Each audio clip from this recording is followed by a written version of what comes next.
Hello, and welcome to our Christmas podcast with me, Ricky Gervais, Stephen Merchant. Hello. And Karl Pilkington. All right. Merry Christmas, everyone. Merry Christmas. Yeah. A lot of people are wondering, Rick, if having done so many podcasts this year, because we very much started the whole podcast revolution ourselves single-handedly roughly this time last year. Yeah, that's right. Have we perhaps exhausted the podcast phenomenon? Is it time to pack up the equipment and move on to something new? Well, this will be the last one for a little while, I think. We did, I think 24 and then these specials this year. I think we started it about this time last year. Well, I don't know about you, Rick, but I'm bored of the whole podcasting thing, and I know that you probably feel the same way. Well, let's stop for a while. We might get back together again, but it won't be for a while. It's we had a year. It was the year of the podcast. Been a weird year, hasn't it? Go on. No, I'm just saying, when you look at it like that, when you think about all the podcasts that we've done over the year, just a lot of stuff has gone on. Looking back at the year, a year in which we've seen, increasing violence in Iraq. We've seen the advent of more fears over global warming. We've seen George W. Bush take a massive battering in the midterm elections. We've seen many major world events this year. Karl, what's stuck out for you? What event if you think, oh my God, if you were doing your own review of the year, what would you put on the front cover? The grub that was eating biscuits on my windowsill. Right, that's just a little bit more up there for you than the capturing of Saddam Hussein and his sentencing to death. Just because it's I never thought I'd see that this year. So what exactly? What, the capture of Saddam or the grub? No, the grub. The grub. It was just I was there on the computer. I was having a cup of tea and a biscuit. I put the biscuit on the windowsill. I sort of picked it up. Why would you do that? Why would you put a biscuit on a windowsill? Because I'm sat next to the windowsill. It's like something from a cartoon. I put the pie on the windowsill to cool down. Yeah. And some ruffian stole it. Yeah.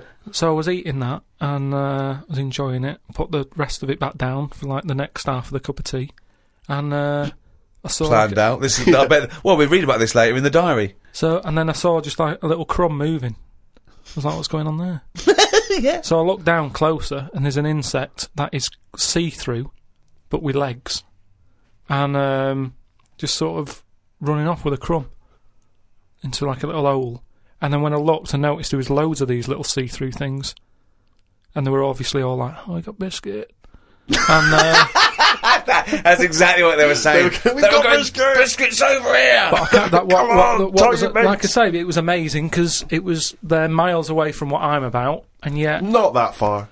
But they still like a bit of biscuit, and it was just weird that happened. I never thought that would happen in 2006, and that's you never thought that would happen in 2006. That's what's nice, isn't it? That's what's nice about the nature of the world. We can invent iPods, we can bring out better vacuum cleaners, but at the end of the day, you can't make nature up. And to see this see-through thing eating a biscuit, that's where I've sort of gone this year. I'd say out of anything, I've sort of gone out of my way to learn more stuff about weird stuff that's out there. I don't know what you've learned. You've learned that... a creature which you can't even identify or name. You don't know, right? You don't know what it is, right? Looked like it nicked a bit of crumb. I don't know what knowledge is that. What is that? How is that useful? Just because everything is changing. But it's not useful. It's not useful to you, and it's not useful to anyone. You can't pass on that as knowledge because we don't know what it was, but Karl or where thinks, it happened, or why it happened. But Rick, Karl thinks that the grub has an inkling, has a taste for McVitie's in the same way that Karl does. That's why he's from Makes. He's thinking, I can't believe it. We both love hobnobs. No, as opposed to just being taking the starch from the flour. Yeah. Exactly. Yeah. But what I'm saying is that these things have been around for years. Yes. Maybe longer than us. Yes. Right. Now, their life isn't changing in the way that ours have. They still live in a little crack in the wall. Yeah. But they're eating biscuit. And that was never meant to happen. So it's changing it. What I mean is you might start getting fat insects. That should never have happened. You don't normally see a fat beetle. You go, oh, look at that, that's a bit fat. Put a bit of weight on. And now that's going to happen because they're eating sugary stuff. The squirrels in the park, because people are feeding them Mars bars and everything, they're getting fatter, they're getting bigger, they're getting more violent. Now, over time, you know, they're going to cause more trouble than they What are evidence now. have you got What that do they're you getting think? more violent? Just because when I'm sat in the park and what have you, they really like cocky. They come up to you now and sort of jump up on the bench and sort of attack you for food. They're not happy with acorns now. They want a bit of croissant. And that's what I'm saying. They've changed. They're changing over time. Just like that grub having a biscuit.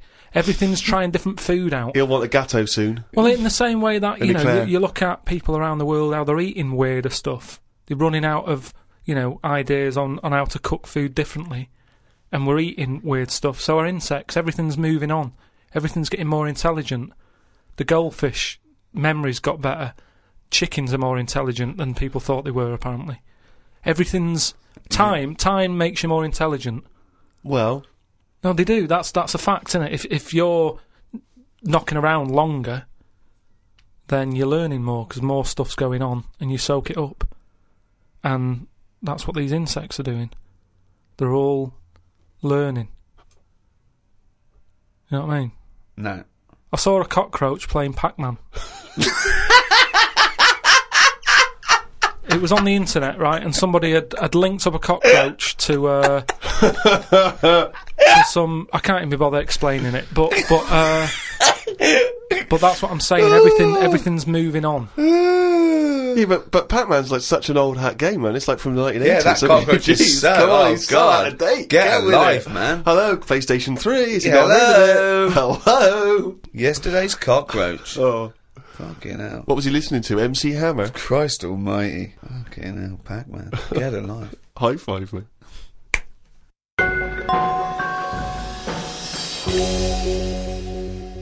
I was in the supermarket recently, just walking past the condoms on the way to the pornography, and I thought, you know, it's worth perhaps, you know, getting a stocking. You know, Get a stocking? No, getting some condoms. What, to put over your head? You're not still doing that, are you? No, I thought it was worth getting some condoms in. You know, it's Christmas party season, and you never know when you're going to run out of balloons. and I was weird because the condoms in the supermarket are contained in a kind of cage, in a plastic cage, so it makes it all the more embarrassing buying them. Because I took them off the thing and I was trying to open it, sort of, because I thought that they would. You had to open it. Try it on. Exactly. This, you know, in case it doesn't fit, Exactly. bring it back. Yeah, Bring it back. Yeah. and I was Do you do alterations? Yeah, we do. Yes, £5. And so I'm trying to open this thing, and this guy who works there, sort of this middle-aged guy who works there, goes, you have to take that to the checkout, so you can't open that yourself. And I was just, because I don't know, I still find it very embarrassing, you know, dealing with any of that sort of, you know, prophylactics and things. The novelty of that is still very embarrassing to me. And so I just left it. I thought, forget it, I'm not gonna take these to the counter, because you never know. It's like if you get served by a woman, it's still a bit embarrassing, particularly if that's all you're buying. Because she knows what you're up to. You're going to fill them up with water and throw them at students. And anyway, the reason I mention this is because it reminded me of the conversation we've all enjoyed in the past, Rick, about when Karl bought for his girlfriend for Christmas. Was it a 2-pack? A 2-pack of what was it? condoms? Wasn't it about buy one get one free? Yeah. It was a bumper family pack, wasn't it? Not Yeah. a family, obviously. That'd be weird. Yeah, a family pack of condoms. One for the kids. Take them out, enjoy yourselves. So that was a couple of years ago, Karl, the famous condom gate. Have you bucked your ideas up since then? Not really. They were the early days. Do you mean the early days? You'd been going out with her for about 8 years, hadn't you? Yeah, but I just think that as time goes on, you don't sort of buy each other as many presents. Sorry, that was a bumper year, was it? That was a hell of a. She went. Oh, I remember when you used to buy me stuff like condoms. It's gone downhill since then. Well, no, she didn't know presents. she was getting them. What I mean is, there's less. Of course, surprises. she didn't. That's what I mean, though. It was sort of interesting to when I gave them her and said, "There you go, open them." She was not expecting that. And as time goes on... No, she was probably expecting a piece of jewellery or a holiday in Paris. It's more difficult, is what I mean, to surprise someone, innit, over time. No. But the surprise thing is meant to always be a good surprise. Yeah, but don't... If you always get something good, It's like the three wise men. What did they get the second year for little baby Jesus? Do you know what I mean? Once he's had that gold, it's like, oh, I've sort of made it hard work for myself there. I've got to get him something better than that now. So it's best to give him the myrrh. And next year, get him the gold. Step it up a bit or whatever. But don't you understand? Because I don't want to criticise you because you're a lovely man, but having read the diary and read much of this diary, one of the things I notice is the complete lack of romanticism.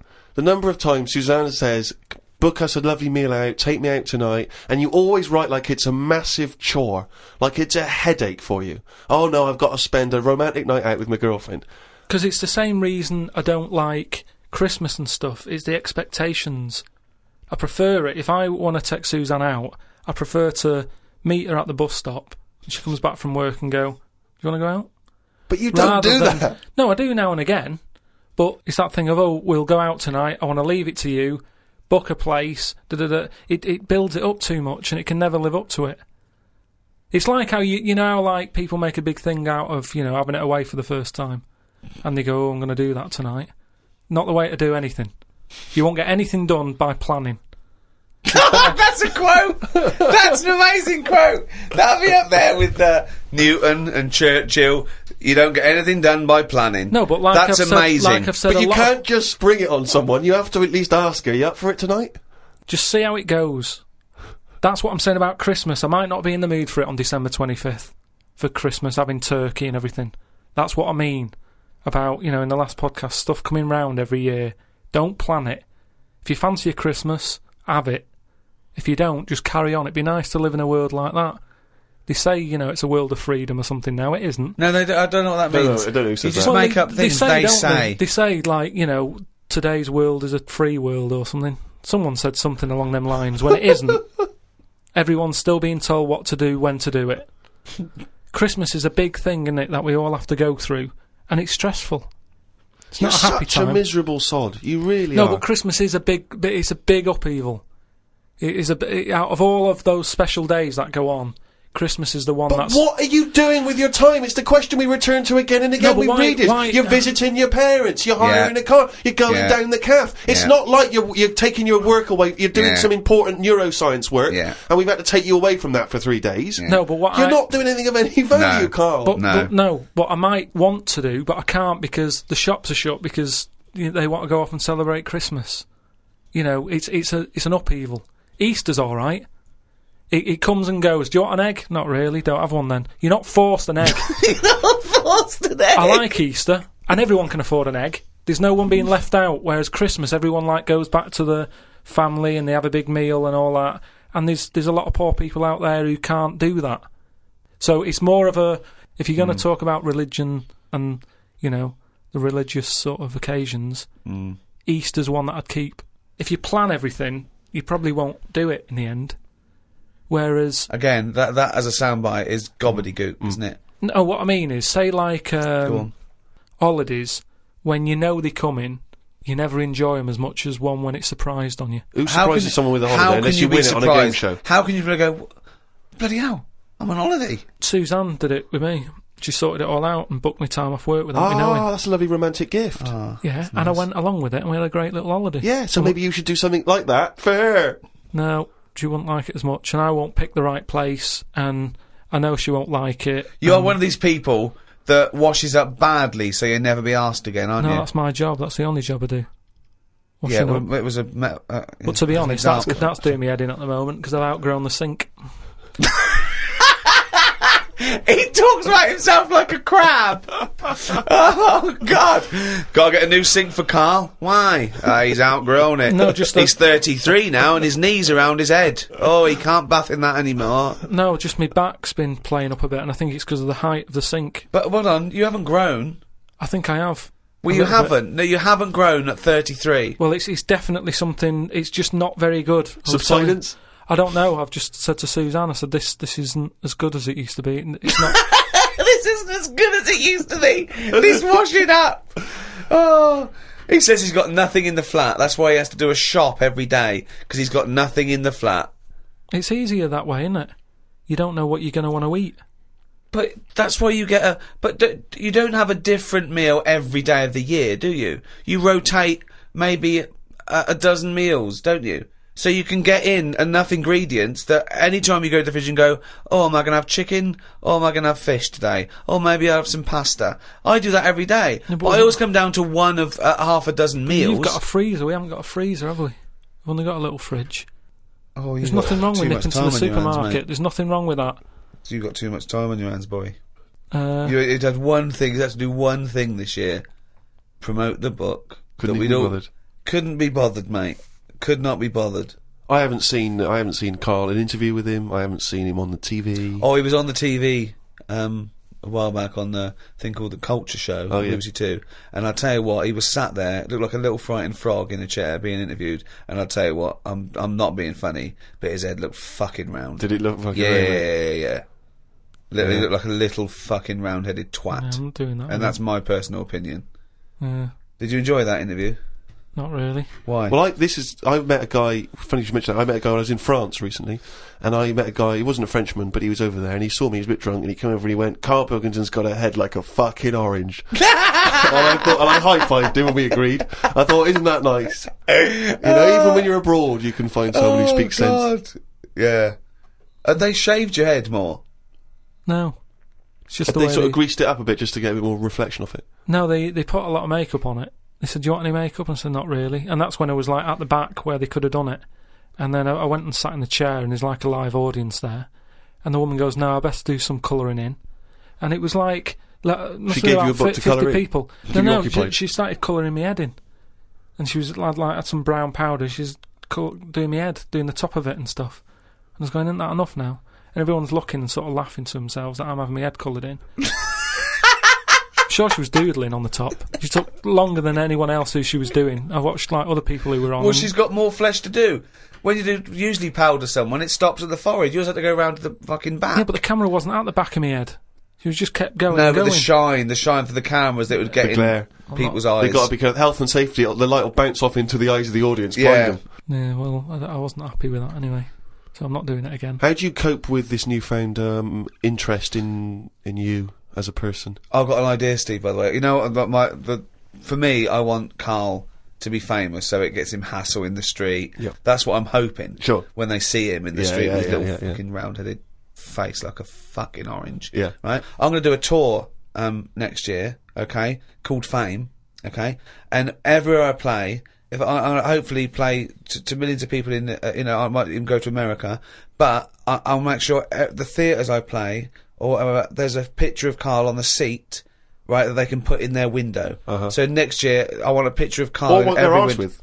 Or whatever. But if you can make this yourself, put Karl everywhere. So, have you seen this bald-headed twat? Please make up the posters. Just send emails to friends. Absolutely. I want to see pictures. If you own a shop, but a big picture of him. If you even if you're your own home, your own flat, get it everywhere. Have you seen this bald-headed twat? This is Karl Pilkington. He's got a head like a fucking orange. Get it everywhere. I want to see the world papered with Karl's round head. Happy New Year.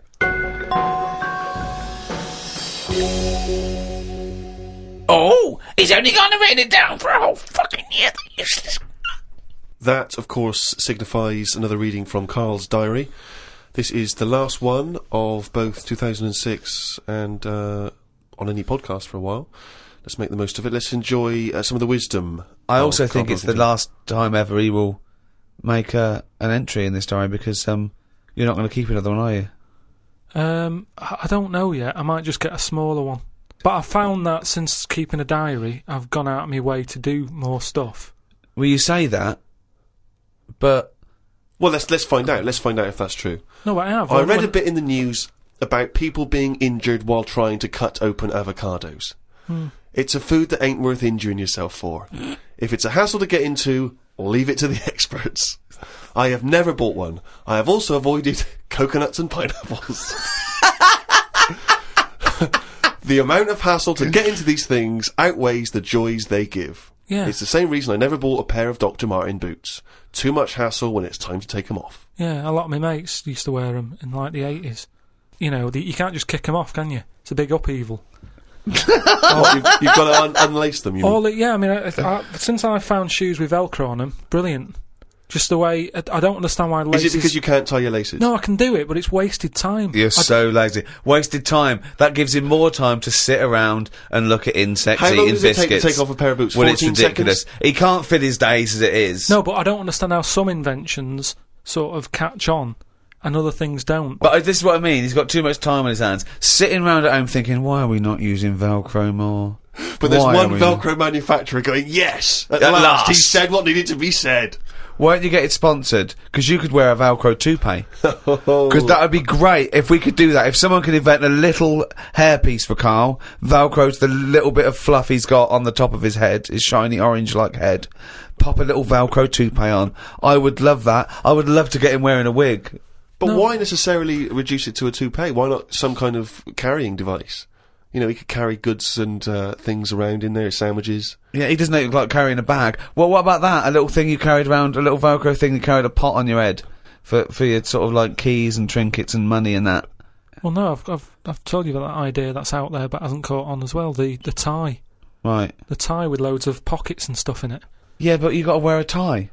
Yeah, but that'd be quite nice, wouldn't it? I've never wore a tie because I always think, what's the point? It's just hanging there in the way. Can you imagine this image of Karl walking around in his big Velcro shoes, a tie with an apple stuffed in it, car keys, Yeah. iPod? No, but don't you think it's a good idea? Would you wear it with a shirt and collar or just a t-shirt? No, wear it with a shirt. That's what I'm saying. It's an invention that will smarten up the world. Now, a tie, what does a tie do exactly? Yeah. What does it do? Nothing. Right, so I'm saying make it do something. But I'm saying don't wear it at all. Pop your keys in the trouser pocket. No, Or because take a bag. because the world is getting more and more scruffier, isn't it? When you look I back don't know what that means. I don't know what that means. when you look back at like Victorian times and everything, everyone wore a hat. Right, they wore a tie, they wore a suit, and it was a nicer looking place to look at. When you see it on pictures, you go, "What a smart world that is." Well, you can't see cholera and things on pictures, but sure. No. No, but I'm just saying it's better to try and cover it up with a bit of, Cloth. yeah.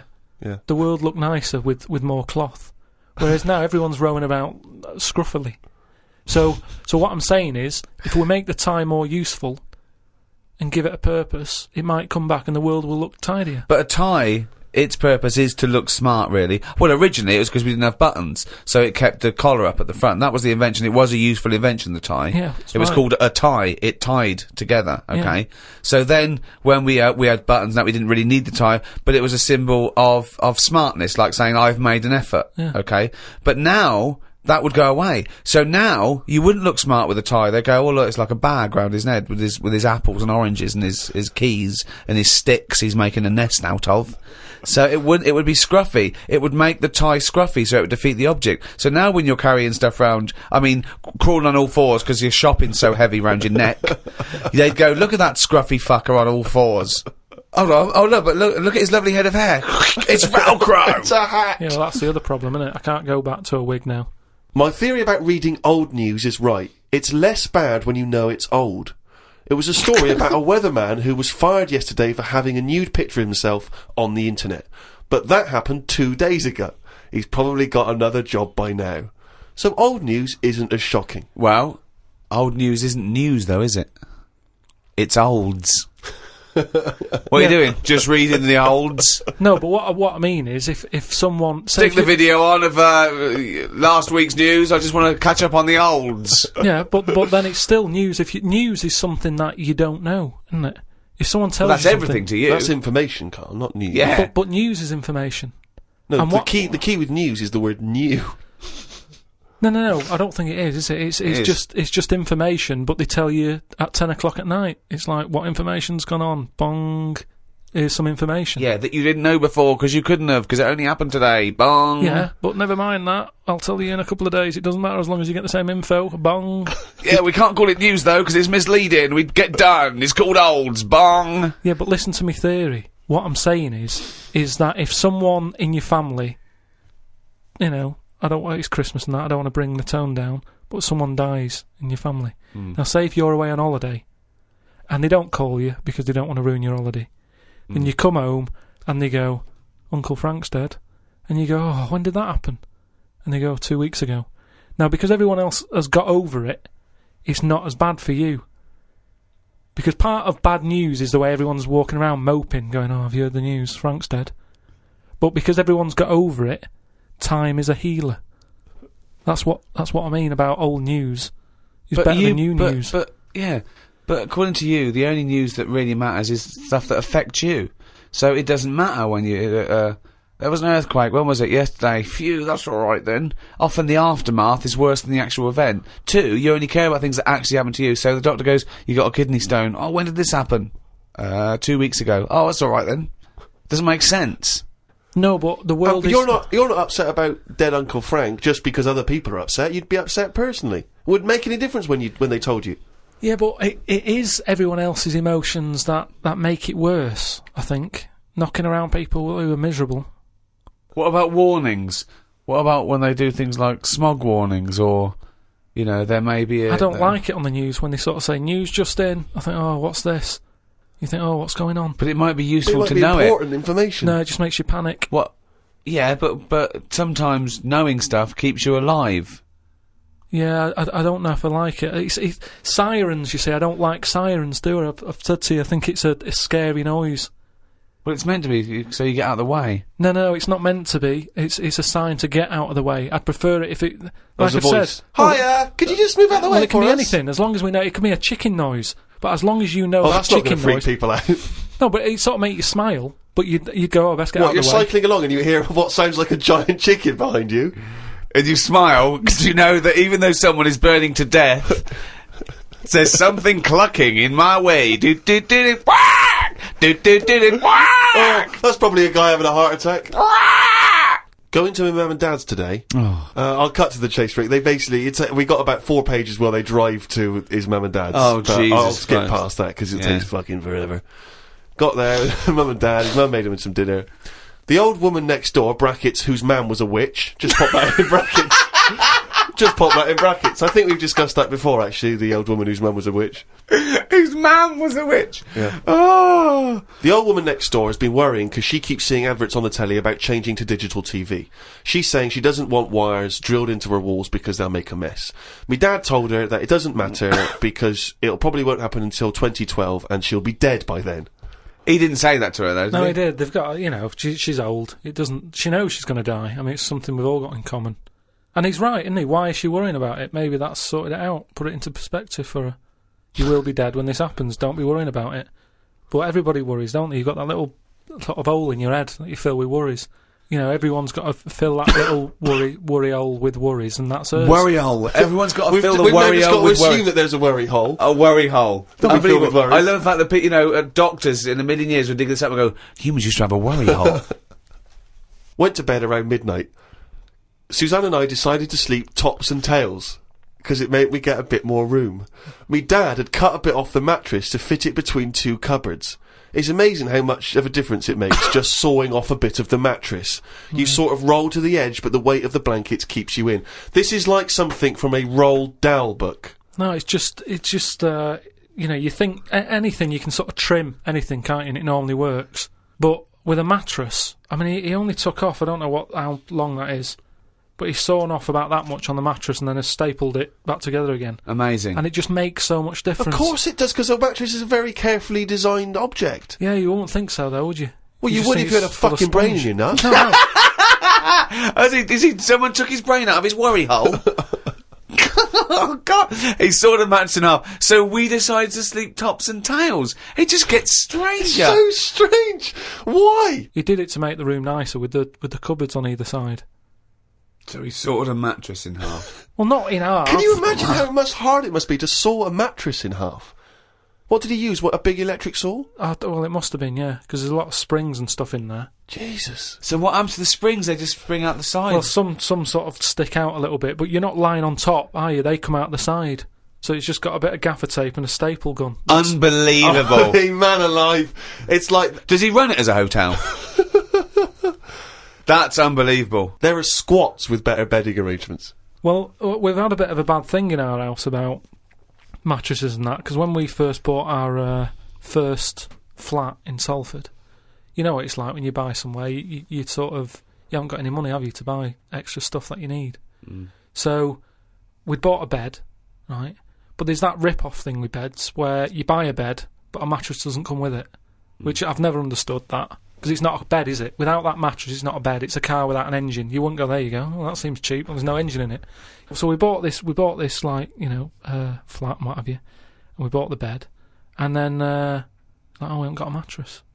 So my dad got one from Uncle Alf. No, well, from that Uncle Alf fella, because he had one in his van that he used to use now and again if he was, like, travelling round. He'd just kip in the back on this mattress. Amazing. A bloke who drove around in a van with a mattress in the back. So Uncle Alf, right? Well, tell me about Uncle Alf. Well, you know about him. He's the one who slept in a dinghy. He's the one Because his mattress was in his car. I know, yeah, why didn't he go, well, Alf, where's the bed? Left it in the car again. Oh, blow up the dinghy.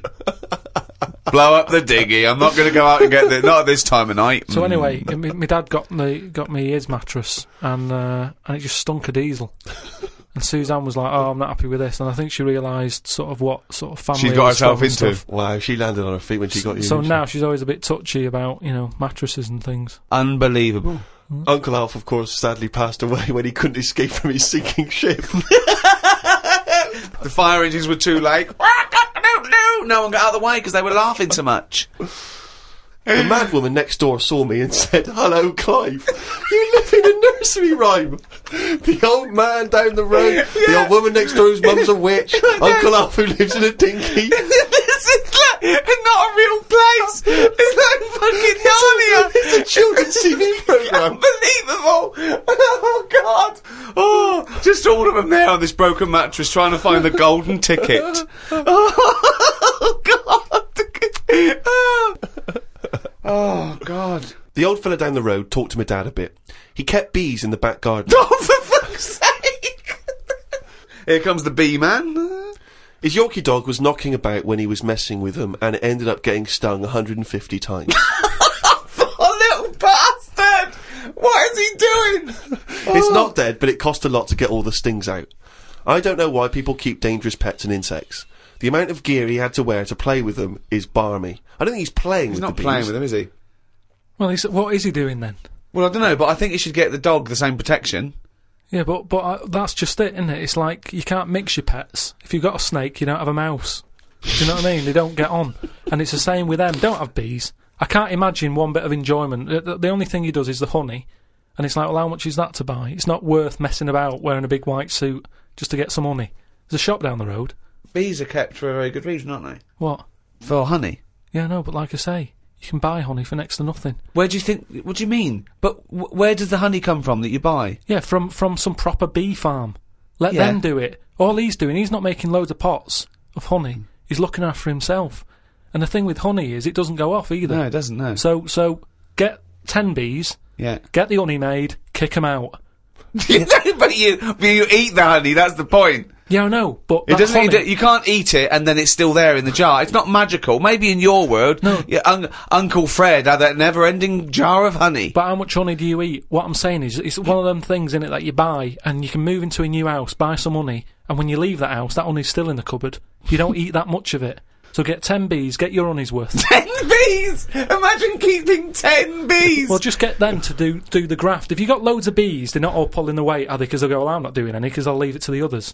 No. Whereas if you've got 10 bees, you know that none of them are pulling the weight if there's no honey.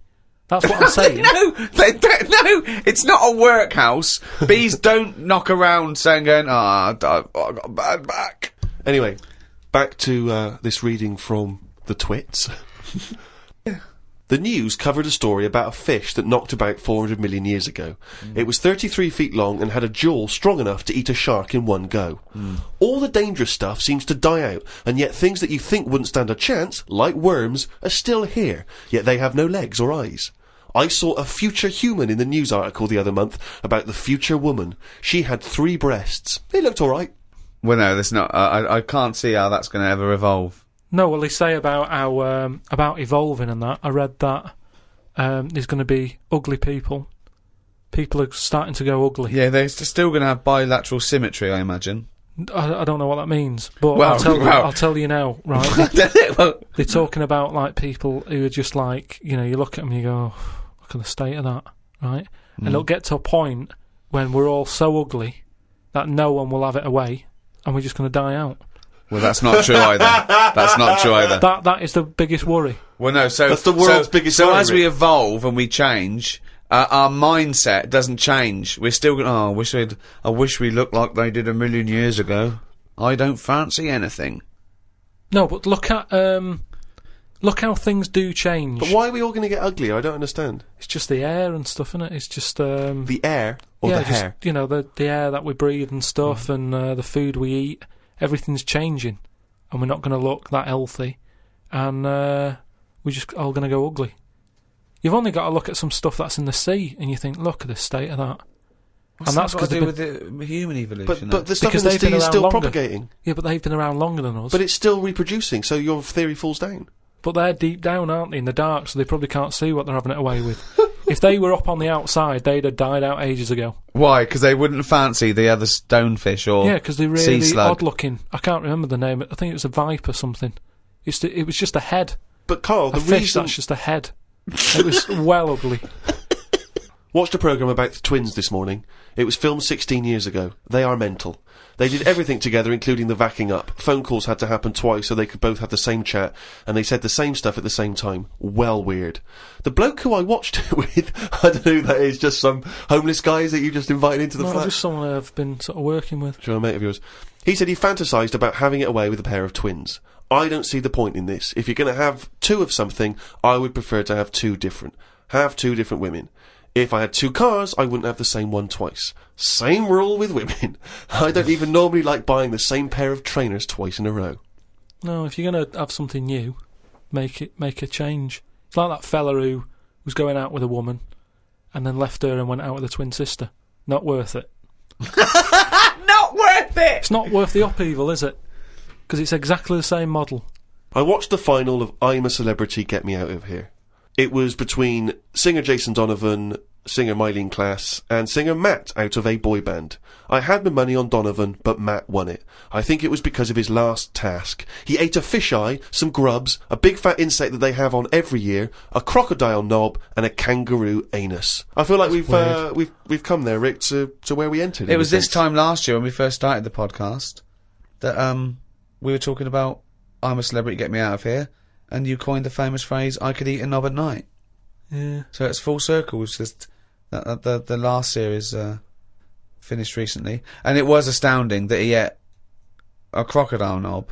He ate a crocodile eye. He chewed up and swallowed a kangaroo's anus, which I to be honest, I didn't know was a food stuff. Could you eat any of that? If I had to eat any of them, it would have to be the anus. What, really? Yeah, more than the other stuff. I couldn't eat anything that's still alive. No, I agree. I couldn't eat any of that. I don't know under what circumstances I'd have to go, right, that's it now, we're not going to survive, the ship isn't coming, there is nothing on this island I can eat, give me the crocodile's penis. So it wouldn't bother me. I could eat anything. I could do almost all of the challenges on that programme, but I couldn't cope in the camp. I couldn't cope with the lack of food and the uncomfortable bed. That's all that would do my head, and I'd drive people spare, whinging and complaining. I couldn't cope with any aspect of it except the physical challenges. I couldn't cope with sleeping with people snoring, the things crawling over you. I'm not so squeamish about that, like snakes and things, that's alright. But the eating is ridiculous. It's out of the question to eat a worm or a grub. It doesn't concern me. I don't know why. I don't see really what the difference in it. The texture's probably the same as lots of other things. What would hunger do to you, though, do you think? Would you think I would change? Do you think, if it really was a choice, if someone said, and I knew I would die if I didn't eat worms... I think you would, yes. I think you'd complain and you'd whinge for a while, and you'd try and put it off, and you'd hope a ship would turn up. But when it didn't, you'd start chowing down on a bit of crocodile anus. But then where's the rest of the crocodile? Well, yeah, that's a good point. Who's been eating that? How come I've got this? You're meant to work together as a team in bad time, and yet I'm being handed an anus. Forget it. Let me starve.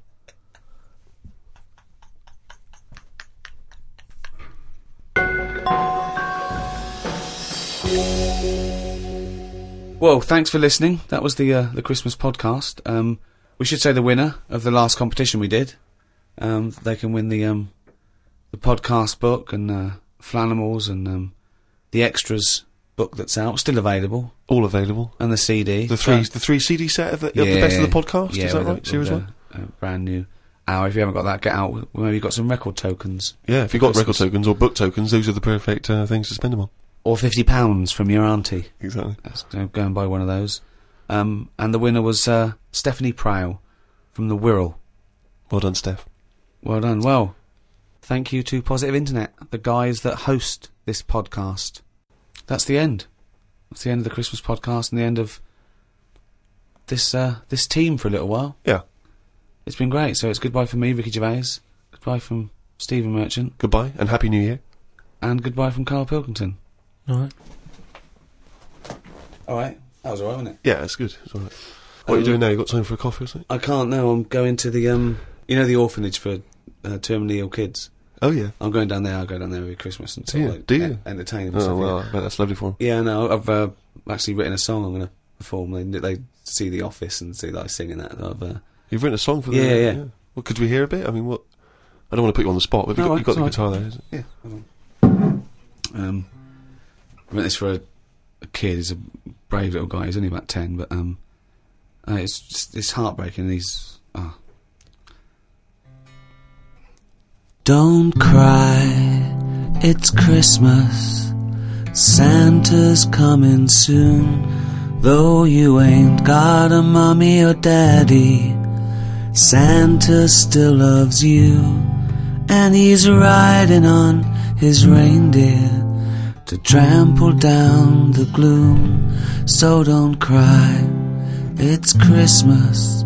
Santa's coming soon. Don't cry, it's Christmas. Santa's feeling kind, though you know you'll never see him.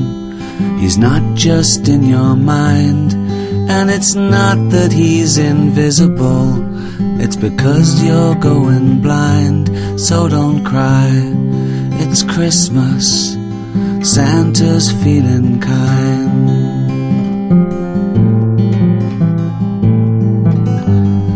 Don't cry, it's Christmas. Santa's on his way, though he's got a billion children, and he's only got one day. You've got slightly less than that. If I were you, I'd pray.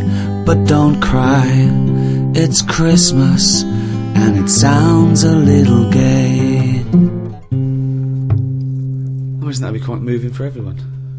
Yeah, I would ask you now to not play that song. Oh no, too late now, they expect me. But I'm not sure it's going to be as well received as you perhaps hope. I think that's better than any gift, and I don't really want to give gifts because they're expensive. So. Sure.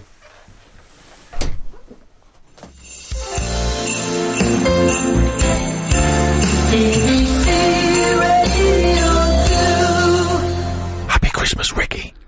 Happy Christmas, Steve. Who invited Yoko? Happy Christmas, Karl.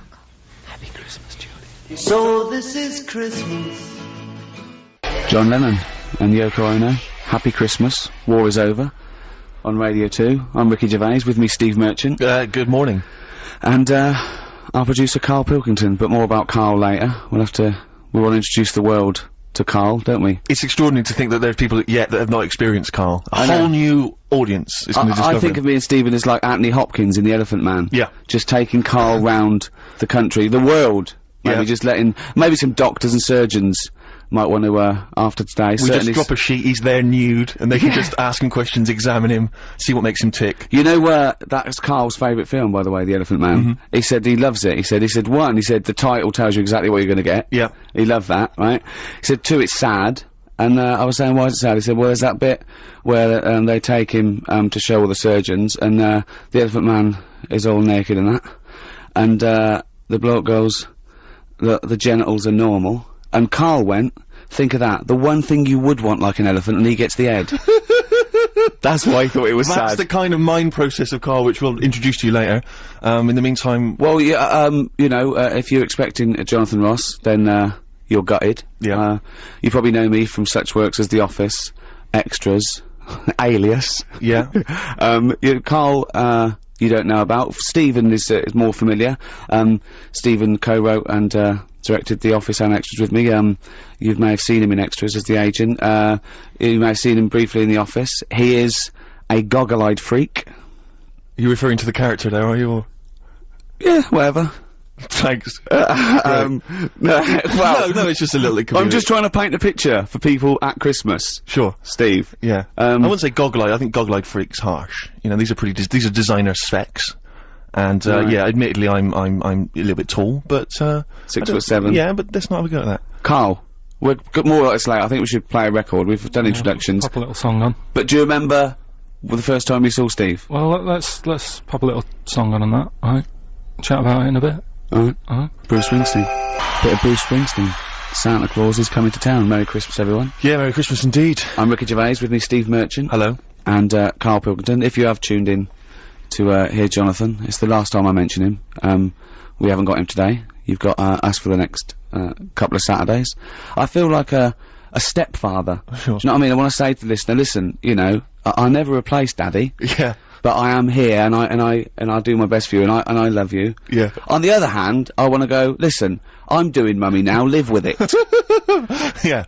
Yeah, no, that's exactly right, yeah. And hopefully that people will appreciate us and enjoy us just as much as Jonathan. I don't care if they don't. In fact, I intend to shave millions of listeners off this by the end of the You're doing a good job. But, the ones that have stayed listening to the end, they love it. Yeah, both of them. Yeah. And I think I've got to have Christmas dinner with them tomorrow anyway, so I could just have a chat.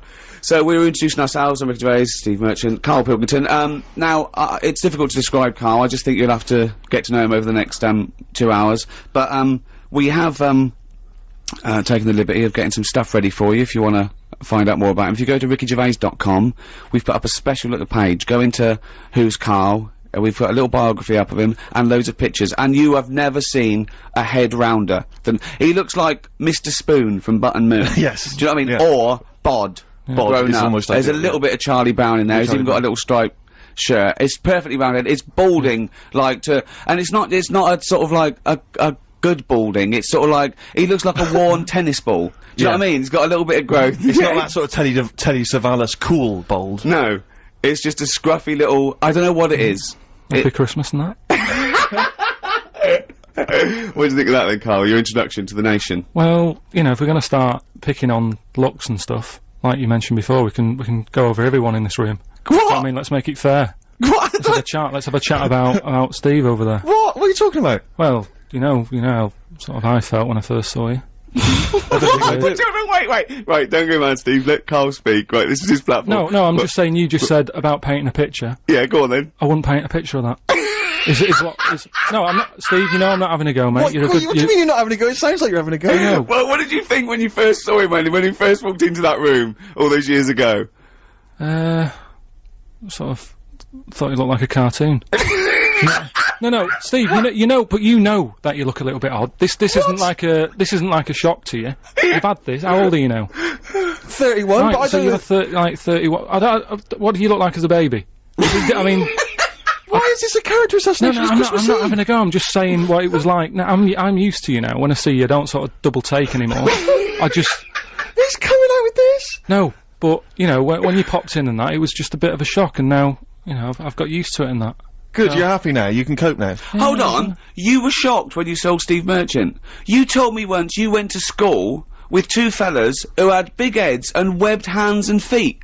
Yeah. And they weren't related. Why were there two people like that at your school, and yet you find Steve freaky? You never said freaky.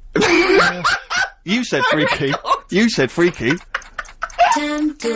Madonna hung up. Now, she's given us a platinum disc to give away. Nice. We've got big prizes for Madonna, and if people are rushing around today on Christmas Eve thinking I wanted to buy a Madonna platinum disc for my mum, there's no I can't find one anywhere in Boots. We'll give you things you can't buy in the shops. Perfect. And that's coming up. But Karl, just I don't want to. I'm not stirring it, right? You started a little bit of a war with Steve. Well, you always are have. stirring it. Well, no. This is stirring right now. This is the terminology. But do you know that the fellas in your school, the big heads and webbed feet and webbed hands? Webbed hands. Yeah. But they hung around together, did they? I don't think they did. And they were nothing to do with each other? No. I think people expected them to sort of knock about together. But they must have thought, oh, that'd be too obvious. Do you know what I mean? But where did you live? Near a power plant? Well, I mean, why did you have... I don't think it had anything to do with that, though. Just sometimes you get a little... Look at Steve, he didn't live near a power plant. No. Listen, can I just stop you there, right? Let me just stop you there, because it always happens, as soon as we you know, it's supposed to be a nice day, and suddenly you're having a go, right? Now, this got sent on the email, okay? Now, this is not me saying this. This is someone who's forwarded a review that was put on the web. It was a review of your appearance on one of Ricky's stand-up comedy DVDs, okay? I'm quoting this is not me saying it. It says that, Karl, through a combination of his intriguing way of thinking and slightly less than human appearance, right, Karl may just be the proof needed to muffle the cries of creationists the world over, as this missing link demonstrates that not only did man evolve from apes, but the process isn't quite finished yet. Okay, now that's someone else, an external person's opinion of you. But the terrible thing about that is, Karl's feelings aren't hurt, because he didn't understand a word of that. I said the word creationist, that lost it. That lost it. You've got to remember that Karl, you know when people say they're talking to their cat, and they go, oh look at him, look at it, it's like he can understand what we're saying. Well, Karl's got that look, but you know he can't understand what you're saying. All right, Karl? No, but I mean, now we're talking about your head and that, right? When you go back to, say, your mum and dad, it's Christmas time, right? There's a lot of people travelling up and down the country, going back, seeing their mum and dad, they probably haven't seen them all year, right? When you go back, is it a shock to them again? No, do you know, like, how you get used to how someone, like I say, I'm used to you, I see you a few times a week, I don't do the double take. But what I mean is, when you go back, do they sort of go, oh, here he is. Do you know what I mean? Play a record. It's like... Let's leave it then, let's move on then, because I'm gonna get angry, and we haven't even got... It's not even 25 past it. Christmas! A little bit of Simon and Garfunkel. Yeah, oh, this is beautiful. Simon and Garfunkel. April come she will. Looking forward to spring already. Yeah, it's a bit premature, but fine. Well, I thought it'd be nice.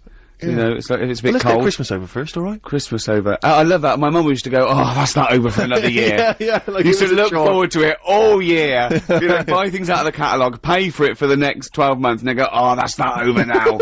Like, you know, 5 o'clock Christmas Day, that was it. When is Christmas over? I would say Christmas is over once you've seen the Vicar of Dibley Christmas special. Really? Yeah. See, I think it was earlier than that. I think it was when the elderly ones fall asleep about 3:30. They wake up because the kid's playing with something noisy. Yeah. A game that goes something like that. Yeah. That's when Christmas is over. You know what you're getting this year then. Exactly. I do. All right. I was shopping with Karl. Don't give anything away that I bought, right? Because you know. But I've got to tell you something. We went into this one shop. I didn't get anything from it, so I can talk about this, for looking for a present for my girlfriend, Jane. And it was a beautiful shop in St James's. They're all beautiful around there. And, it was, this shop of, sort of a kind of classic, sort of antiquities, and it was, things that, this guy, you had to ring a bell for the bloke to come down. Karl was just so confused about that. He's used to someone standing there going, can I help you? Yeah. What size do you want? Right, and he came down, and he loved his stuff. He absolutely loved his stuff. And what sort of stuff was it? It was sort of stuff that he'd got from sort of like churches. It wasn't tat. Old stuff, it was Steve. carvings. It was from the 16th and 17th century of saints, right? And I said, this is beautiful. And I was talking to him. I said, what's this? And he was going, oh, that's so and so. I was going, oh, that's wonderful. Look at that. Right? And I overheard Karl trying to make conversation. He said to this guy who's so proud of this stuff, and it's you know, at 16th century, 17th century, he went, what's the newest thing you've got in here? Brilliant. And the bloke went, we've got a statue, I think, from the 60s of then, and he went, alright. He went, when was the last time you got something in? Bloke went, we get something in every day. And afterwards I said, why were you asking those questions? He was going, it always confused me with antiques. What happens when they sell that out? They're not making any more. I just thought there's a sort of good business to get into, that's all. Do you know what I mean? Why? There'll always be antiques, Karl. You said it yourself. The place wasn't buzzing, was it? He had to pop down. He couldn't even be bothered sort of sat in the shop waiting for a customer, because probably days go by. Nothing's happening. Doesn't it? For you to ring the bell to wake him up to say, oh, I'll come and look at this old stuff. Forget it. You know what I mean? So you've got all your Christmas shopping then, Karl? You're bang up to date, you don't? Yeah, I've sorted, you know, most stuff out. But here's one for you, right? Here's a little question. Go on. Right, I've finished a job, right, where I've been working somewhere for like about 10 years. You can say it. No, no. XFM, where we met. It was a good little place to work and everything, but I've had enough. You know what I mean, after 10 years. You're moving on. We've gone up in the world. Move on, haven't you? You've got to, try. We're on Radio 2. Yeah, no, it's good. Right, so you're moving on, yeah? Right. And, so they gave me a present, right? They sort of said to me, what do you want? Yeah. You've done 10 years. Tell us what gift you want and we'll sort you out. Right? So I said, oh, brilliant, yeah. So, I knew Suzanne, my girlfriend, wanted a camera. No. Right? They got me a camera, they wrapped it up, and they, like me leaving day, they said, open it, and I go, no, I don't want to open it, no, what's going on? So, well, I'm gonna give it to Suzanne for Christmas. No. Now, why that's a disgrace. But why is it, though? You can't, because it doesn't matter, because I could have had a gift for myself, and I didn't, I decided. You can't, no. That's second hand. It's not second hand, it hasn't been used, I haven't even opened it. But surely the point about buying a gift for your girlfriend is that you've gone in the shop and done it. There's a sentimental attachment. It's not about that. It is though. It is about that. It's about them getting what they want. So if you're walking down the street and you saw a camera and it was brand new and you went, oh yeah, Suzanne, happy Christmas. So are you going to tell her it was a gift? Well, no, she's at work today, so she doesn't need to know. So you're not even going to tell her? No point. So you've got deceit as well as meanness. Doesn't matter, does it? She's got what she wanted. That's disgraceful. Okay, I want to get the people on the text. Do you think that Karl's in the right? 882991. Should Karl be giving a gift to his girlfriend, which he's passing off she's getting as anyway. his own present? Wait a minute, right? It doesn't matter what the... You cannot... The thing is, it would be okay if you were giving it to a mate or something, but I'd still tell them. I'd even say, look, I didn't pay for this, but I know you wanted a camera. But you're not going to tell her, so she's going to think you spent 700 quid or something. Well, 250. He's not even a £700 free camera. She'll never think that I spent 700 quid on her. That is brilliant. Well, it's an improvement on last year. Do you remember what you got last year? I'd rather he told us. Come on. What did you get? Your partner, your life partner, your lover, your last year for Christmas. How long have you been with her first? 11 years. 11 years. What did you get her last year for Christmas? Some condoms. I mean, that's unbelievable. I got 2 packets. Yeah, no, you bought her a big bumper packet of condoms from Boots or something, and you got 1 packet free. Yeah, and they've all been used.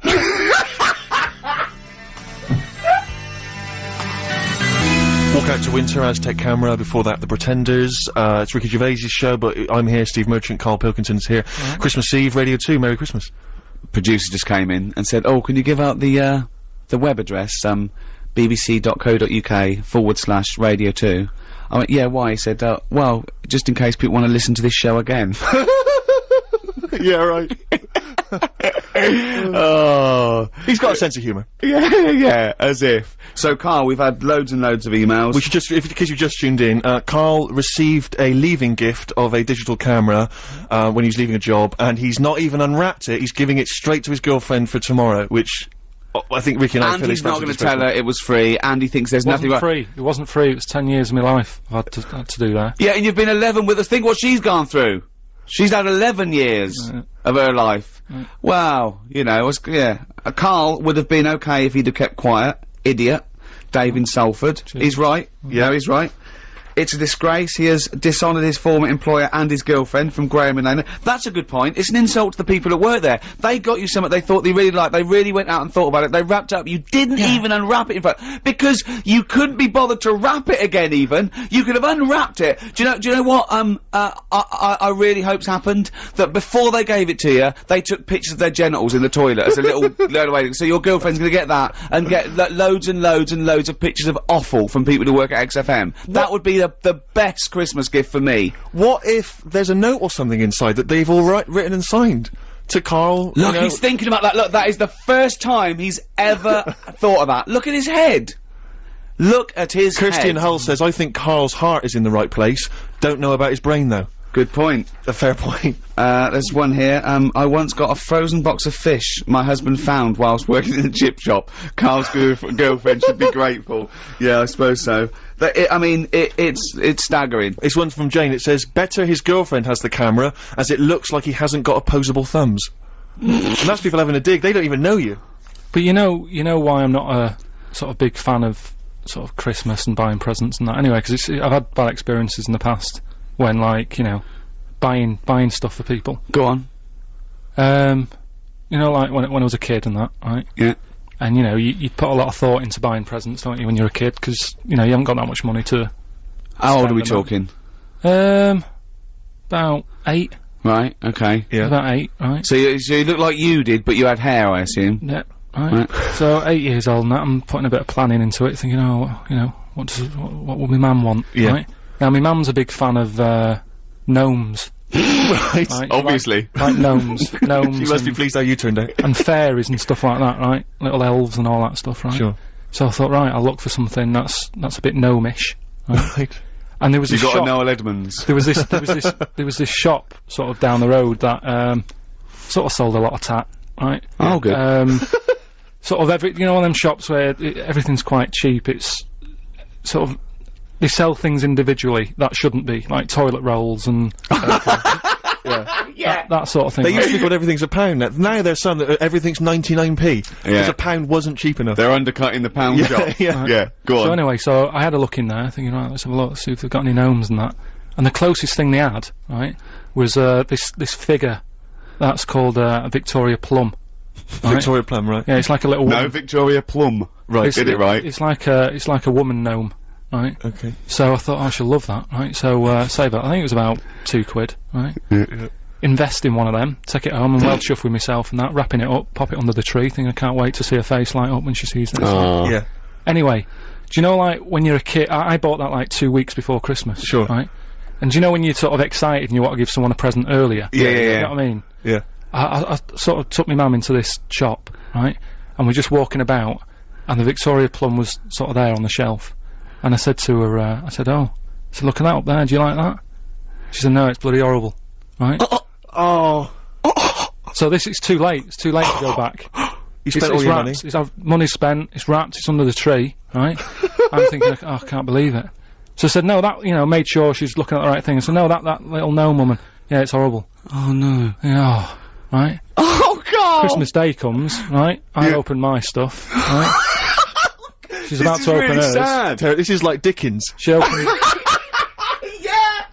She opened hers and that, and she went, "Oh, that's lovely." That I said, "No, don't give me that." Do you know what I mean? You said it was horrible. She was a liar. Yeah. For pretending, for not wanting to hurt your feelings. She was a liar. And that's why, But things have moved on. What are you on about?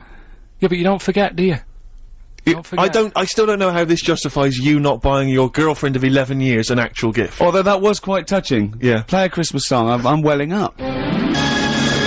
Let Me Try Again by Frank Sinatra. Beautiful song. Wonderful. On BBC Radio 2. Well, it's that time of year when we give gifts. Yeah, absolutely. And we like to give, and we like to keep on giving. Yeah. And that's why it's competition time. Oh, sure. Yeah, nice link. Yeah. Right. We have a platinum disc of Madonna's album Confessions on a Dance Floor. It's framed, classy.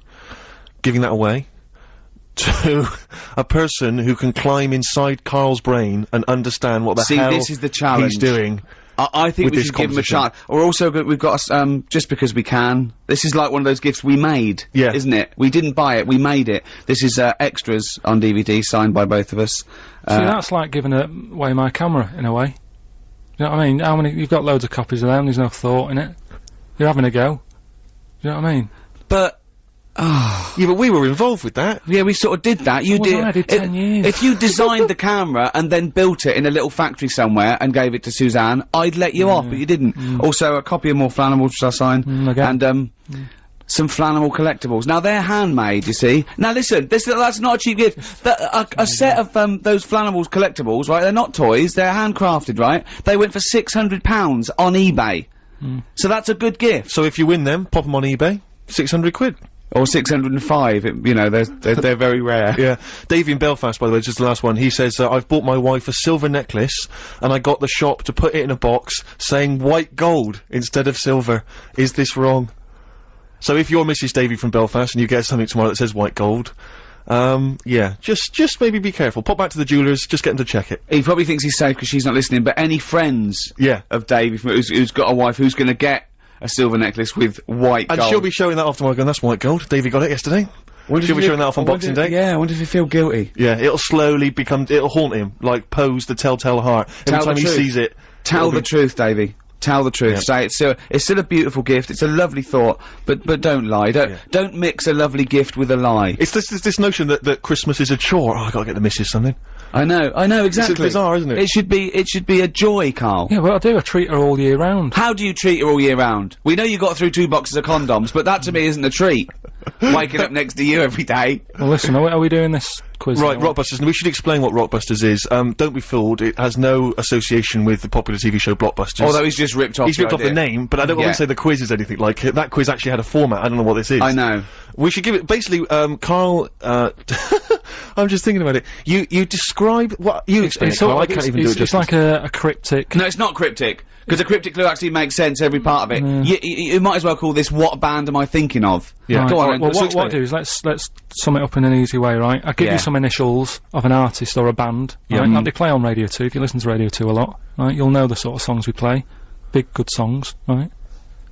And what I do, I give you like a little description, like a cryptic clue, about that band, right? Yeah. So say like if I said, if I gave you the initials WH, right? Sure. Yeah. This is a classic one, isn't it? This is a classic Rockbusters clue, right? WH are the initials of the artist of the band, right? And then like you say, right, I was in Texas, right, having a wander about. I was over there on holiday. Yeah. This is the Think clue, of this. How long a clue is this? Imagine this on for the TV. gold run. Yeah. All right, but so I was in Texas and that, and it had been raining. I fell over, right? Landed sort of landed on me leg, right? Yeah. So that's the clue, and then I say WH. Right. And the answer would that would be like wet knee in Houston, right? Wet knee Houston. There's no artist called Whitney Houston. Whitney Houston. No, don't try and make wet sound like wet. No, but I'm just saying that's well. No, People got it. Who's Whitney Houston? Who's Whitney Houston? Alright, forget that one. Here's another one, right? This is what you're dealing with, people. This is extraordinary. This is what you're dealing with. No, right. Here's another one then, bit easier, right? Right. The initials. Well, no, don't make it easier. Make it work. Right. Okay, come on. The initials ND, right? And the clue would be something like, oh, someone's stolen me garden tool, right? Someone's stolen my garden tool. So you think about it, right? What's a garden tool? Oh, what's going on? Someone's stolen it. Nicked rake, right? Nicked rake. Nick rake. Nick Drake, you mean? Yeah, nicked rake. That nearly works. Yeah. So that's the sort of thing we're going to be doing. I don't know if you want to... Well, let's play a record and then we'll come back with the actual clues and you can win yourself this platinum disc. It's good. It's exhausting. Nick Drake, isn't it? Isn't Radio 2 brilliant? It is. It's good. I'm loving it here. Yeah, it's just nice to be off a Tin Pot station. Don't slag it off. No, there's enough out there for everyone. This is Christmas and everything's lovely. Isn't it, Karl, in your world? Rockbusters. Let's get on with it. Okay, these are the genuine clues. You can win yourself this Madonna Platinum disc plus some other goodies. And the clues are... Please, Karl. So these 3 clues, by the way, we've got to get three right to win this. Oh, this is so hard. I mean, the worrying thing is if you do get these, you think like Karl. Yeah, which is really so you scary. might want to give up all the goodies just to not admit that you got a so-called Karl cryptic clue. Right, here we go. I'm ready for it. You're Okay, ready then. they better work. No, they better work. They always do. Let's go. Whitney Houston doesn't work because her name's not Wetney. Well, they got it last time, didn't they? So, right, first one. Put the I mean, it's just not. Imagine that in the Times crossword. But the Listen, do you know the little information? What are we doing? No, listen, what are you let's doing? hear it, let's hear the clue. Is this still the clue you're reading? This is what I'm giving it. Rick, to we you now. want to get this done before Christmas. Let him hear it. Oh, Right. Karl. Listen, do you know the little information card you get in a mobile phone? Oh, sorry. Is this the clue? This is the clue. Okay, fine. What you're going to say? Rick, you're annoying me. Okay. Be quiet. Now let's hear it. The little information card you get on your mobile phone, right? No, what's that? Well, this is the question. What is it, right? But put that. Shut up! Will you be quiet? We got to do the news in 5 minutes. We got to get 3 clues out. You put that little card right on a spider's house. The initials. This is the ramblings of a madman. Listen. Oh, The initials. If they don't hear the initials, they can't play along. It's Okay. important, right? SW. Right, I'm making a note of this. SW, right? So that little card you get. information card from the I've got it. I've got it. Right. Put that on a spider's house, right? Second one. Diana Ross isn't feeling that good. Right? That's the clue. Yeah, that's the clue. ID, right? Diana Ross isn't feeling that sort of good at the moment. She's It's different. How can it be cryptic if the clue's different the next time? Diana Ross isn't feeling that good. ID, right? Okay. Right. And then the last one, that stuff that I put on my toast, right? Right. It doesn't taste sharp enough, right?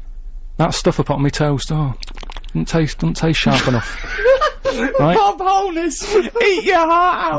The initials JB, right? So there you go. There's the 3 clues. Okay, so Right, I've got that and it doesn't work. Well, Does not work. you've got until I'll after the quickly- new... I'll Hang on a quickly sec, whiz Carl. through Let me give out how the people can get in touch. Alright, Come go on, I on. know you're excited to on do then. the clues again. You can text us 882921. You can give us a call 0500 288 291, or you can email gervais@bbc.co.uk. The clues again, then, Carl. well, quickly, that information card you get on your mobile, just pop it on a spider's house, right? That's SW. Yeah. Second one, Diana Ross isn't feeling that good at the moment. What's up with her? Huh? Oh, added stuff. ID. Yeah. And then the last one, that stuff I put on my toast, doesn't sort of taste sharp enough, right? What's going on there? JB. Right. T-Rex Christmas Bop on Radio 2. After the news, we've got the answers to Rockbusters. Good luck with that. Still time to get those answers in. Plus, we've also got some more stuff to give away. Second competition. And, of course, Monkey News. If you've never heard Monkey News before, you will not believe your luck. It is truly extraordinary, Rick. Am I right? You are, but this is the real news on 88 to 91 FM. This is Radio 2 from the BBC.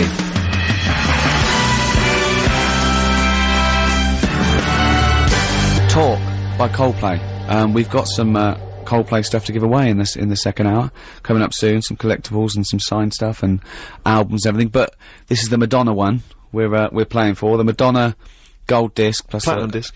Platinum disc. Is that better or better than work? That's better. Yeah. Is it better? More yeah. sales? Yeah. Well, it's a gold one, but I just got the shop to put right platinum Sure. on it. Yeah. So it's a wonderful gift. So whoever wins this is sorted out, and we've got some other stuff that me and Steve have made for you as well. So Karl, give us the clues again and the answers. So we're doing it now. This Yeah. is it, Carl. This is it. This is the final moment where we actually get to see how your mind works. And you've got a winner and everything. We're The ready winner's to go, here. right? Right.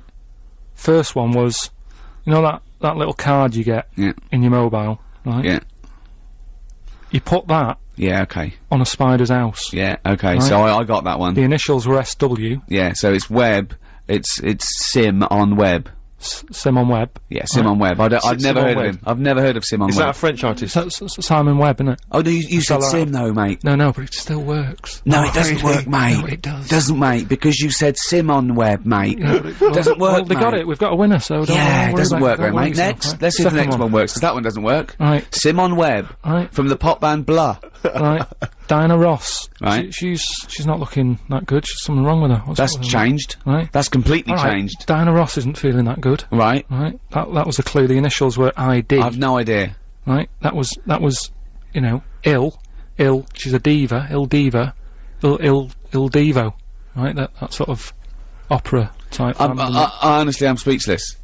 Again, they got it. So don't worry yourself It's about it. absolute nonsense. Diva and Devo are two different words. You're an idiot. Right. You really are a stupid idiot. So well done if you got that and that. Last one. That stuff I put on my toast. Yeah. Right, sort of doesn't taste right. It's not sort of sharp enough. No, well, I got it to be blunt, and I got jam blunt. But there's no artist called Jam. There's no Blunt. jam. No, there's an artist called the Jam. No, but look like Jam's Blunt. Jam's Blunt. I James. don't know anyone called Jam's Blunt, though, mate. So there's your What? answer. No, what's the answer? James Blunt. No. You said Jam's Blunt, mate. Jam's Blunt. So Doesn't work. So who's the winner? It doesn't Steve? work. It's not a cryptic clue. It doesn't work. Steve, who got them right? You're mate? such an idiot. I don't know what to say to this guy. I mean, as soon as Christmas is over, pop in somewhere, get yourself checked out. Steve, I don't know how you pronounce his surname, Steve Toes or Steve Toze. He says, admittedly, this is the worst quiz ever. It is the worst quiz ever. He's It still really got the is. answers. Nice one. And he also says, say hello to my Mrs. Amy, who's up the duff for Christmas. Lovely, a wonderful poetic image. That's lovely, isn't it? Yeah. Appropriate as well, you know, baby Jesus born this year in something or other. Don't be going into that. Why? Well, it's you know, BBC and everything. You've got you know, there's a lot of people out there, different religions and that. Let's not talk about little baby Jesus and that. Why not? But you can talk Just about best Jesus. just leave it. Well, we've just been saying Christmas all the time. What are you talking about? What have you been reading? I'm just saying. This is like last year when I was at the Christmas dinner table with my parents, and my sister is religious, I'm not, and we were arguing about Jesus, the meaning of Jesus, and my mum said, "Will you stop arguing about Jesus? It's not the time." I was thinking, well, this has got to be the time. I mean, there's no other time than his birthday. No, I agree with you. 1 and 2. I think the time to talk about Jesus is Christmas and Easter. That's pretty much the big two. No, it's popular at this time of the year, but I'm just saying it's best. You know, there's other people out there. Do you know what I mean? We're going out to... But we're talking to everyone. It's just we just happen to be here at the Festival of Christmas. Right, yeah.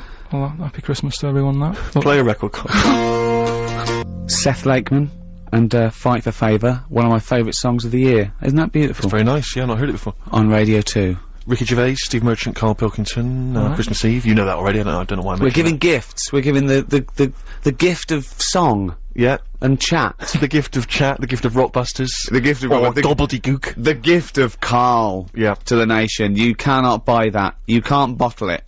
I'd like to see him bottled. That'd be ideal. Like a little frog. Pickled in a jar. Yeah, exactly, yeah. He will be one day. He will be in Ripley's. Yes. One day. Yeah. And they say he used to walk round amongst us. Exactly. It's quite normal. But, let's not forget why we give gifts. Well, yeah, just to cheer people up and that. Yeah. No, it's because the wise men gave gifts to the baby Jesus. Yeah. Yeah. So, that's why. What would you have got the baby Jesus? I'd have probably got him tokens. And let him decide, because it's very, you know what I mean, you don't want to get anything, you know, and then he doesn't like it, he wants to take it back. Well, I'll tell you, in a recent poll Waterstones did, the favourite gift for children was Flanimals. Still available? That's so outrageous. That's so disgraceful. It's Christmas Eve. What would you have got him then? Probably extras on DVD. I don't make any money from Flanimals.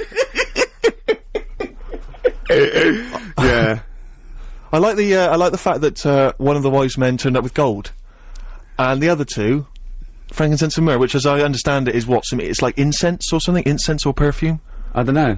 I believe that's what it is. But I just love the idea that one of them stood up, they've all got together, they've gone, okay, now guys, we're not gonna spend more than 50 quid each this year, alright? Definitely not. Definitely not. So what have you all got? Before we go in and see him, what have you all got? I spent a bit more than 50. What are you talking about, man? We just say we weren't spending, we were just gonna whip just round got him cheap, like a token. No, I got him some gold. Can't believe it, what? Well, I'm trying to make an impression, he's the son of God. But I didn't know, but we only got I got frankincense. And what did the other fella get? He got myrrh, and I don't even know what that is, and I'm a wise man. Surely one of them must have been furious. Is myrrh still popular? Gold still very popular. I hope so, because this is what my grand's getting this year. Really? Yeah, lovely. Well, that's why we give gifts. Do you know, like, how he got them gifts? Right? Yeah. Little baby Jesus. Yeah. Were they for Christmas or his birthday? I don't know.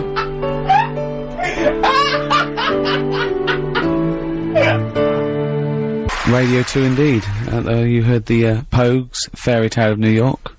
One of the best Christmas songs ever. I think the best Christmas song ever, and one of the best songs ever. Absolutely. No, there's no question about it. It's brilliant. Do you like that, Karl? It's alright, yeah. It's good. Yeah. Enjoying yourself, Karl? What, being here? Yeah. Yeah, it's alright. I mean, we're getting looked after and that. I can't believe, like, you know, the amount of food and that we've got here. It's mental. Yeah, mince pies, fruit, it's all going on. Just like a little harvest festival going on. Yeah. Where you take the pineapple chunks for an old lady. Yeah. But yeah, it's going alright. I mean, I've been sort of listening to Radio 2, you know, the last few weeks, enjoying it and that, and sort of, you know, making sure we get the show right. Yeah. You know what I mean? We want it to fit into everybody else's shows and that. Oh yeah, this fits into everyone else's show. I've been thinking. Oh yeah, this is great. This show, this is perfect. Listen again, of course, on bbc.co.uk/Radio 2. But something that Wogan does, right, on breakfast, Terry Wogan, right? He does this little thing called Thought of the Day. Yeah. And I thought we could carry it on. I've like a little. What, you're going to do it? Just have a little thought. Well, if you ever have a little thought, please tell us, and we'll put it up on the website. Oh. You want to do thought for the day? Yeah. It's a big feature, isn't it? He does it in the Have you got one? Have you got a thought for the day you want to do, or are you just gonna, when I put, Well, alright, well, okay, well, no, alright, well, let's have a little jingle. Have a little jingle. Okay, I don't know what the jingle is, I don't. But just make something up. You listen to Radio 2, the Ricky Gervais Show, with Thought for the Day, with Karl Pilkington. Right, well, thanks for having me, right? Brilliant. Just like to say, you know, it's Christmas time. Just, you know, cheer someone up, have a laugh with them, make the day and that. So, happy Christmas. That's it. That's your thought for the day. You don't need to mess about. Do you know what I mean? Just if you can do that today, yeah, I'll add that. If you can do that today, cheer someone up. Right? I mean, this is quite sweet. Karl is quite sweet. You know, Yeah. I think I give him, I don't know, not child rights, because children are a lot more intelligent than Karl. I don't know, sort of, I suppose animal rights? No, no. Because they're No, but it's Well, I mean, you see, the thing is, Wogan normally has on a priest or a rabbi or a thinker, not normally the modern equivalent of, you know, Frankenstein's monster. yeah, so, no, but I've been busy. I haven't got time to. They sort of drag it out. They have like a fable or something, don't they? Cut out all that, right? Because you know they've got a lot of time on their hands when they're Vicars. Yeah, just you know when they're in their house. Well, not Christmas. It's their busy time as well. I'd have thought Christmas Vicars. Do you think they only work Sundays? Well, yeah, again, you know, I'm always a bit worried because I don't want to have a go on that. But you know, they do all right for themselves. They get given that house to live in and that. no, they do. Well, it's the house of God. They don't actually get to keep it. It's not the house of God. They live next door to the house of God. Right. That's the house of the vicar. They usually live joined The up. house of Barrett. Yeah, the house of Fraser. Yeah. No, the vicar lives in a little vicar's house, little vicarage, and that's usually joined onto the house of God. Yeah. You don't get those addresses mixed up. He doesn't get all God's mail and he's going, ooh, for you again. Well, I mean, you've heard now the way that Karl's mind thinks. You've heard over the last hour and 25 minutes. We've got these, Coldplay collectibles and stuff to give away. If you have a question for Karl, okay, you've seen the way he thinks. Brilliant. A question that you want to ask him, you want to get his opinion on something, you might want to get his opinion on, the supernatural, on, you know, civil rights. Anything you want. Just get his mind work, because he loves to learn, he loves to be educated, he loves to ask questions. You can text them in, 88291, you can email them in, gervais@bbc.co.uk. This is an example of how Karl thinks. Once, me and Steve were talking to Karl, and we told him that, they're gonna be able to bring back a mammoth soon. Bring a mammoth to life. He went, you're joking. And we thought, oh, that's interesting, is it? And then we realised, I said, what do you think we said? He thought we said man moth. A man moth. Right? Yeah. And we said, what were you thinking when you thought it was a man moth? He said, I thought of a little moth with a fella's head bumping into a lamp.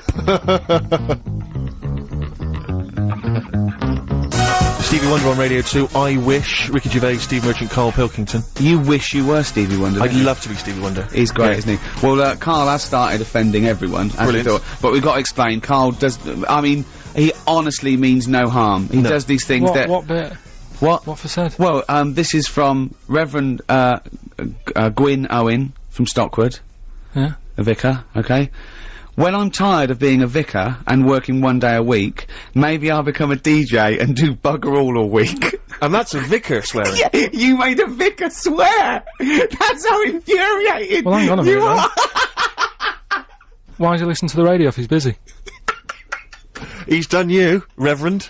Oh dear! No, Anyway, if you have a thank question for Karl, we're going to give away these Coldplay collectibles. If you have a question that you think will really pique his interest, really make his mind work, then you can get in touch with us, and the best question will win those Coldplay collectibles and a few other odds and ends we got knocking around.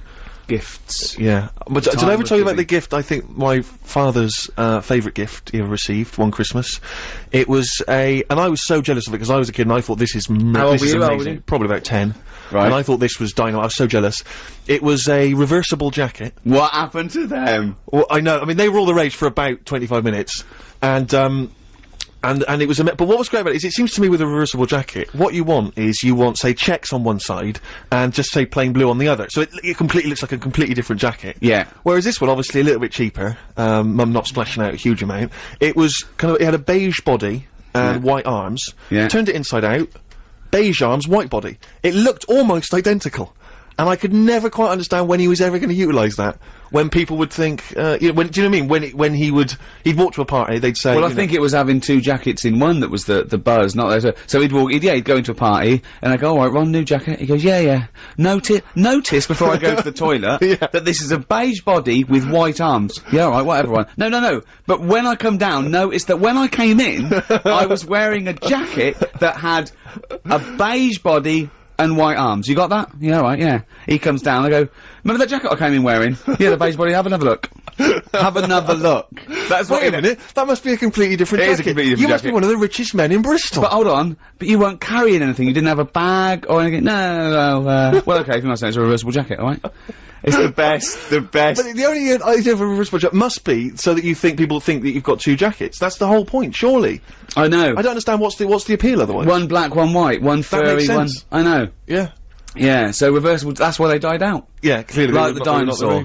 Like the dinosaur, Carl, we didn't need them. Didn't need them. Still be here if we needed them. Well, they're bringing back a mammoth, though, aren't they? So, Yeah, they are bringing back a it's a different mammoth. thing. Well, listen, you know, we're chatting about presents and all that, and before my little thought of the day about... It was a little thought. Just, you know, cheer someone up if you can. Brilliant. Right? I mean, it's a nice sentiment, but it's... Yeah, okay, go on. Well, there's an old woman, right, who lives In a next shoe? door... Who lives next door to my mum and dad, right? And this is what I mean about, you know, the old people, they might not have that many people cheering them up this time of year. So, you know, if you can, get them a little gift and that, because what happened was, this old woman living next door to my mum and dad... How old are you? This was only about 2 years ago. Okay. Right? And, you know, I think her son's left home, doesn't keep in touch, you know. Doesn't even phone her, I don't think, and that, right? Quite sad. And, I thought I'll give her a bit of my time, have a chat with her, try and cheer her up and stuff. And, I said, alright, how's it going? She said, yeah, not bad, I need a new, you know, dishwasher, right? I was going, yeah, and she was saying, but I don't get a chance to get out these days, you know, I can't get about like I did. And all that, and I'm going, yeah, it's bad that. Anyway, I go to, like, one of those big superstores where they sell all electrical stuff and that, right? I'm in there, I think, oh, I'll get her a little catalogue so she can have a look, right? Got back, gave her that, I said, there you go, whilst I was in the superstore, get you a little catalogue so you can have a look at dishwashers and that. She's over the moon, she still goes on about it. It was years ago. What, that you got her a catalogue? I got her a catalogue. I thought you said you were going to buy her a dishwasher. No, just the catalogue and that. Oh, but your life is sort of like just bittersweet tragedy. That's what I'm saying. It's like something from Shameless. I know, but it is though, because you've got in the street and there's people knocking around with big heads and webbed hands and webbed feet. I mean, that must have been. Well, she's pretty weird. Anyway, this old woman, because she was. And that's coming from you. No. Well, after I got her the catalogue and that, she opened up a bit and she was saying how, you know, she's a bit odd anyway, because she woke up one morning with blood sort of falling on her head from a dead rabbit hanging over her. So I mean, she's a nice. What are you talking about? What are you talking about? No, that's what she went on to. She sort of opened up a bit. And said, What street? What street were you born in? Where is this place? Is it Elm Street that you live on? She just said a man was a witch or something. So it was like, Oh, like normal. Like you said, like it's normal. It's just a bit odd, isn't it? But you know, I mean, but talking about like where I live and all that, right? One story that I've told you before, and everyone's always like, that didn't happen, right? Just a couple of houses sort of down from where I lived, there was this family who had a horse in their house. They what? They had like a horse in their house. I'd been out with my dad, right? And I drove back into the, my dad was driving, he went back into the avenue, sort of went down to the bottom to turn round to get back to our house. Just via the OK Corral? Just sort of did a little glance and I saw this horse being led in. He had a horse in there and stuff. Well, have you been back to visit your street? Don't really, there's no... Why did they have a horse in the house? I don't understand. I don't know, I think they must have nicked it or something like that. It was a council estate in Manchester and, you know, I've told that story. They've just been doing a bit of wrestling. Yeah, they made the horse go in with a hoodie, and they said, don't cause suspicion. Yeah. Just like, you know, we just pretend it's our long-lost brother. Just pretend we're rehearsing a panto. Yeah, it's two blokes. It's just two blokes in this horse. Well, that's amazing. The little old lady who gave her a catalogue. That's very sweet. You see that? And it's just a little thought. That's your thought for the day, isn't it? That's what just I'm cheer saying. someone up. So nip down to Argus. There's free ones stacked up. Go and hand them out to the elderly. They love it. The Jayhawks on Radio 2, Bad Time, is it? I think it's called Bad Time. So we were so distracted by all the questions that come in for These Karl. are great. Thank you so much for emailing and texting. They're brilliant. Here's one from Reverend Rachel Harrison. I'm also a vicar, and I'm making mince pies. We know our demographic now. We got a load of vicars listening.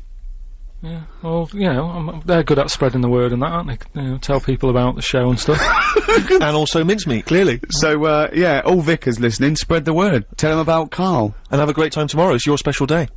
Although Karl sort of does Karl go against creationism or for it? I don't know. What do you mean? Would he have evolved or did something make it? All I'll say to this, would God have bothered to... Is that in God's image? I mean, that's surely the most blasphemous thing you could say. Bod made him in his image. Yeah. He's made in the image of Bod. Is he the one who sort of decided... Who? God? Are we talking about God or Bod? God and that. Okay. Is he the one who decided that, you know, we should move out of the water and walk on land? Did he decide that, or once he made the little egg, did he sort of go run free? I don't know where we are. I don't know what part of the... Could I just say, if there are any vicars out there, could Karl come and do a sermon one day?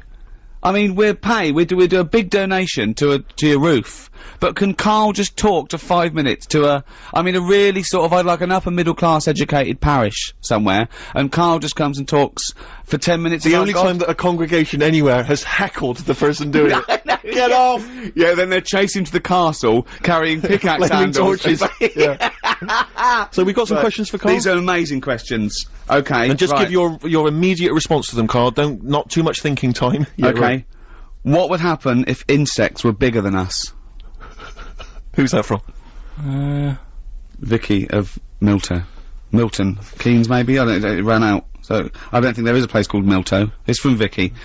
Karl, what would happen if insects were bigger than us? She's going into the possible winner file there. Would David Attenborough still like his job? Do you know what I mean? Would he start worrying? Because I've got that point, just because, you know, insects and that, he's always messing about with them, but would he be that keen to, like, 8 foot? Is what I mean. If they look like me. Sure. Brilliant. Okay. Look, this is a nice one. This is, from, Jason. Can Karl do something to prove you are on live and not recorded? I'm sure that will tax his little bald head to bursting point. What's his name? Jason. How can you prove that we're live on air? Come on, how could you prove that we're live on air? Happy Christmas Eve, Jason. No, we could have recorded this a week ago. Yeah, but then it wouldn't be Christmas Eve. No, but... Happy Christmas Eve, isn't it? No, but we'd have recorded Karl, it and... think! Alright, it's nearly 11:45. Yeah, but we could have started with the clock knowing that we were going to record it as live. We could have done this last Wednesday. Alright, it's Radio 2, it's a nice day out there, sun's out. Well, that's a guess. And do you think... Oh, it is sunny. Yeah, it is sunny, yeah. Generally, but hold on, wait a minute. We're in London. Someone listening in Manchester, it might be raining. It probably is raining. Look, he can't work out how to make sure it's live. Look at him looking up in the sky. Look at him. His head is gonna burst. There's a little bit of blood coming from his ear. How can we prove we're live? My mum's budgie died last night. But Don't laugh about it. Don't laugh. Only your mum that can confirm that. Yeah. No one knows whether your budgie died or not. Was he pictured holding a copy of today's paper? What are you talking about, Karl? I can't prove anything then. You're so right. Next question. Oh, that's amazing. Oh God, Karl. Where would you go if you had a time machine? That's Bob from Manchester. Where would I go? I can go to any time. Yeah. And how long, once I get there... Oh, yeah. No, but I'm just saying, what am I doing? Am I staying in the little box and just looking out of a window? Or am I... Let's assume you can wander around. Okay, we do both. First of all, you're wandering round. I'm just and I've typed in the year. Oh, yeah. To be honest, I'm not that good at history, so I don't know what happened when. So I'd be better off just sort of letting someone else have a go and asking them when they get back, just saying. Karl, where would you go? What do you fancy? Just think. Would you like to see dinosaurs? Would you like to see the Roman Empire? Would you like to see the 1960s? Would you like to go back and see your nan as a kid? Shouldn't really mess with time though, should you? No, you're not. It's not actually going to happen. No one's actually invented one yet. What period of history are you interested in? Probably. I mean, I sort of like the 60s. But we still sort of, you know, we don't really... Next question. Unbelievable. Everyone's got an answer to that. Everyone wants to know where they can go back in time, well, except where would you go back in time to? I'd go back to religious times. I'd go back to the birth of Jesus, see what was going on. Really? Yeah. See how the frankincense and myrrh went down. There was this thing started, I saw it in the paper about 15 years ago. A guy put an advert in a local paper, I think it was in Sheffield, saying, I've been reincarnated. I was a cow at the birth of Jesus. Is anyone else out there that was reincarnated? It was the birth of Jesus. Fella got in touch, said I was a cow too, and they started a society called Cattle for Christ. Just the two of them. I don't know where they held their annual general meetings. I mean, I wonder if that's still going. I don't know. But imagine if you were at the birth of Christ and they're going, oh, do you remember it? He goes, yeah, but I couldn't quite see. There was just a bit of wood in it. I didn't really see that. I remember the men, they were arguing over spending. All I could see was your backside. I know, yeah. So, think of that, Karl. Okay, final question. Right, okay. Karl, if you could, travel back in time to ancient Rome and take one modern invention with you to set yourself up as a god king, what would it be? What would you take back? That's from Amy. Sorry, Arvy in London. Going back to Roman times. Yeah, so what would you take back to make sure that you were king? You know, would it be a weapon? Would it be, you know? Yeah, a weapon. It's pretty violent times, won't it? Yeah, I'll have a weapon if that's Well, what though? Gun. Have a gun, take that. And what would you do with it once you were there? Well, I'd probably, I mean, I don't like killing animals and that, but they used to use tigers a lot, so shoot one of them in the head. No, because there's no explanation why. No explanation for it. Just do it. I love him. Okay, look, we've got to give this, I think can Karl do something to prove you're live? Yeah, you completely foxed him. There was nothing he could think of in his tiny little brain to prove that this is live. So, I think little Jason wins the Coldplay collectibles and, some other stuff. So, well done. He still can't prove it. He still can't prove it. Play a tune, then we'll have some, you could just said, you could have just picked up today's paper and read the headline. Think! Monkey news after this.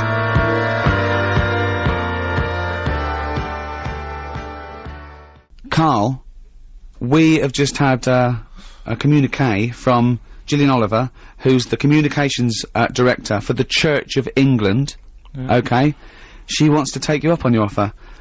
She would like to take you to Manchester and let you give a sermon. About what? Well, don't you think that's she's in charge of the press and communications for the Church of England, and you've got to do this, Karl, for my sake. I'll go to church if you do this. I've been. I didn't really like it. I had to go once to church.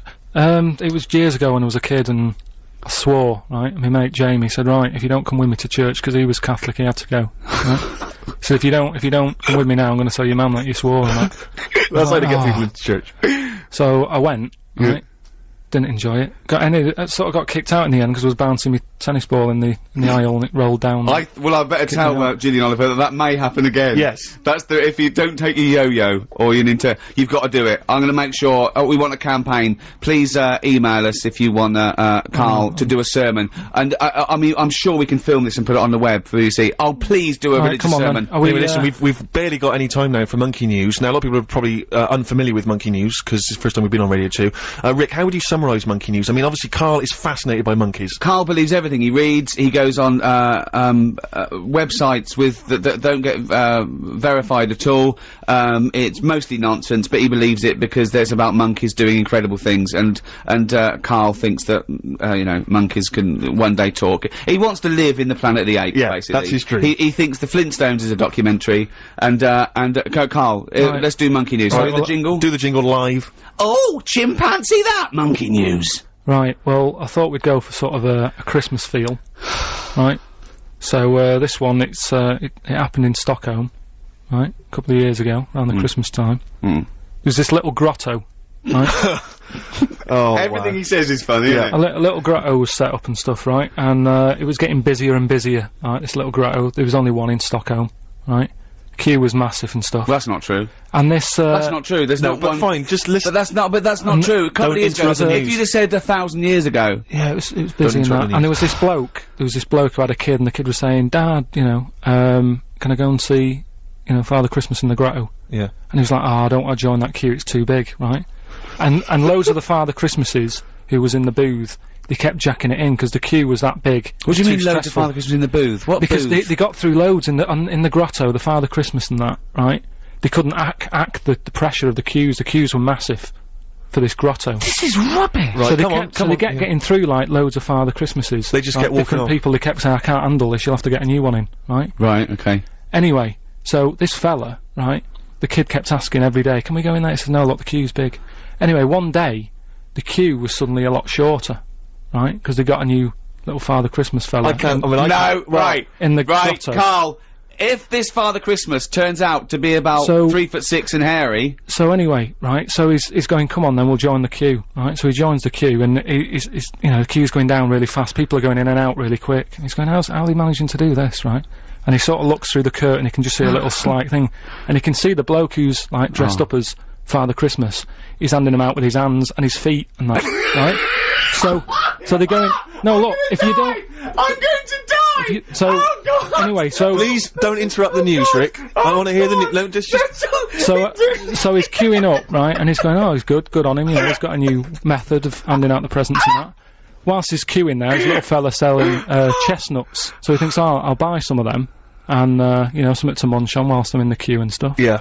And, so anyway, he's queuing up, he's eating the chestnuts, comes to his turn, Yeah. right? It's he absolute goes, rubbish. What are you on about? It's absolute rubbish. So, cut a long story short, you reckon that they hired a chimp to hand out presents for Father Christmas? and so he brought the chestnuts in, and the monkey attacked him, and Well, ate the nuts. he went off, right, and he's going, why is it all going mad? And You're there's a little absolutely fella, talking rubbish. There's a little fella that sat there with like a little beard on and that. Yeah, you're And, talking rubbish. You're talking rubbish. Well, it's not worth me carrying on then. No, it's not worth you carrying on, because again, it's absolute rubbish. That didn't happen. There's no way they'd hire a chimp, and there's no way people would go, they'd notice, they'd see it was a chimp! Forget it. They'd say it was absolute Forget it. rubbish. If you wanna, find out more about Karl, what's the website address, Karl? bbc.co.uk. And I've drawn a little picture that you can win of Karl, and it really sums him up. Alright. See you later then. Right? Next week, innit? So, Yeah. Alright. It's coming on Christmas. Don't cry, it's Christmas. Santa's coming soon. Though you ain't got a mommy or daddy, Santa still loves you. And he's riding on his reindeer to trample down the gloom. So don't cry, it's Christmas. Santa's coming soon.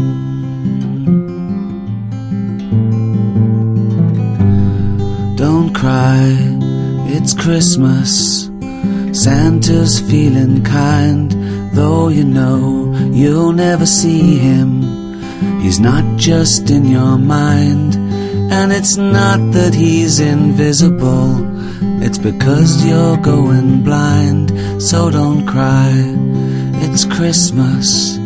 Santa's feeling kind.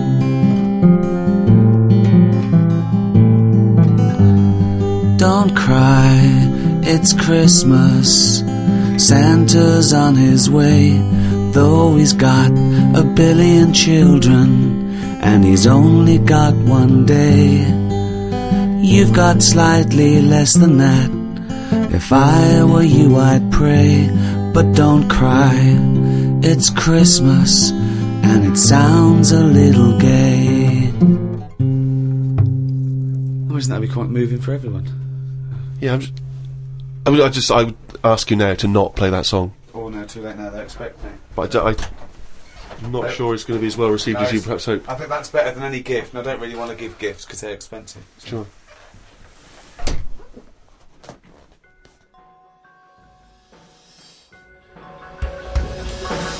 The Ricky Gervais Show on Guardian Unlimited.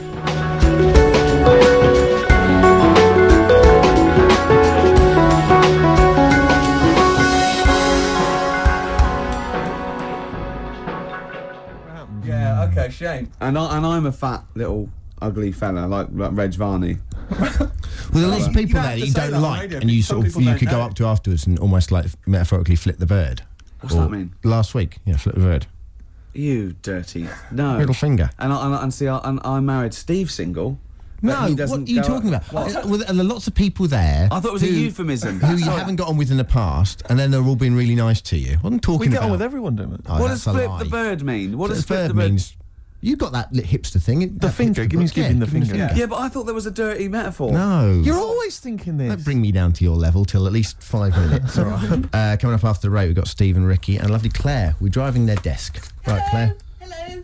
Don't bend over like that, Claire. Sorry. Put a longer top on or something. You're right, boys. You're very studious there. We are. We're working hard on the Just show. working out what we're going to play, and what order. I love the way you even live the pretense. What about some Foo Fighters mixed with the Strokes, Ricky? I wouldn't mind a bit of Strokes or New Order. What should we kick in with? Undecided yet, Rick. Probably got some ads to help us decide. That dilemma will be revealed in just under 4 minutes. Stick around. Merry for Christmas, Dermot.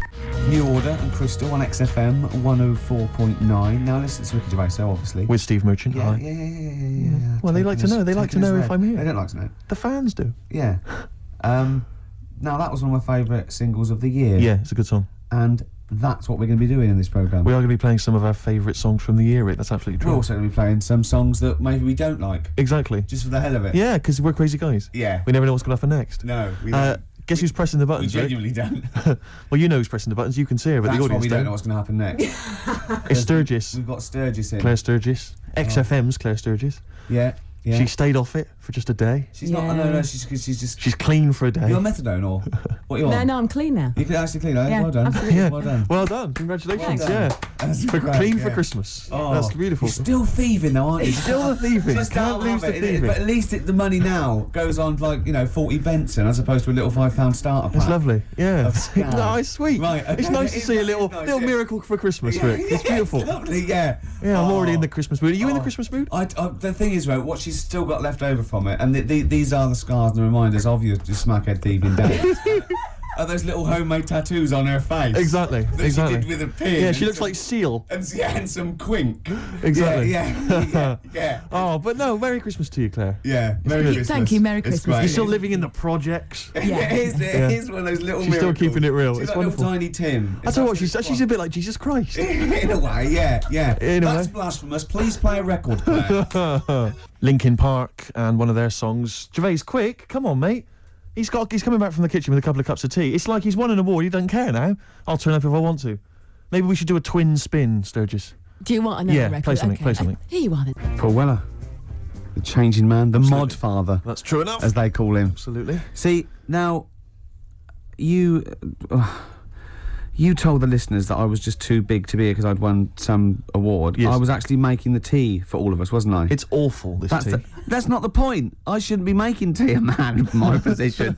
And, yeah, You're it is- right, you shouldn't be making teas. It's awful. How do you actually go about the tea? You understand how a cup of tea is made, But you've got to put a tea bag in there. No, but this is weird, right? Because I actually can't make a good cup of tea or coffee, and it's strange. It must be something metaphysical. I put all the right ingredients in, just like everyone else does, and I boil the kettle and everything.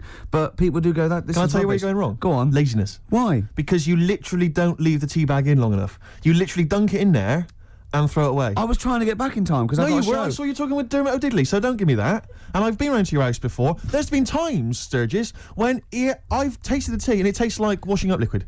And I've said, what happened? And he went, there were some bubbles in there, yeah. Well, Could you not have rinsed it out with some water first? Well, Not really, didn't have time. yeah, but I resent having to make tea. Yeah, but don't teach me a lesson. Don't offer someone a cup of tea and then think, I'll teach them a lesson. They won't be asking for tea again. When it usually works. But yeah, I've had to go and get an extra tea bag and dunk it in here. It's ludicrous. I know. It's mad, isn't It's it? pathetic. Anyway, it's Christmas. Let's not disrespect each other. Let's be cheery. Yeah. Can I tell Sturgis what you got your family for Christmas last year? I just remembered when I was outside. Please. It was a joy because Gervais is a generous man, and he's a thoughtful man, and he's got a lot of brothers and sisters and a lot of nephews and nieces and stuff. Well, I've got about 20 people to get you've got presents for. exactly. So it's a tricky business. That's why I think you got him £200 worth of lottery scratch cards. I had about a minute. I was getting a lift down to Reading, and it was my mate Jimmy, and I went, hold on, I just got to get the presents, and I ran into the 7-Eleven opposite me and got $200 worth of scratch cards. That's amazing. It's such a working class Jippo gift, isn't it? But did any of them work? Anyone win anything? Yeah. I mean, some people were down. That was a present. Hard luck. That's the risk you take when you accept this present. Some people were up £70, so they had a great Christmas. Let's bear in mind that there's like some children who are like 7 or 8, scratching off scratch cards. They got to be 18 to claim them. And just the rest of your family sort of, I can imagine, just wrestling them off. You can't claim it anyway. It's not off. No, have I won? No. No, you haven't. No. But I've got 3 dumbbells. It's 3 the same. You don't get anything for that. Not in this game. Unlucky. Are you going to do that again this year? Maybe, yeah. Mercury Rev, The Dark is Rising. That sounds a bit like a tribute to Neil Young. Beautiful. I thought it was wonderful. It was lovely. Yeah. Lovely. No, they're great, Mercury Rev. We're going to play some lovely records there'll today. be some beautiful songs today, Steve. All right? That's true. What did you call me then? Steve. Did you call me something else before? I didn't hear. I thought maybe you called me, I don't know, Jonathan or something. No, I don't know. I didn't hear. I got paranoid. Christmas. We were talking about Christmas. Yeah. Gifts. What's wrong now? I don't know what that meant. What? Were you having a go at me because I went on Jonathan Ross show? No. I thought you'd said something. You'd said my name by mistake. You'd said someone else's name when you were talking to me. Oh, right. But I didn't hear that. So when I heard you just go Steve, I thought you were correcting a mistake you hadn't made. No, exactly. No. Oh, okay. All right. You see? Blunder. What did you call me? Fatty. Good. Right. We're talking about Christmas, yes. Well, it is because it's just the fact that it's the right time of year to talk about it. To be honest, it's topical. So let's carry on. Go on, shoot. Well, I just wondered if your Christmas gift buying had always been as thoughtful as it is. Recent years. Oh well, no. That was actually, even though it was thought pretty lazy and thoughtless, it was quite generous in a sense, the financial. But I remember, oh God. Now, even though I sort of come from a working class family, my dad was, a labourer, and my mum was like a housewife, but I was spoiled at Christmas. I didn't have like pocket money or gifts and that, but she'd get out of a catalogue and pay for it for the rest of the year. So I did have great presents. Yeah. And because I had older brothers and sisters, they were earning, so I had good presents.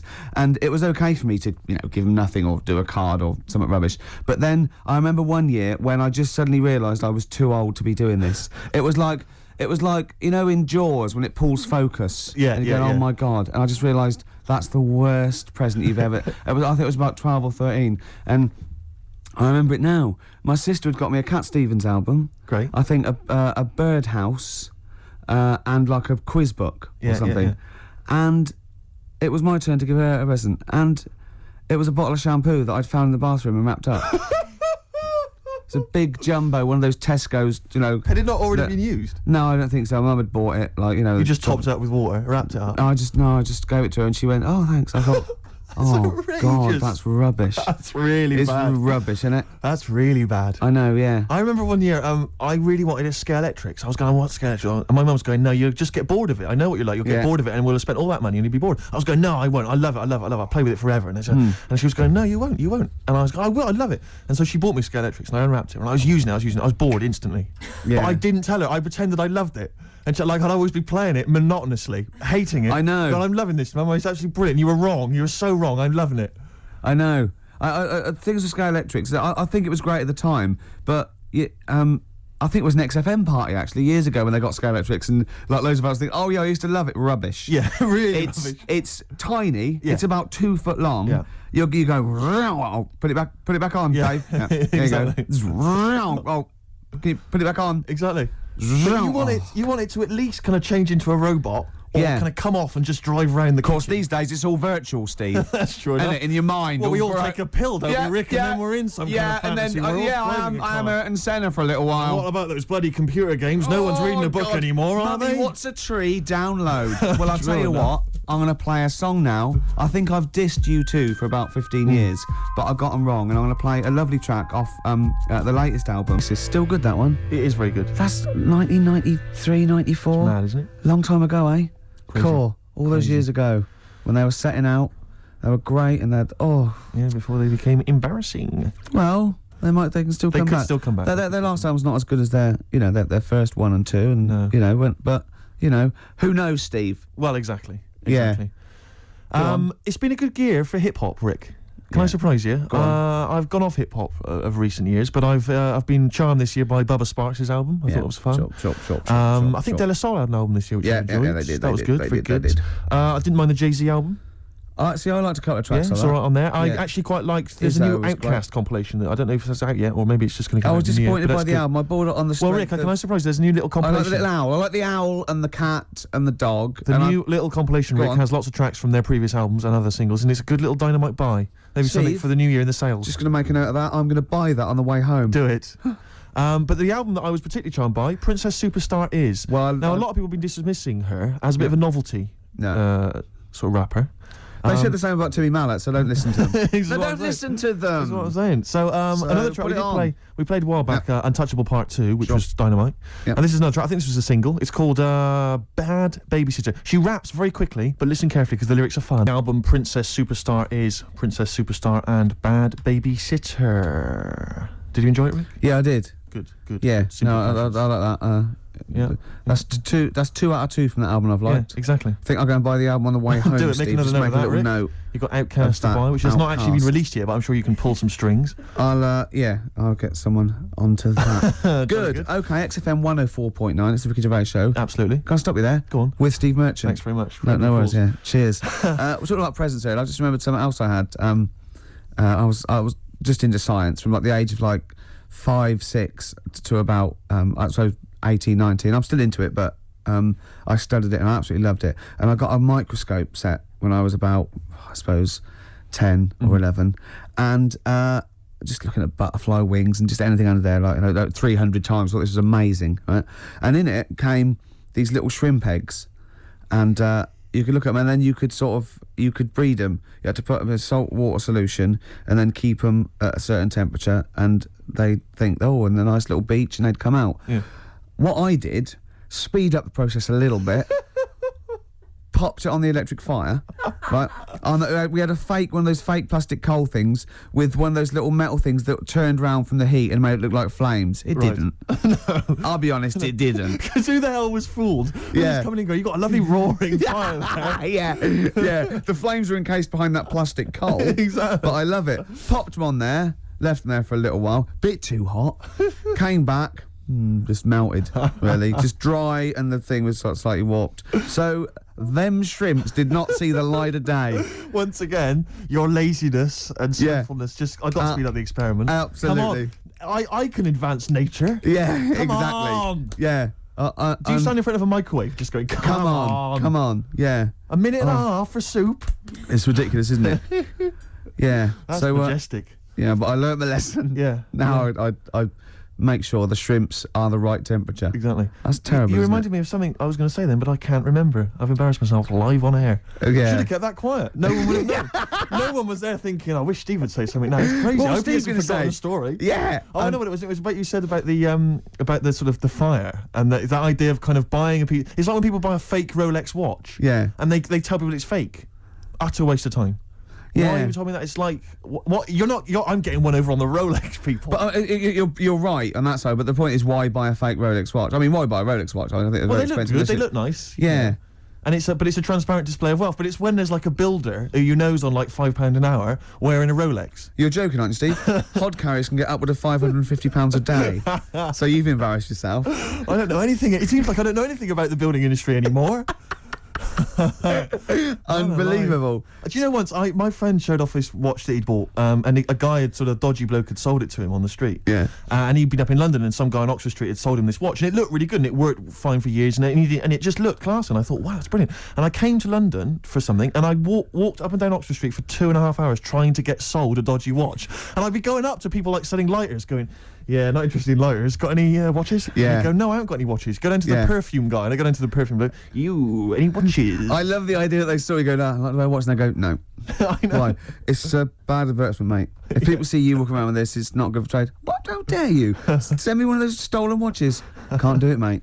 More than my job's worth. Tim Benson. Black Snow. That's a great tune. Good song, I love it. It's sort of punky, but it's got more in common with stuff like Steppenwolf and My Bad only worry Company. is that are they like sort of 18-year-olds who, like Gomez, are trying to sound like they've kind of had a rough, hard-living life? No. They are old 40-somethings. Well, no, they're not. They're sort of, but they're dirty. Yeah, good. Do you notice that Steve Taylor, the man with the knowledge, just popped in there to bid us Merry Christmas? Yeah. And I noticed, Claire, you said something like, has he got another kid, did you say?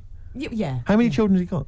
I think he's got the 2 now, yeah. Clearly, he has got the knowledge, hasn't he, in every sense. Yeah. I imagine he's a great lover.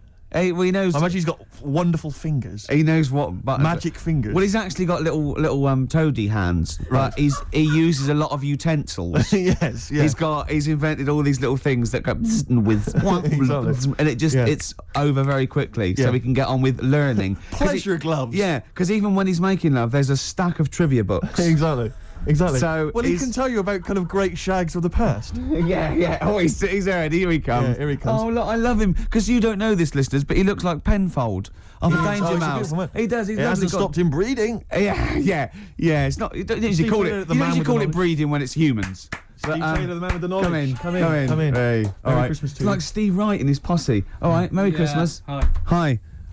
Are you? So a tell great- us, are you a great ladies' man? Were you a great ladies' man before you were married? It's not something I talk about. I'm married now. Because he's sort of like got a little shaved head and he's got a beard and it's exactly the same colour, sort of ginger hair. He looks like a tennis ball. It's just hair, exactly the same length, all over his face and no head. reason for me to come in, was that abuse was happening without me here. Yeah, I know. And now I've come in, you just continue. But say hello, so it's with your blessing him. I think we're nice. Say Merry Christmas. Hi, Merry Christmas, all listeners. See, you're on at 5 o'clock, aren't you? Yeah. Right, I'm going to make a note of that. Make When a I've note of bought that, those yeah. 2 albums, I'm going to listen to Steve Taylor, the man with the knowledge, on at 5 o'clock on XFM. Isn't it incredible? Because he's been in since 11 o'clock this morning, just compiling information for every record he'll be playing. Yeah. The show's only 20 minutes long. But you know, with him, it's because he's got to offload it. Yeah. He's got to talk about it all the time because it's only, he's got a huge brain. And it's wom, it's going Throbbing, wom, yeah. all What are you information. playing next, Claire? You bored? Sorry, were Yeah, we tell us- boring you two? Oh, was this that list? Isn't that cute? Yeah. Can you tell us about Star Sailor? What do you know about some interesting facts about Star Come on, Sailor? into the microphone, into the micropole that goes down the loudy box and out to the radiograph in the homes all around England. They're rubbish. Thank you. Steve Taylor, controversial view. Still, he has bred people.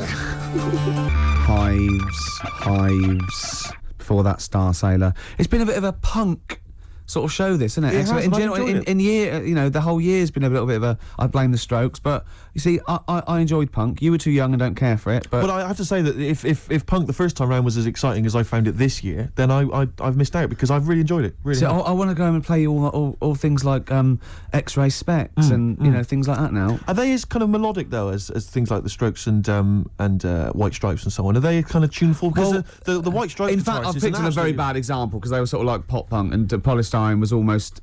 She wasn't a joke, but they had saxophones and stuff, so Right. it's not. It's probably a bad example of early.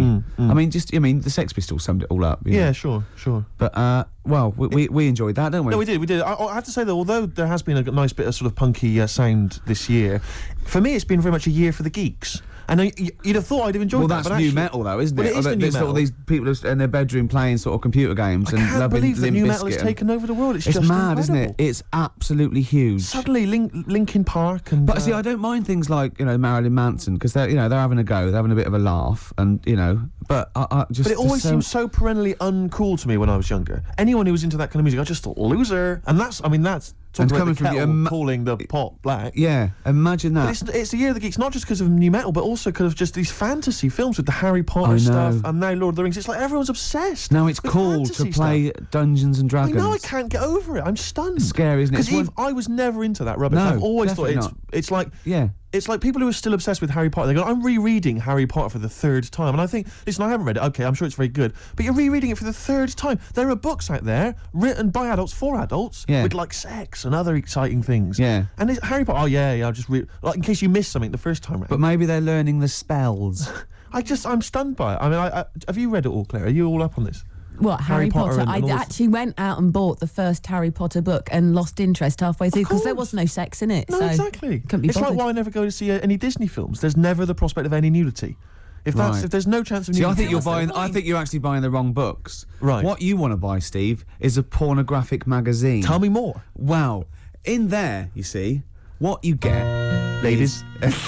Other ladies. Sometimes ladies. Nudie ladies. Sometimes ladies.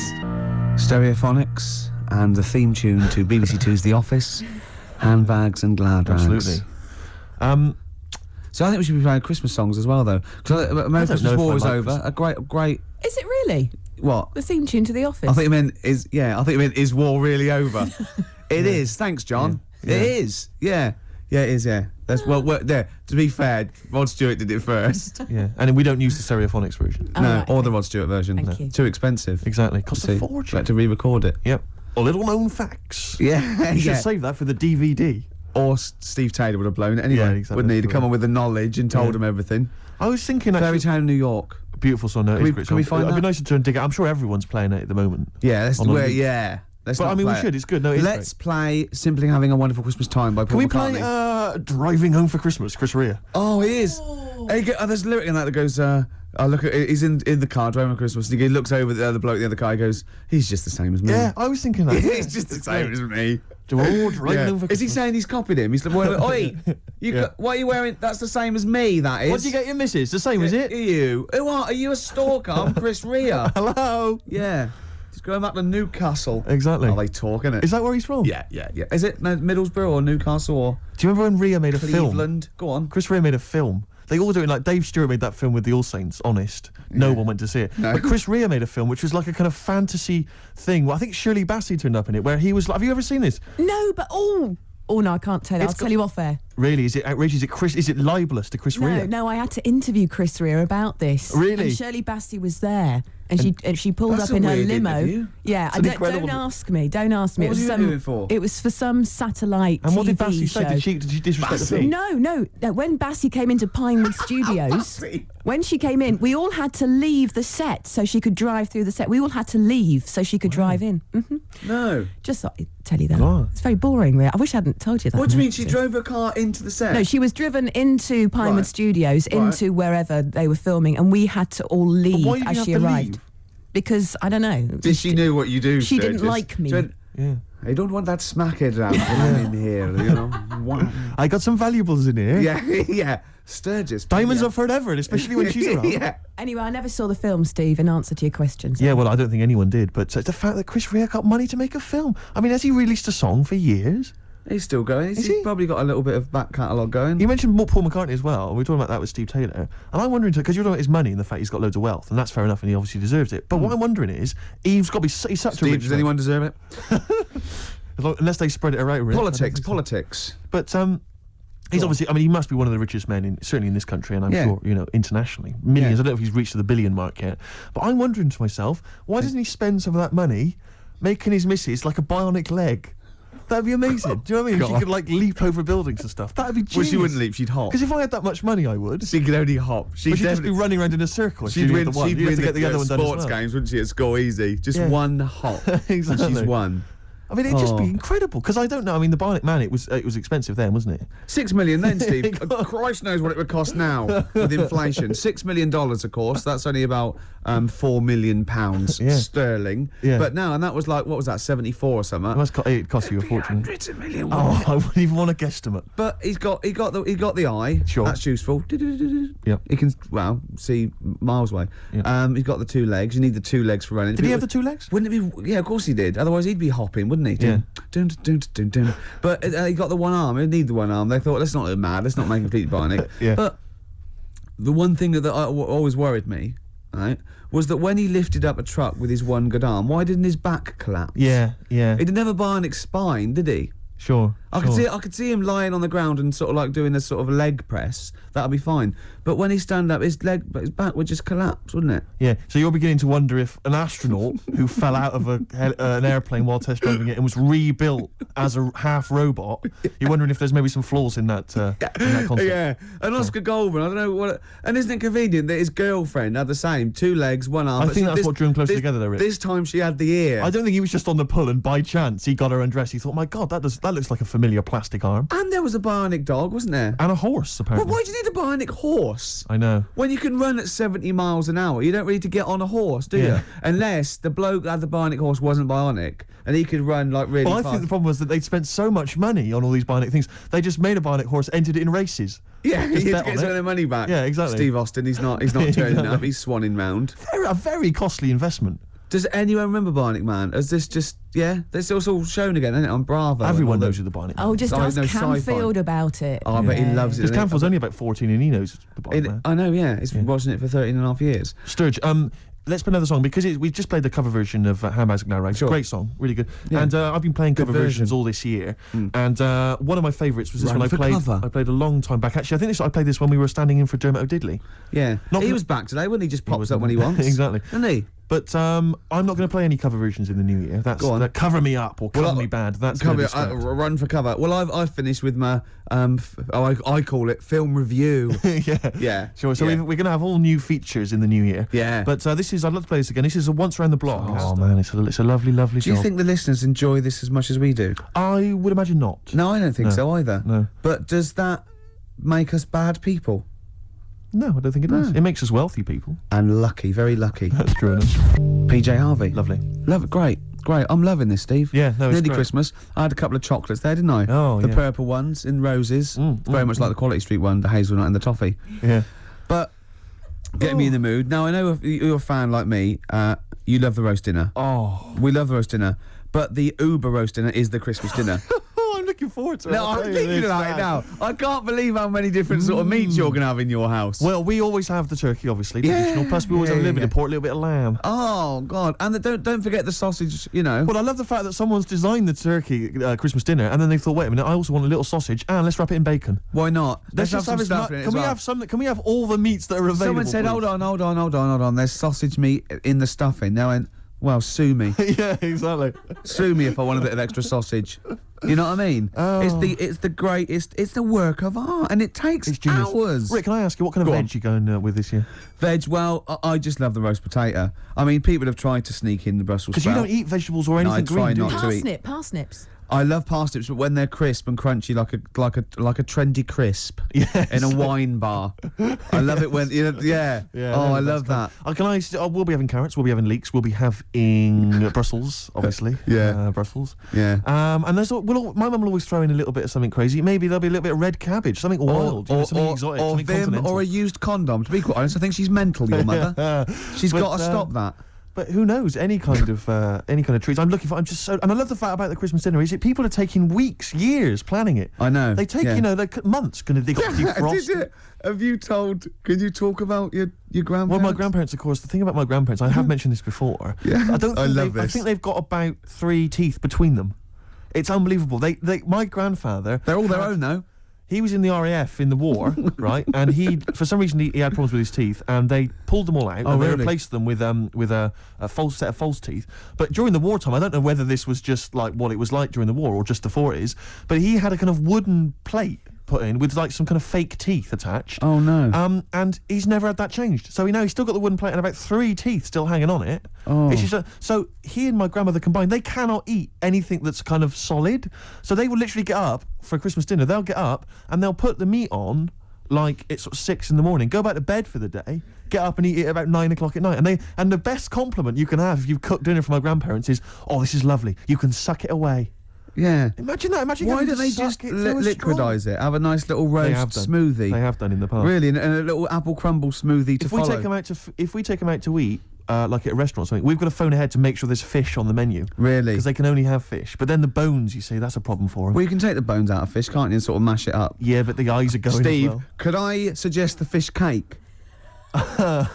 It's already mashed. It's with the potato. It's in a crispy crumb, which doesn't hurt anyone, whether you got teeth or not. Rick, can I go on? Make a little? Yeah. I just want to make it because obviously not everyone's as fortunate at Christmas. Rick, No, as us. we're What talking about the vegetarians? What are they eating? A nut cutlet. What the hell A is lovely a little nut cutlet.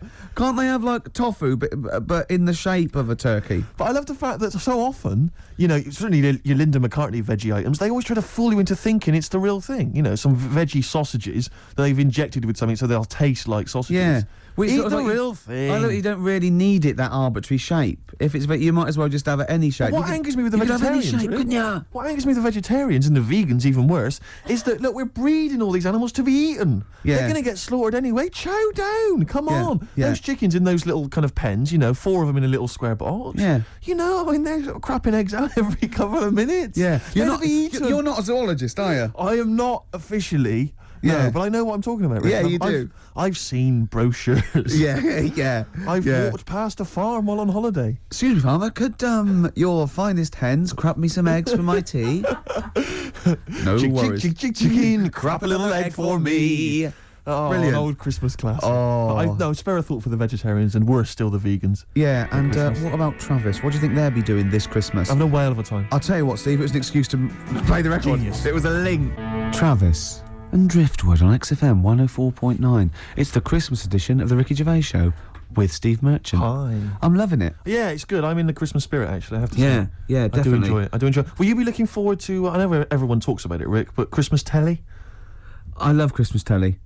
Christmas Day telly's great. I get up and Noel's giving out some presents around hospitals and that, and then you might have the number ones of the year from Top of the Pop. Then you might have a little, I don't know, I don't watch the Queen's speech, but you know, you have a little sleep then, don't you? Maybe exactly. after a big roast dinner with too many sausages. Yeah. I'm only joking, Mum, let's have some more. It's true enough. More chocolate, please. Yeah. Well, let's not, you know, there's people crazy. starving in the There world, are so let's people not rub it starving in. Hopefully they're not listening to the radio. No, probably not. Just scrabbling around in the cold and the dirt looking for food.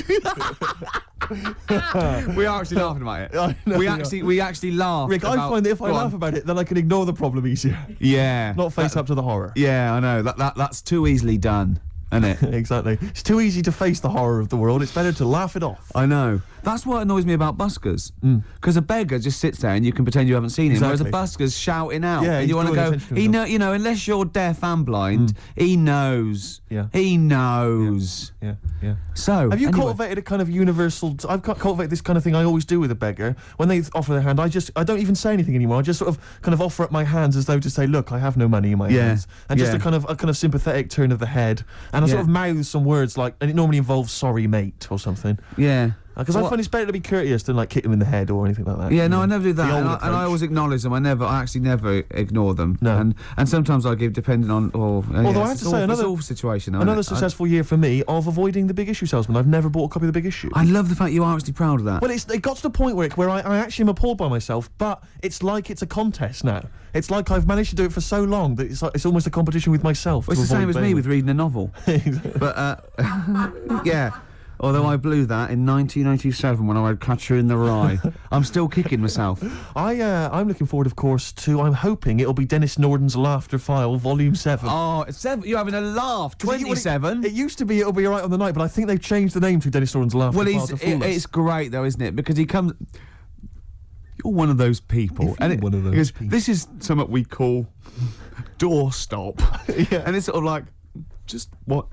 Yeah. And doesn't he just go into the Director This General? is one called Let Sleeping Logs Die. Yeah. It's just, oh, God. But what I don't understand is why no one has said to him, or why hasn't he watched that TV? Why hasn't he, at Christmas, right, he's gone home with the family, he's gone, come on everyone, let's watch my show, and he's watched it. It's Laughter File 27. That's me. The family must have been faking laughter, and why has he not turned around and gone, why did no one tell me then? Crap. Why doesn't he go to Greg Dyke and go, or whatever it's on? Well, it's ITV, isn't it? Yeah. Is it? Oh, who's that then? ITV Task is Paymasters, I don't know, they change every week, don't they? But go to go, with them. Just watched me on that Laughter File 27. It's rubbish, isn't it? And they go, yeah. They go, well, why didn't you tell us? Well, we thought it would kill you, to be quite honest. But why didn't you let my son take over or something? Well, Dennis, he's 84. How old am I then? Well, we don't know. We've had you carbon dated, but it's off the scale. But why do you let me carry that stupid file? Are you reading this now, Dennis? Well, I can't remember what I got to say. Well, don't read it. Just speak normally. 2 coffees, please, waiter. No, this is what we call talking to the Director General. Stop it!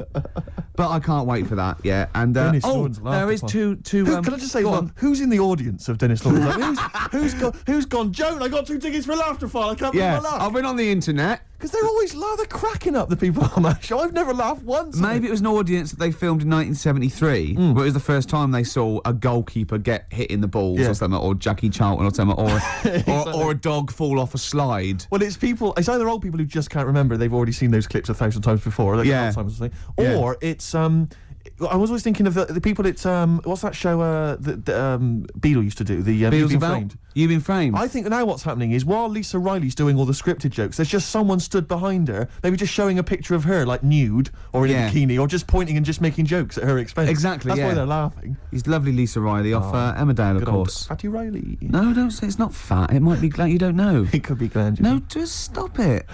You can't say that. I don't know. I've gone a bit crazy. I've just gone. No, gone a but bit wild. what if she's listening to this and she gets an eating disorder or something, or becomes bulimic because of what she's probably at home binging now. I know. She's leaving out the vomit and she can't get her fat fingers in her mouth.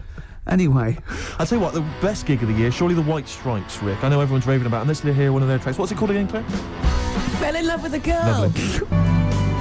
Pogues, Kirsty McCall, Fairy Tale New York. We're just saying, it's just a brilliant song, isn't it? Genius. It's genius. Great. And what I love is the fact that it was quite a big hit. And it's like sometimes even a majestic song like that normally would get overlooked just manages to drift up to the surface somehow. And even, everyone, the white trash. Well, the imagery is great as well. How can old slut on junk be romantic? Amazing. Well, we're fans. Yeah. Sturgis thought he was talking about her. Leave it, Sturgis. You're clean. You're clean now. Exactly. Yeah. Well, we got more treats. After this, we've got Song for the Ladies. We're going out of sync here. We're going to play Song for the Ladies, the penultimate track, because I want to leave them with a Christmas classic, the Joni Mitchell classic, River. So look forward to that. Absolutely. Well, it's been a great show. It has. Even though I say so myself. Yeah.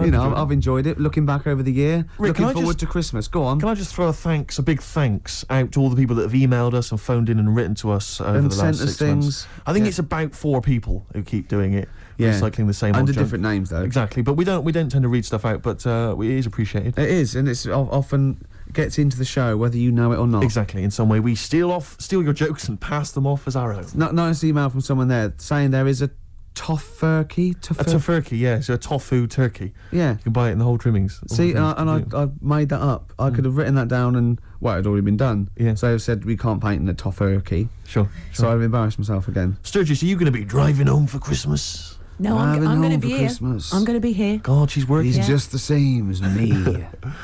She's working on Christmas, Sturgis. Oh, yeah, I'm here. Yeah. Someone emailed me the other week saying, will I be voice tracked over Christmas? Well, I'm not quite sure. It's a radio term, apparently. But no, I will be live. Wow. On Christmas Day? Oh, yes, Christmas Day evening. So you can't drink and stuff? Well, not as much as you would have liked. I mean, you're always drunk on air, obviously. But it's getting to that point. I didn't know she drank till I saw her sober one day, Sunday morning when she came in to do an early show, and she was talking differently. Yeah. She went, the pub's not open yet. Exactly. And I realised. It's terrible, isn't it? Well, what should we play now? I don't know, I've kind of felt like we've sort of exhausted ourselves, really. We've run out of stuff to say. We've made all our observations about Christmas. Yeah. We've taken a sideways glance at the sausage. Yeah, exactly. Oh, another funny word. This year's stuffing. Christmas. Remember we talked about stuff? Do you remember I think it was 4 links ago. Yeah, sure. No, listen. We're going to call it sausage loving.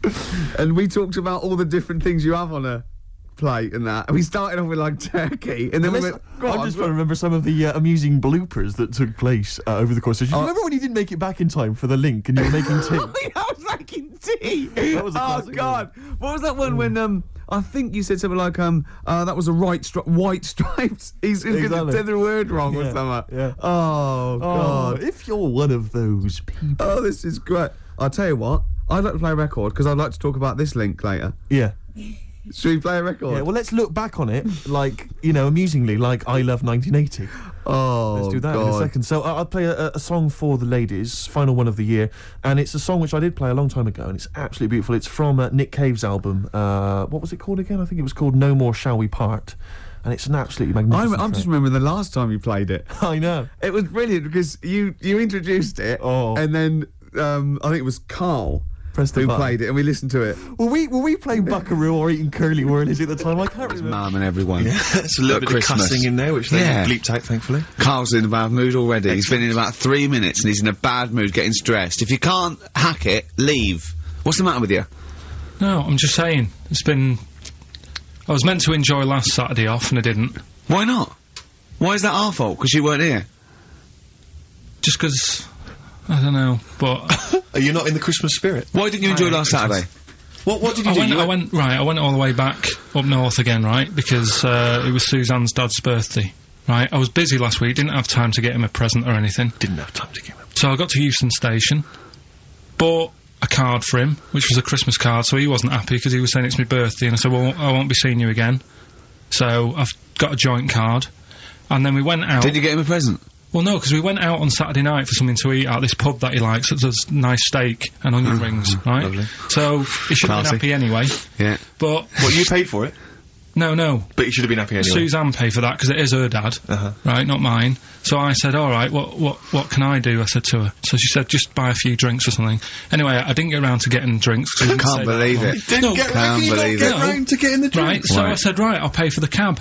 Right. Oh, what a lovely Christmas gift that is. Yeah, £2.50. I paid, it was like £3 there, £3 back. So £6 you spent on him? Well, no, I spent more. See, that's what he said. He said, get the Bolton and back, can't you, for that? He said, oh, you've spent on me £6 for my birthday. I said, no, I haven't, because I gave the taxi driver a tip. I'm a little bit worried about his attitude as well. Because even if, I mean, that is a stingy present, but you don't say... Well, I mean, let's be honest, that's the worst Christmas gift ever, because, I mean, you're pretty bad, like we discussed in the past, but at least you spend a bit of money. Yeah. It's just thoughtless. Yeah. This is nothing.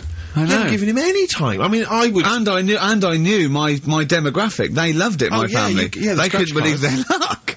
You know. Well, a tenner.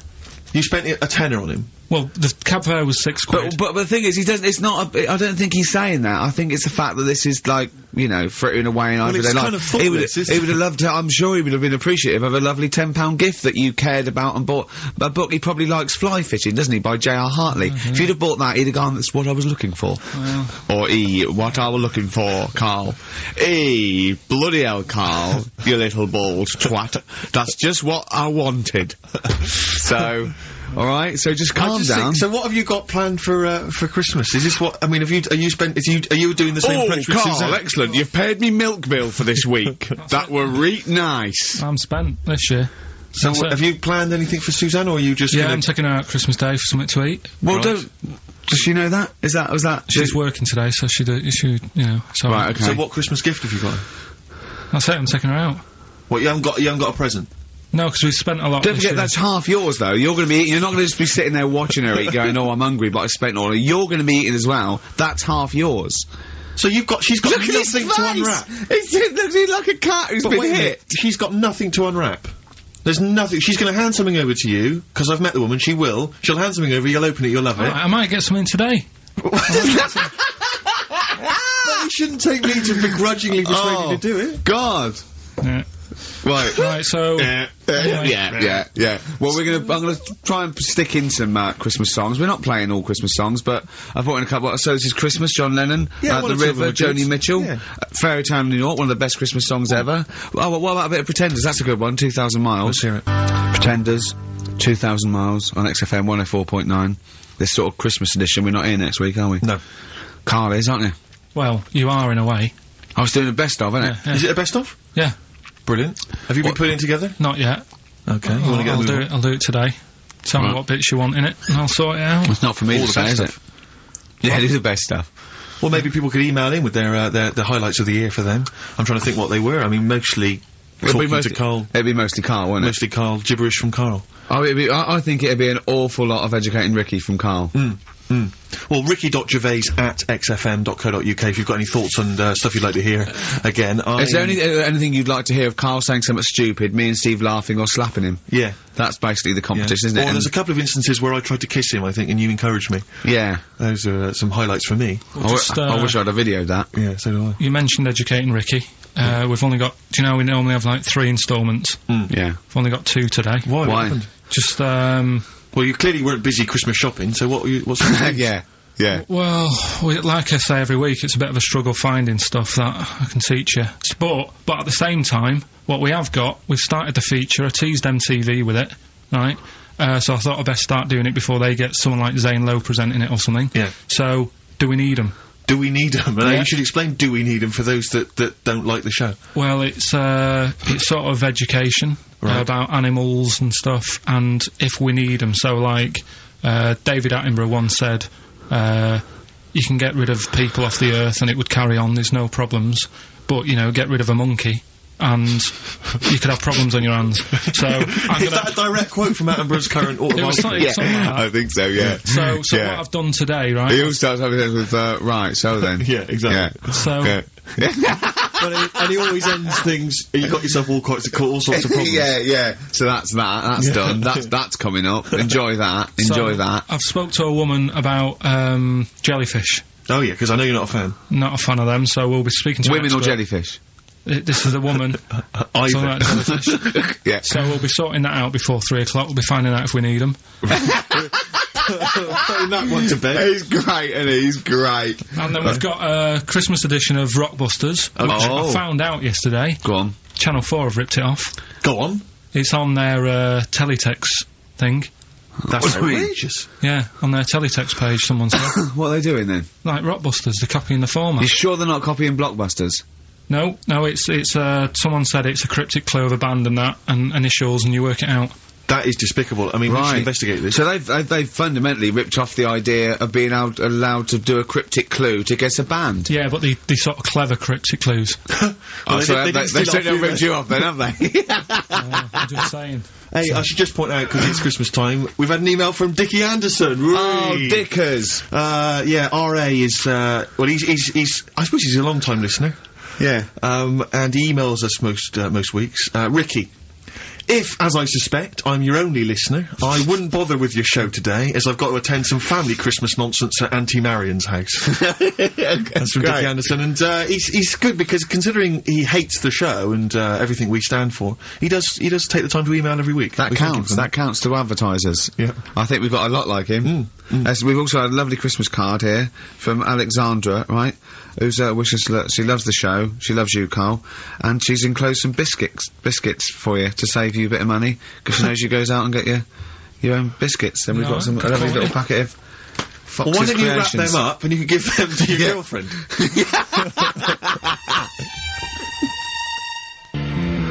Don and Blitzen from the About a Boy soundtrack by Badly Drawn Boy. Christmas theme there. Christmas theme there. You've spotted the Christmas theme. Yeah. Karl's not really in festive mood, but I can't imagine Christmas is your time of year, is it, Karl? Well, I'm not sure any time of the year is, really. I liked it when I was about... I think when I was about 7 I enjoyed it.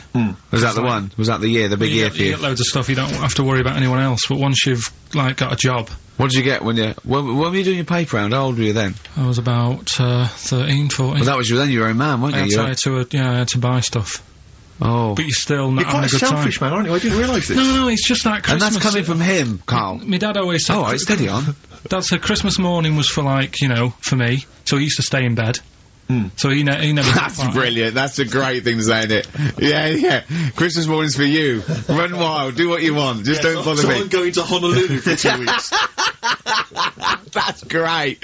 Dad, it's Christmas. Do I have to do anything? No. So my mum used to get up, because she used to like to see my face light up, you know, when I open my presents. And then, fireworks. And then I'd have to go to my bedroom from about 6 o'clock onwards, because, like, my mum and dad were into having big Christmas parties, and I wasn't, like, old enough to go. Right. So they'd say, right, you know, you've had your fun there, you go up to your bedroom, stay in there. Really? Yeah, I remember one year, right, I got a train set, that's what I wanted. Yeah. Right? It's brilliant.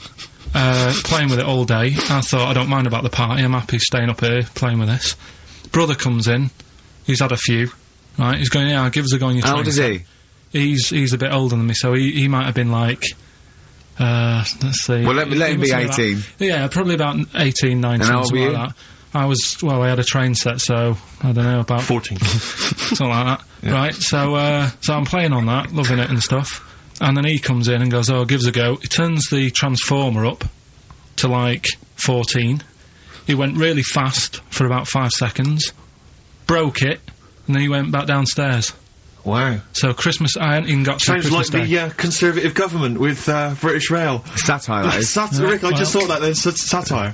If there's any satirical shows listening or magazines... It doesn't work in any way, because there's the analogy falls down apart from there being a train. Think it through, though. British Rail was trains. Yeah. And the government broke the trains in many... Well, they didn't break them, like, not officially breaking them, but they kind of... It does work, it's perfect. Oh, I'm pretty pleased with that. And I can't... And no one's asked him to be on Have I Got News For You? It's weird, isn't it? Because it's strange, that, when you've got a satirical mind that's as quick as that. Yeah. Right. And he's broke your little train set. So what did you do?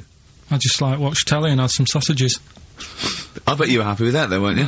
It's a bit annoying, though, isn't it, when your main present of the year's been broke. And did it ever get it fixed? No, that was it. Put away. I'm intrigued why your parents wouldn't let you come and join in the festive fun. Was it like really debauched down there? Was it like eggnog everywhere? Well, no, but I mean, that's fair enough. 6 is a little bit early, but I just think, you know, if you're your kid, you know, he had his fun, put him to bed at 8, maybe. And you think so on Christmas Day? I thought that was a day for family. Well, not if there's a party going on. Well, don't have the party on Christmas Day. Well, that's another option. Yeah. Your parents are weird, aren't they? A strange breed. Well, I think that was the year, right? You're talking about buying presents and stuff. I think I did treat my mum to... I didn't buy my dad anything. I think that was, like, when I got a bit older, I used to get my dad something, because he wasn't that bothered anyway. No. So, got me mum, there was a cheap shop, right? Of course. Thank God for that. Called Snips, right? So I went in there and I thought, let's see what I can get her. And remember Victoria Plum? I don't think so. Well, it's like a fairy character. Right. Right? And my mum's into gnomes and stuff, right? So I thought, right... She must be pleased with you, then.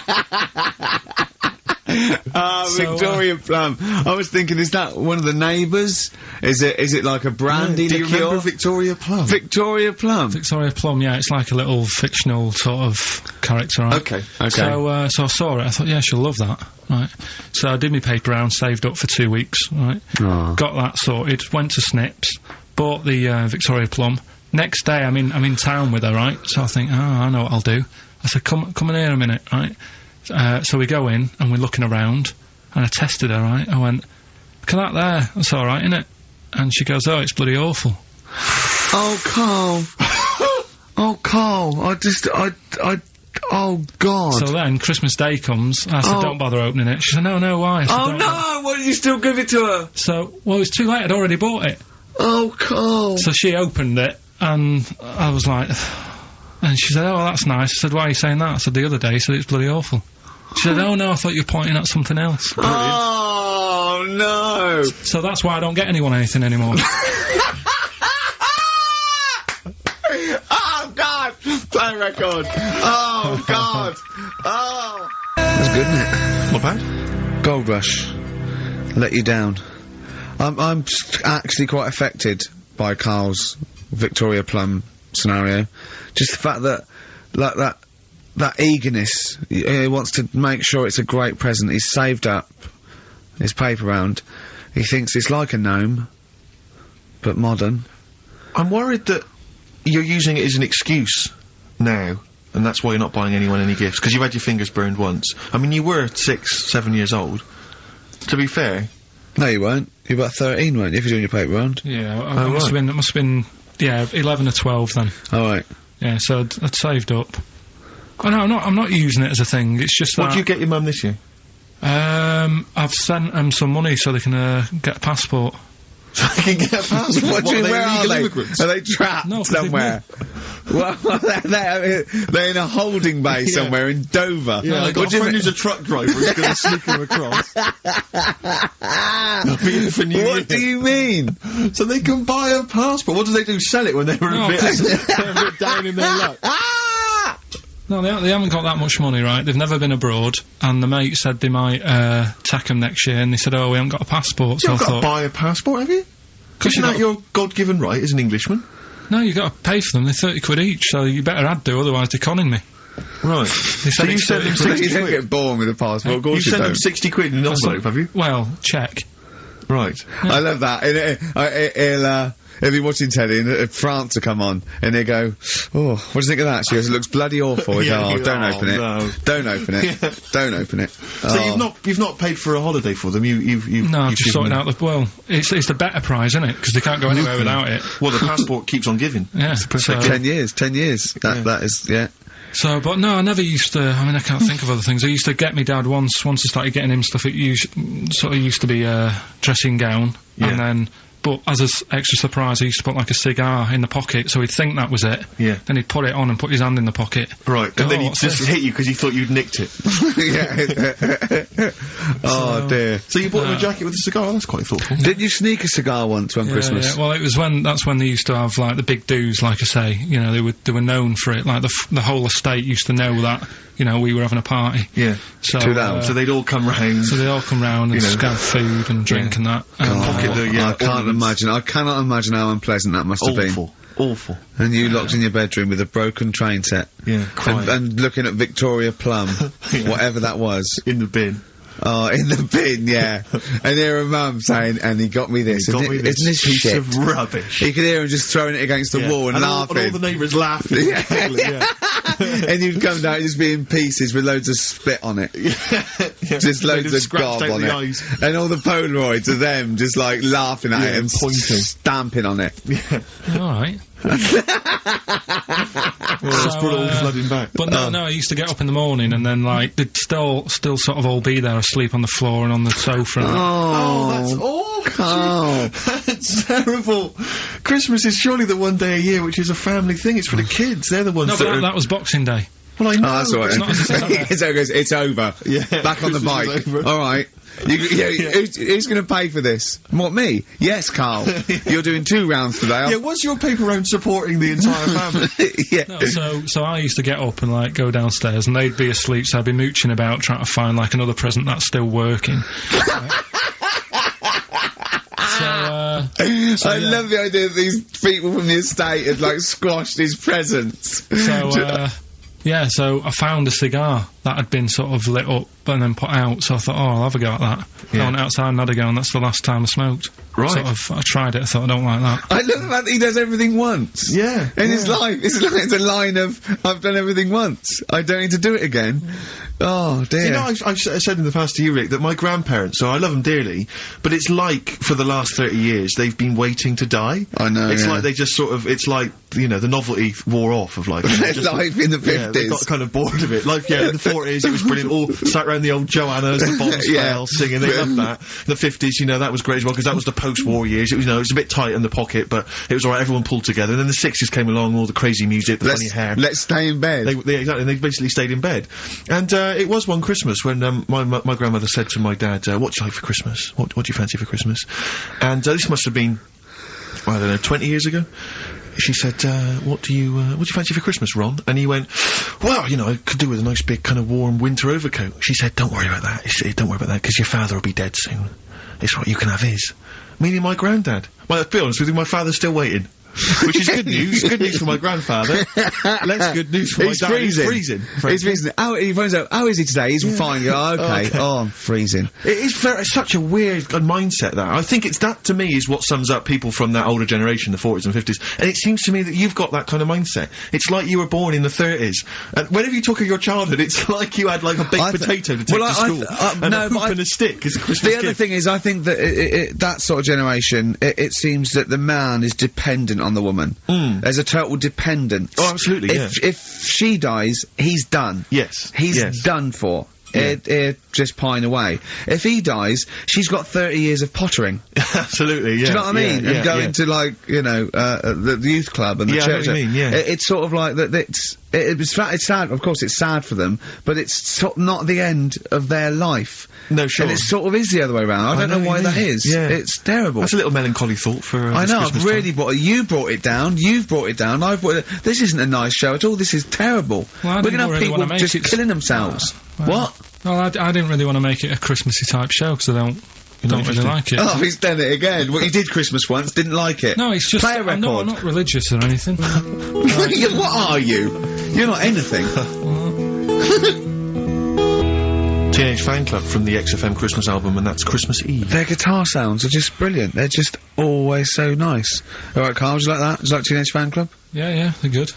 Karl, I feel like you've never kind of enjoyed the wonder of Christmas. I don't think I can't ever get the sense, maybe except when you were very, very young. You know, that kind of bright-eyed, you know, thinking of Santa, you know, kind of landing on the roof and coming down the chimney and drinking the sherry or whatever. I like the idea of it, right? Sure. The sort of, you know, I used to get a couple of annuals every year, you know. So did I, yeah. And I was allowed to open one on Christmas Eve. Oh, that's brilliant. So they could throw it on the fire.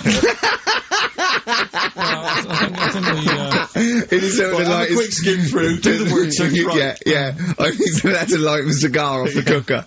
Oh. Well, anyway, listen, a good friend of ours, Ross Noble, the comedian, brilliant, he gave me this picture, Karl, which he's got from a magazine. He loves you. And I have to say, I think this... I just looked at it then. Obviously, it's not going to mean much to the listener. Oh, this is self-indulgent. But it is currently available. I think it's in the current edition of Bizarre magazine, so you might want to buy that. It's not horrible, though, is it? There's a certain grotesqueness about it. Oh, it's a deformed person, isn't it? Well, to a degree, but I think what it's going to do for Karl is give him, I think for you and I, Rick, we're going to see his face light up, lighten up, like opening a wonderful Christmas gift. Oh, you know what? I think I've seen this. Is this the one with the kid with the big head? I'll be honest with you, Karl, it is. Have you seen it already? Yeah. Let me just show it to you again so you can kind of mark it. It's like I haven't seen it. It's like... yeah. We shouldn't be laughing at that. No, but that is like the kid who I went to school with. That is the same. That can't be the same. So do you recognise him? Seriously, that is the same thing he had. I mean, I have to say, it does look like sure. it's been computer generated. It's so odd. Yeah. But look at the child's face. I know. Look at his Well, reaction. Don't take another photo of me. I'm not sure this is right. It's not right. It's not right. But I was hoping that would give you, Karl, just a little glimpse of. We've had a request as well on the best bits. So someone wants to hear you talking about your mates with the big heads. I can't believe it, because every time we go there, we get some sort of complaint about something. About what? Just leave it. Well, that for some reason that always goes from the story with my dad going to Blackpool for taking those kids there. And what kids? And, leave it. No, what? No, I don't know. There's people that know what you're talking about. I'll tell you when we put a song on. No, well, I know what it is, but you can't just say that. Well, is it when? Email in. Okay? Is it when your dad put a kid in the wheelie bin because he was getting out of hand? Yeah. So we're gonna be. We can't go through it again. It's too controversial. We're gonna. What's the name? No, well, the thing is, right. You were just saying about what are you about Christmas. That's the funny thing, right? Because in our house, there's no one who's religious, right? No. My dad got annoyed when I went to church that day. He was like, "What are you doing that for?" Of course. I went to see a gig in Liverpool. Remember the band The Christians? Yeah. He thought I'd join some club. Yeah. I said I've been to see The Christians. He was saying to me, "Man, what's he doing going out with them?" Yeah. And then the other thing is, because I'm not christened or anything, my mum used to say to me, "Don't tell anyone that, because there's witches and stuff." I want to go back and see his upbringing. I just want to go back and see him at 7. One day in the life of Karl, age 7. Just to have 3 ghosts visit him tonight. And take him back through time. But we could go with him. We can be some of the ghosts. Yeah, the ghosts of Christmas past. Remember this? That's incredible. Because the witches don't what? Just say so she wasn't Christmas, but she thought maybe someone could take your soul because you weren't christened. It's like, there's cults and that, isn't there? And if they find out you're not christened, then... Right. I don't think they care. I don't think a lot of cults care. Well, but what can they do if you're not Christian? I don't know. I just said all right, because then through that time there must have been a time when. But hold on, now they know.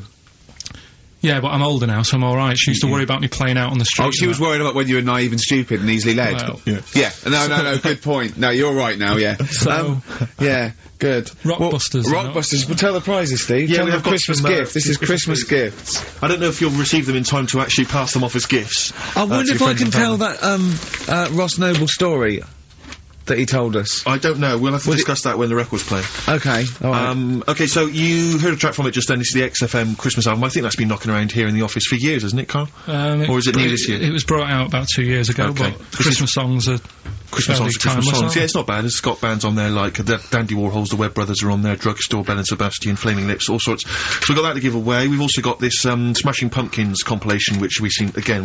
That seems to be knocking around for weeks. Another one of those 50 years of the greatest hit singles. I don't know, Culture Club's on there, Queen, obviously. I've just seen the cult film. Yeah, the cult film will come back to you shortly. This, I think, is one of the most exciting gifts. If you have a video player and you want to get trim, then surely Big Brother 3 champion Kate Lawler and her cardio combat video, in which I think she uses kind of, I don't know, military kickboxing training to get you trim and taut and looking as good as her. Then you can get that as well. We've also got a exclusive 7-inch single from the White Stripes, a kind of Christmas single. Is that from them? Yeah. That must be quite rare. That's probably the only thing That is rare. That is worth something. And the current Badly Drawn Boy album, Have You Fed the Fish, which I think is slightly mediocre. They've gone up, actually. I think that the level of prices there has gone up. Not a bad selection, but here is the big movie, and actually I have to say this is not a bad one. No, it's not. Again, it's not terrible at all. It could be worse. It's James Caan in the original Rollerball, not the disastrous remake that came out recently, but the DVD version of Rollerball. So that's there as well. So something fairly interesting. That's worth winning. Right, come on then. Let's do Rockbuster. Well, will we play a song to give people time to get a pen and paper and that? Yeah. Yeah. So we're doing it next. Yeah. Karl Pilkington, the man of the moment, with his Rockbusters coming your way with all those great prizes. Yeah. Right, we're doing it now? Yes, sir. Yeah. I noticed Heat magazine sort of put a bit of a spanner in the works. Why? Because they were saying, oh, maybe it'll be a Christmas edition of Rockbusters. And I'd already sorted them out. I wouldn't worry, Karl. Well, what I've done, I've cleverly tweaked them to make them Christmassy. Cool. So the Christmas bit in it has got nothing to do with with it whatsoever, but I just thought... So you mean that clues have a Christmas element? Well, yeah. But it's nothing to do with the answer. It's nothing to do with the answer. Right. So why don't you just ask the normal ones and I'll ring a bell, I'll shake some bells. Well, Go it's ho, the ho, equivalent ho. of that, but in sort of speech, right? Brilliant. So, the first one, there's a load of letters there asking for advice. Put them on Claire's desk. Oh, and have a good Christmas.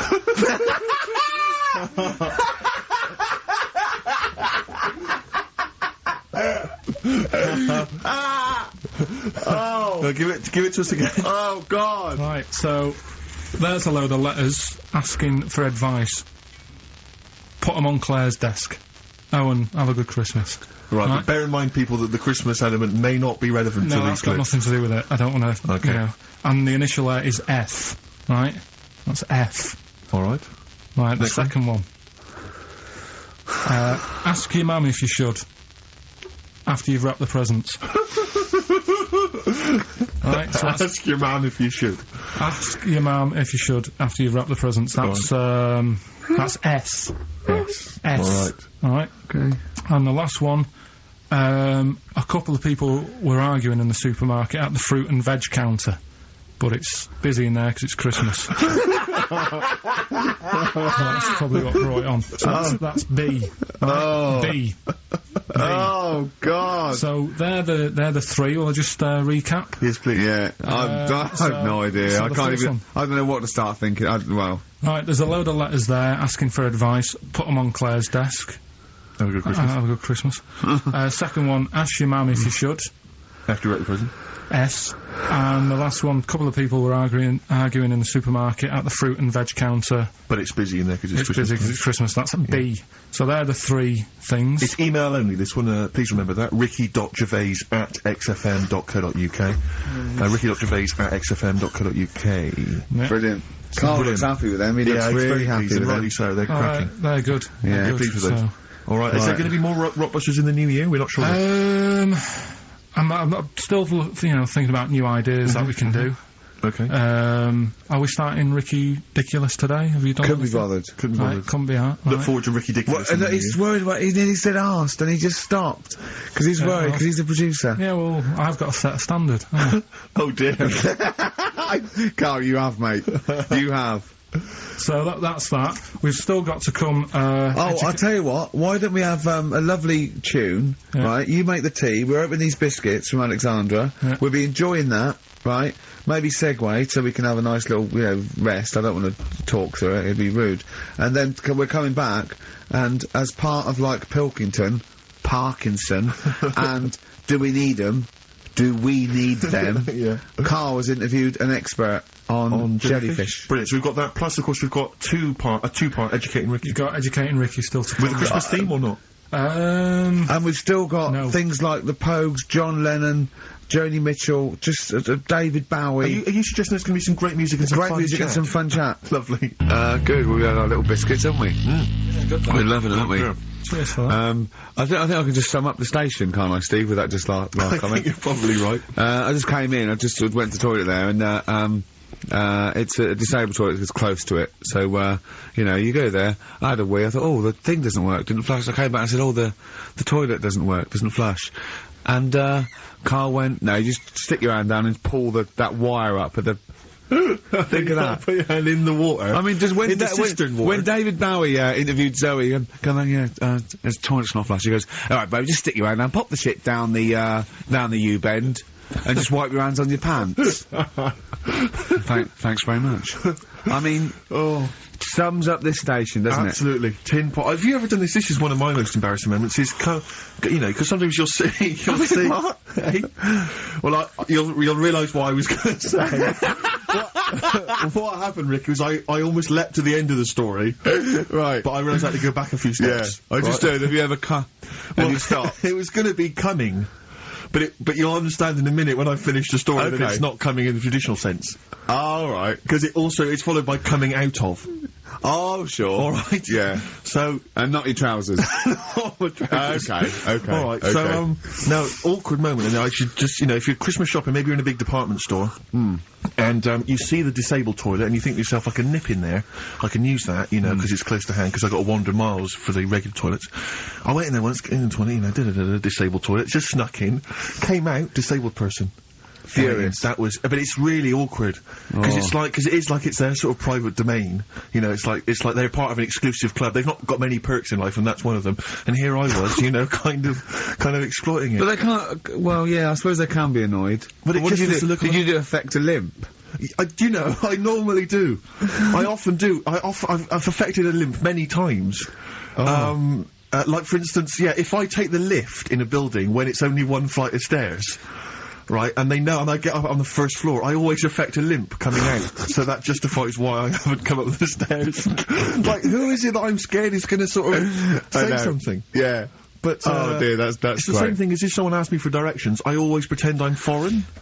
I always go, I don't. Why do you do that? I can't, because I'm just terrified of giving them the wrong directions. And just now, I don't know, I don't live from I don't like, because I'm sort of, I feel bad. Because what I used to sort of give directions, because I like giving directions, I like helping people out. But then I realised I didn't really know. You used to hang around going, you alright?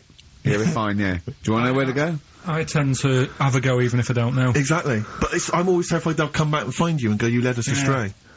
Yeah. So I just affect a foreign accent. There's a fella the other day, about 2 weeks ago, and I was walking in. Little old woman, little old fella come up to me and said, where's Wimpole Street? So I said, I do know it. So I think it's over there. And then I'm not very good with street names, but I'm good that if you say, oh, there's a Boots on it. Right. Do you know what I mean? If there's something near it, it's like the same with directions when I used to drive a lot. Yeah, or historical facts. I don't know, like, old motorway names, you know, like M this and M that. I can never remember that, but my dad used to always say, right, there's a horse in the field, turn right, and stuff like that. Good stuff, yeah. And it's the same with this fella, he sort of said, where's Wimpole Street? And I said, well, what are you after? And he said, I'm after some blood. And it was a lot, yeah, there's doctors around there, isn't there? So I was like, oh... So that didn't help me. What do you mean he was after some blood? He said, oh, I need some blood. He must have had an illness. Bleeding? No, he just must have needed some new blood or something. He had some illness. And I was like, why didn't he go to the pet shop and get some parrots? No, but... Like, he didn't have fangs and a cape, did he? No, but do you know what I mean? Oh, that didn't help me out. But... What if he said, well, some pile cream, actually? Can you... You go, oh, we want Boots then? Yeah, he would have been alright. But I didn't know where to start with that. I need some blood. Yeah, I just feel it's over there. Yeah. Just sort of pointed him away. But so he was losing consciousness. You sent him the wrong way. He's dragging himself along the pavement. Is there blood this way? The gash is growing ever deeper. Well, we've got to do Pilkington, haven't we? Do you want to? Yeah. Okay, we should explain this, I think. Well, it's Karl's new idea for a TV show. He wants to do a TV show called Do We Need Him, where he goes round and he talks to experts like David Attenborough, David Bellamy, maybe Lenny Henry doing David Bellamy. Right, yeah. If he can't get the real one. And he just picks on an animal that he doesn't really like, doesn't think you need him, and an expert will tell him, if we do, if this is the first instalment. Let me put a song on, right? Now we've got him, and then I can set it up and stuff, and tell, because... Explain it fully. Explain it and that. Let's do a classic. Let's do a big stomp in one of the best Christmas songs of all time, shall we? What are you thinking? Fairy Tale in New York. Excellent. Oh, it's always my Homes featuring Christian McCall on XFM 104.9, the Christmas edition. Indeed. Next week, we've had loads of suggestions, Karl, for your best bits. It's basically all your best bits. Me and Steve are largely irrelevant in the voting. Yeah. So, you can compile your best bits next week, and they'll be loving it. We had a request for the little Chinese fella in his pants, a horse in the house, cutting your hair on the railway station. If you haven't heard those stories, what does that mean? The little Chinaman in your pants? You've got to be tuning in next week to find out what that is. The only thing is, the old horse in the house was in the last best of. Was it? Yeah. Well, that doesn't stop. What's his name? If you're one of those people that want to see these clips again, tune in. Oh, is it over Christmas? It'll be alright on the night 84. Yeah. Someone kill me. I think I'm going to live forever. It's like we said before, who goes to the recording of one of those? There's always people in the audience. Yeah. Aren't there? That'd be People great. actually, Tickets for it, we're right on the night. And they laugh at his jokes, but I mean, I don't know I what think the how jokes many are. takes it, how long it takes to record that. The show's about 3 hours, so the recording must be about 9. Have you ever seen Kirsty's home videos on Sky I One? think so, It's Kirsty Gallagher. dogs falling down It's slides. like you've been framed, but falling over in a wedding. It's got audience laughter. But I'm assuming it can't be a real audience. I'm assuming it must be like No, they've just Flintstones. lifted it from the Flintstones. Yeah. They laughed from the Flintstones. A lot of people forget that the Flintstones had an audience. If you watch the Flintstones, there's laughter when Fred does something funny. Yeah. The idea of people being shipped in But we were to talking watch about, a cartoon. I like the idea that some jokes weren't as funny as others. Like the director going, we'll put a laugh on that, and the producer going, it's not as funny. I think Dino should get a round of applause every time he comes in. Everyone knows him. The kids love him. We're making it up. Yeah, and Barney getting disgruntled because his jokes never get decent Yeah, he's like wise. Exactly. Yeah. He's like really wise. Okay, Anyway, Carl, so here we go. It's an exciting feature that I think will be picked up by Channel 5. It's going to be Karl Pilkington, Do We Need Him? Where Karl goes around checking out animals with top experts, asking whether we need them in the world. Yeah. So, this is the first one. We won't do it next week, but I'm already sorting out the contact. We will be looking at octopus, because they're a bit weird. Okay. So that's what you got to look forward to in 20, in 03. Again, if you have an animal that you feel is unnecessary in the world, then email us, and I'm sure Karl will investigate for you. Well, the other thing as well, whilst we're on to that, I want to sort of have a bit of research with me. So when I speak to the bloke or the woman about the octopus, right? I want you want to be armed with the facts. Well, sort of response from listeners, so I can say, well, 70% of XFM listeners said we should get rid of them. Sure. Do you know what I mean? Like Jon Snow does on Channel 4 when he does all, politics stuff. Yeah. So, if you agree with me, just send an email saying yes.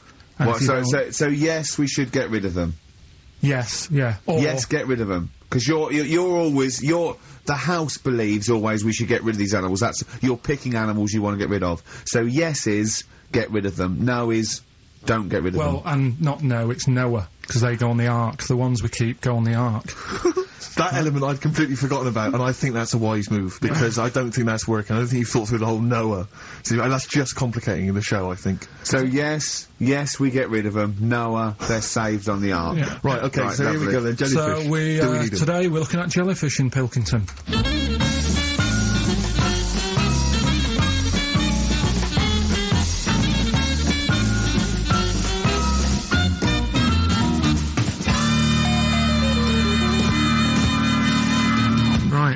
I'm talking to Vicky, who works in an aquarium in Anglesey, isn't it? Yes, it is, yes. Right, brilliant.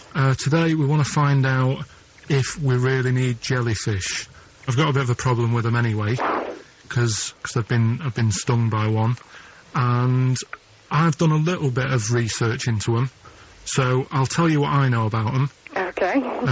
You might learn some stuff from me. Oh, well, you never know. And if I'm talking nonsense, just tell me. Absolutely. Yeah. Right, so first of all, they don't have eyes, do they? No, they don't. Right, no. So I'm right with that. No lungs. No lungs. They haven't got a heart. No hearts, heartless. And they're made up of 97% water. Yes, they are. So they're pretty useless, really. Well, they have got a nervous system. They're actually about 650 million years old, so they've evolved and they've outlived the dinosaurs, and they're even older than the sharks, and they can even outfox us, because NASA scientists have worked with them to try and work out how they operate in weightlessness, and they still don't know how they do that. Took them into space, actually, to figure out how they did that. Seems like a bit of a waste of money, but... Do you know Port Maddock? I used to go there a lot for my holidays, and there used to be a load of them washed up on the beach. People on motorbikes used to go over them and stuff. Yeah. Well, we get the moon jellyfish. That's the ones with they've got pink bits in the middle. Yeah, that's their reproductive bodies. I think that was them. I think they're the ones who went over on the bike because you could see pink bits. What do they do? If the jellyfish went, would we have a problem on our hands, do you think? Okay. You might have a bit of a knock-on effect, because things like turtles eat jellyfish. Yeah, but do we need turtles? Well, don't forget that when you take out something from the marine system, something normally feeds on. I mean, they're not just there for the fun of it. Something either feeds on it or feeds on what they excrete. What you're saying is they exist to sort of feed others and also to eat some stuff that's in the sea. They control the population of other fish and species that might otherwise be a problem. Okay, well, let's kind of wrap this up, right? The question that I'm asking today is, do we need them? Say if Noah had his ark, right? You've swum and got on the boat, you're alright, you're safe, he's going to keep you to sort of populate the world as well, right? So it's you and him. He's not a bad-looking fella, so you're happy. Yeah. He says to you, Vicky, do we need him? Absolutely.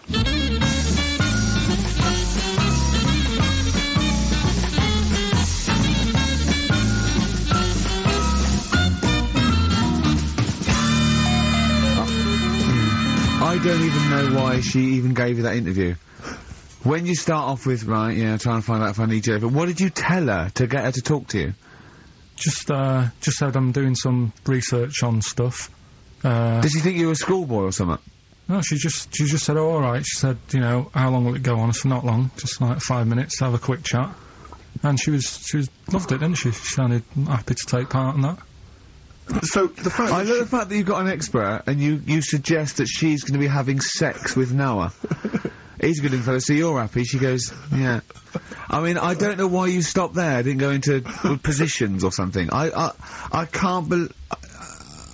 The problem is, really, I didn't get to the bottom of what I wanted to say because. Oh no, you did. That's it. That's done now. That's a pretty good academic work. That's proved. No, but the turtle thing, when she said, "Oh, if you get rid of them, the turtles, won't have anything to eat."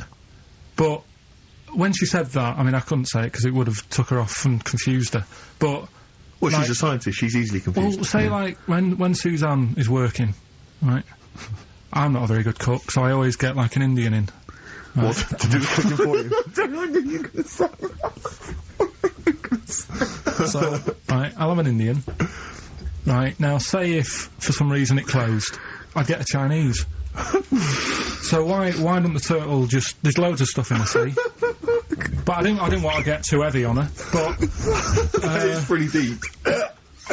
Oh, that is genius. But we'll look at... But so the fact that she said, yes, you need jellyfish, does that mean that you've changed your... I mean, what I'm saying is, does her answer go? Does that stand? Yeah, it does, yeah. It does, does it? It does, yeah. Whatever I get the expert to say, I try and get him in a corner. Right, you try and, argue him into a corner. Argue him into a corner, but that time she wasn't having any of it, so we've got to carry on having them. Yeah. So in the new year, we'll be looking at octopus.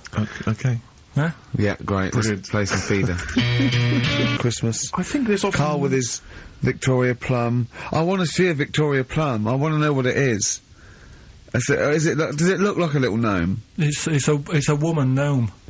A female gnome? Yeah. A little gnome. Did your mum collect gnomes? She likes anything gnomes, she likes fairies, she likes, Indians. She collects all that stuff. And it doesn't matter what it is. What do you mean? Like a proper Indian with all the headgear on. Oh, Native American. Yeah, she likes anything with them on. Like, it can be a fridge magnet. It can be, just anything. A lot of Native American wisdom is around the fridge magnet because they think it has special powers of adhesion. Yeah.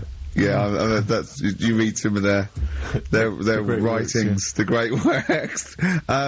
It reminds me, talking of gnomes, he said to me in the week, he went, "Oh, did you see that programme on telly last night about dwarves and fellas without legs nicking cars?" And I went, "No." He went, "Oh, it's amazing, right? Because they haven't got legs and that. They scoot along and they can nip into a car like the Dukes of Hazzard." Explain more, Karl. No, you see, I didn't see it. Someone else told me about it. Oh! That's what I said to you. I said, "Did you see it?" Because I missed it. And it's about these little fellas, who, specialise in car nicking. And the thing I wanted to know is, because this lad who sort of only watched half of it. Is he like you? Well, I said, I can understand how it's easy to get in, but then how do you get away? Because you can't reach the pedals. Yeah. Can there be two of them? But presumably he opens the car for someone else. Is it? What do you mean? What? So he's steering and he's like, right, press the brake a bit. And then there's one that's just legs, but without the top half. I don't understand how this helps them though. What are they? Why are they? Why does this make it easier for them to steal Because they can cars? just get through the window really quickly, like in the Dukes of Hazzard. Why? Because their legs don't get in the way. Right. Do they just run and just? But what do you mean the window? I mean, what? So someone's driving along. No, I didn't see it. And This is leaves why the I'm window asking open. you. I didn't see Do it. they leap in when there's someone still driving the car? I don't know. Well, there's too many things left unanswered here. I can't go maybe over someone's seen Christmas it and they and can not know. email in. But that's sort of... This panicked you anyway, I imagine. I bet you were gutted you missed that programme, weren't you? Well, I'm interested in stuff like that. Because I like learning, which gets us on to educating Ricky. Oh, excellent. Slick. We've had a good year of stuff. Teaching We have. stuff. Yeah, I've learned a lot. Can you remember any of the Of course I highlights? can. There was a deaf girl and she hit her head and she could hear. Yeah. There was also some people who ate tomatoes thought they were poisonous on lead. There was also a doctor who gave a blood transfusion with some parrots from the pet store. Yeah. Because the doctor in America, and it was the olden days when the lines were bad, said give him his parents' blood, and the doctor this side thought said give him some parrot's blood. So that was true, and that educated me. That was fact. What have you got for us? Well, we've only got two, because I've taught you about jellyfish today, that we need them, so we've only got two things to go at, and I give them a little headline so you remember them, to make them snappy. The two headlines you've got, oh, what a catastrophe. Okay. And the second one is, well, you'd think it'd be Bughead, wouldn't you? What? Well, you'd think it'd be Bughead, wouldn't you? You'd think it beat... No, you'd think it'd be... Yeah. You'd think it'd be Buggered, wouldn't you? Bughead. Bughead. This can't be... If this is anything with a bug living without a head, I'm not interested. Because we've done it. All you've done is let's just do, oh, what a catastrophe. So it is that. Do that give one us the first? Bughead one. Which one are we doing? No, do the Bughead one. Right, well, the Bughead one. Well, we've talked a lot about animals and that, haven't we, without heads. Surprisingly, we have. I think a disproportionate amount on it. If you're a new listener and this is the first time you listened, you'd be surprised. Yeah, we've done all that. We've covered worms, the way if you cut their head off it grows back if you don't cut too high above its neck. We've covered the chicken, the fella who blinked. Yeah, I can't go into it again. Right, let's not go into it again. We've had the chicken with no head that lived for 8 months. Yeah, and we've had and we've had the cockroaches living for a week without an head. Right, okay. Well, it's a bit more on the cockroach front, really. Right. They've found that if you get a cockroach and you cut its head off. Yeah. Right, yep. and then you find a cockroach that's still got its head, but it hasn't got any legs. Right. Right, it's not over for both of them, right? Because what you can do, you get the one that's got the legs, right, with no head, sort of running around, get the one with the head, sit it on top of it, right, get a little tube, okay, so that the fluid... So is this aunt is go out of the room? Finish. This is like Blue Peter. Let him finish. You could get this for Christmas. Right, you get a little tube, you sit that on top so the bodily fluids are still running between the two. Right. The head of the one on the top will control the feet of the one on the bottom. Okay. What about that? Good. And, will it continue to live? Yeah. Okay, you don't know that for sure, do you? That was just a question out of the blue he wasn't expecting. Well, what do you think of that? Good, yeah, it's great. Yeah, just a primitive nervous system that can, yeah. Did you expect us to be more impressed and excited by that? Well, did you fall off your chair when you read that? Did you literally topple off? Going, did you think you were going to be the Frankenstein of the insect world? Yeah. No, I just was thinking if they can do that, you know, with them, can they do it with humans? Because I also did a bit of research. Of course on. you did. Did you come to the sort of conclusion that apart from the moral aspect of it, that the human was probably more complicated than? Yeah, but do you know what I mean? Things move on, don't they? Do you know what I mean? Science, Rick. You know, I had Binatone as a kid. Now they've got PlayStation 2, and the difference in 10 years. They have found that if you lose your head, a cockroach can live normally on your body, but not the other way round. Your head on it cannot control its legs because it's too complicated for your brain. So Well, then other research because I thought if you don't learn from that, I'll give you something else for free, right? Go on. Free. That they can clone people. Uh-huh. The only reason they don't do it, right? Say if, like, Ricky needed a lung, right? They could clone you and make you the same, but the only reason they don't want to do it is because it'd be a bit horrible, wouldn't it? So and it would take sort of 18 years for me to get an adult lung. And there's all kinds of moral implications. Yeah. What do you mean, yeah? You hadn't thought of that? Because lest we forget, Rick, he ended with the only reason they don't do it is because it's a bit horrible and that. Which scientist said that? Right, let's leave That's a that quote. Right. That's not it. That's not the other one. That's it. No, that was just, you know... We've got another one to come. Oh, I can't wait. The headline again? What was the headline The again? headline, oh, what a catastrophe. Looking forward to it. Mark. Yeah, a bit Mark Heinzel. This is from his covers album. This is called Snowbird. He's so happy that the XFM listeners understand his stupid clues, and he knows it annoys me. We've got some right answers. We'll be giving out the answers just quickly, just in case someone sort of missed one of them. I'll just quickly do them. Yeah. Go on. First one. There's a load of letters. There's a load of letters there asking for advice. Put them on Claire's desk. Oh, and Merry Christmas. Ask your mum if you should. Oh, and Merry Christmas. And a couple of people were arguing in the supermarket. It was Christmas. That's why. Counter. And that's B. Okay, we'll give those answers out shortly. Yeah. I just have to show you something, Rick, before we move on. I know we've got another Educating Ricky, but someone just sent this in. Yeah. They've been looking on eBay for Victoria Plum. You're joking? Come here and see the photograph. Oh, God, that's fantastic. Hold on. Have a look. That's it. Oh, God, he got that for his mum! It's the worst piece of tat I've ever seen. Carl! Carl. Imagine how... Oh, gutted. Carl. Imagine how... Look, think of him now, right? There it is! That's the worst thing I've ever seen! I'll tell you what, it looks like a Diddy man gone wrong. It looks like a Diddy man prostitute. That is... is that the one, Carl? Well, it was a different colour. It had a yellow at mine. No, but look, how do they get... Tell them they go into eBay... So you need to log on to ebay.co.uk. I'm sure you've used it before. It's the online marketplace, ebay.co.uk. And if you type in Victoria Plum, I'm assuming that you can track this down. That's amazing. It's the worst piece of rubbish I've ever seen. Just think how cute he was as a kid, though, doing that. Just think of him, just going... just seeing that and thinking, oh, she likes gnomes! It's the worst thing I've ever seen! I mean, to be fair, I don't know what her prize collection of gnomes looks like, but I can't imagine they're much better than that. I mean, gnomes are a fairly grotesque thing. But certainly your mum's taste and discretion is... Did you have those houses on your estate? You'd go in there and it was just loads of those dolls still in their packaging all around the room. And sort of like one of those homes that keeps the sort of packaging on the three-piece suite. Why don't you buy another one for her for Christmas? Yeah. It's $3.99 it looks, but that's £2.49 because that was $3.99. Well. Oh, buy it, Carl. No, because I've sorted out her passport this year anyway. I'll get her that next year. Right, so listen, right? Okay. So, last Educating Ricky of the year. Oh, Christ. What a cat toast. Yeah, let's do that then. Right. Victoria Plum. There's this woman, right?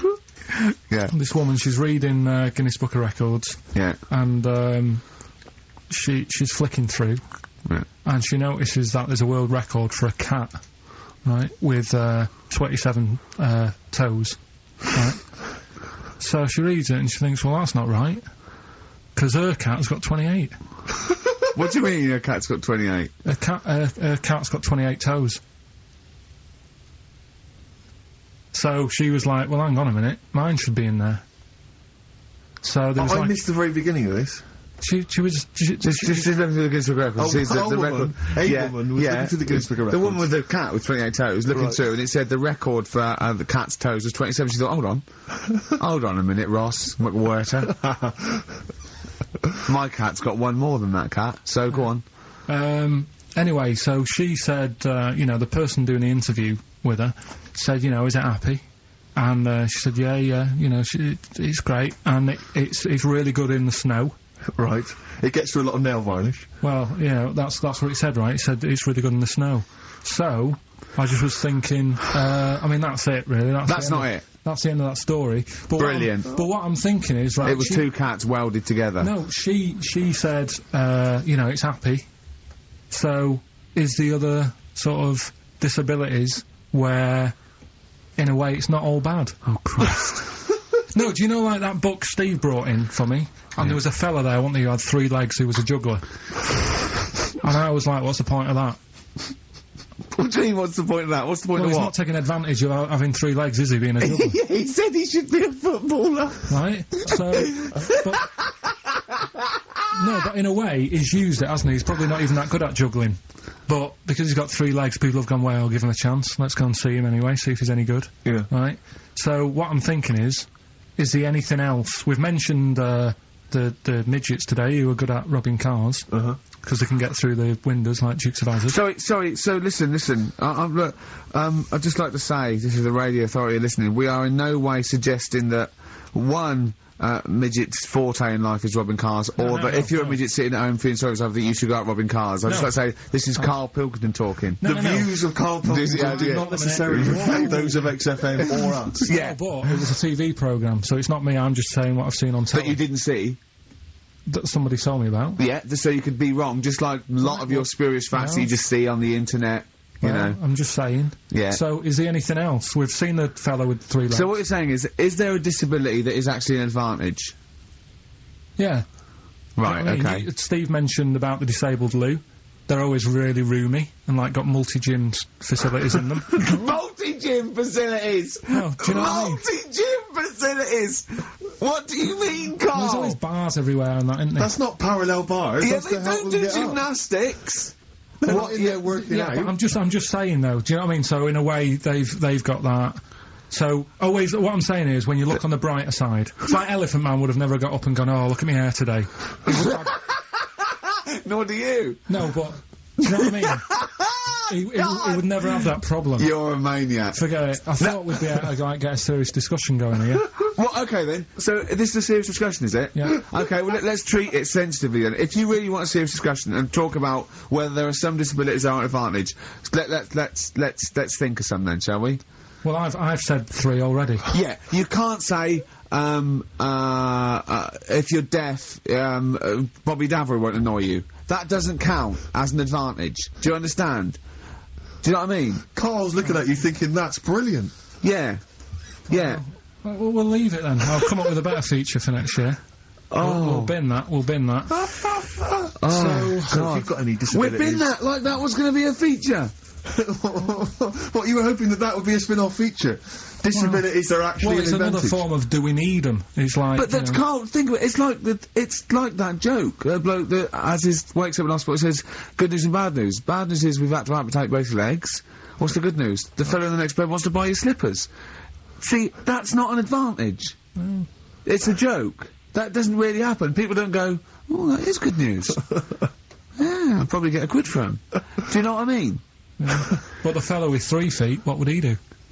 Well, he'd buy a pair and then just nick one of those because they put out one shoe, don't they? Are those, yeah, if you've got one leg, you can nick shoes. Good point, right, Karl. Now I'm getting you thinking. Yeah. Right, so we'll do Rockbusters Answers next then. Happy Christmas, war's over and all that. Indeed, yeah. Brilliant tune. Great tune. And well, I've had a great time. Merry Christmas, everybody. I hope we haven't offended you by some of Karl's rantings. Just think of what he's gone through in his life. That Victoria Plum incident. Karl, I've got a little gift for you here before we go. Oh, you're joking. I haven't got you anything. Well, no, I don't. You haven't got your girlfriend anything. I wasn't expecting much.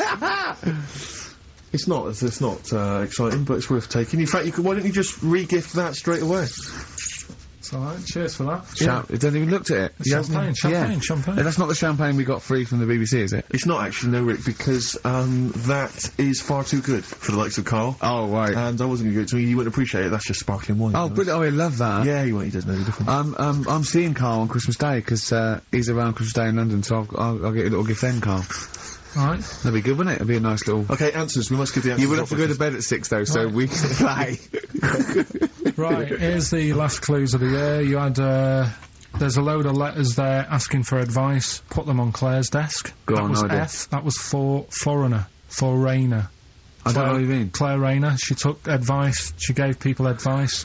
So that's a foreigner. That is shit. Right. I'm sorry. That may be Christmas. That is absolute dart. A lot of people got the right answer. I know. Yeah, well, that okay, annoys right, me even more. The second one, ask your mum. Foreigner. Yeah. Foreigner. Second one, ask your mum if you should. That was S. That was Shalimar. Shalimar. Right? No, bizarrely, what was the clue there? Ask your mum if you should. No, we got a lot of people saying Smashing Pumpkins as the answers to that, but I don't know who's saying that to their mum. Smashing Pumpkins.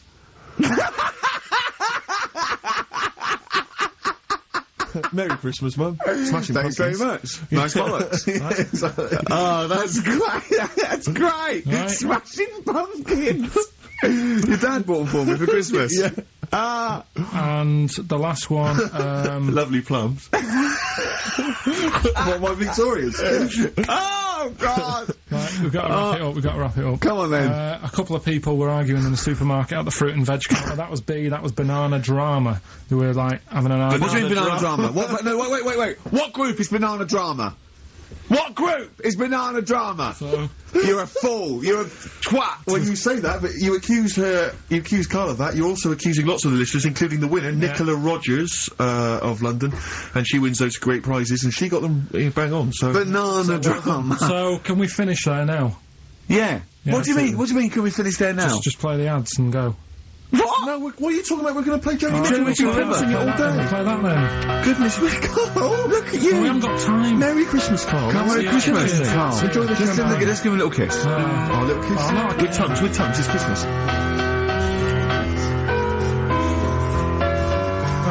Stop messing about. I'm Ricky Gervais. With me, Stephen Merchant. Hello there. But no Karl Pilkington. No He's Karl. in Lanzarote. But we have got a very, very special stand-in. It's Camfield. Say hello. I'm so excited to be here. It's been, you know, the things I've learned in the last 10 minutes before we've even gone on air. Like, you don't have a theme tune. I don't have a theme tune, I don't wear headphones. Exactly. Ian wears headphones with a preamp. He's got 3 midgets just brought in his backline. Right?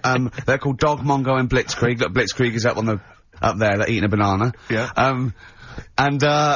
He is the King of Rock, the new King of Rock. Well, the Prince, he's the Prince of Rock. Obviously Vance is the King of Rock.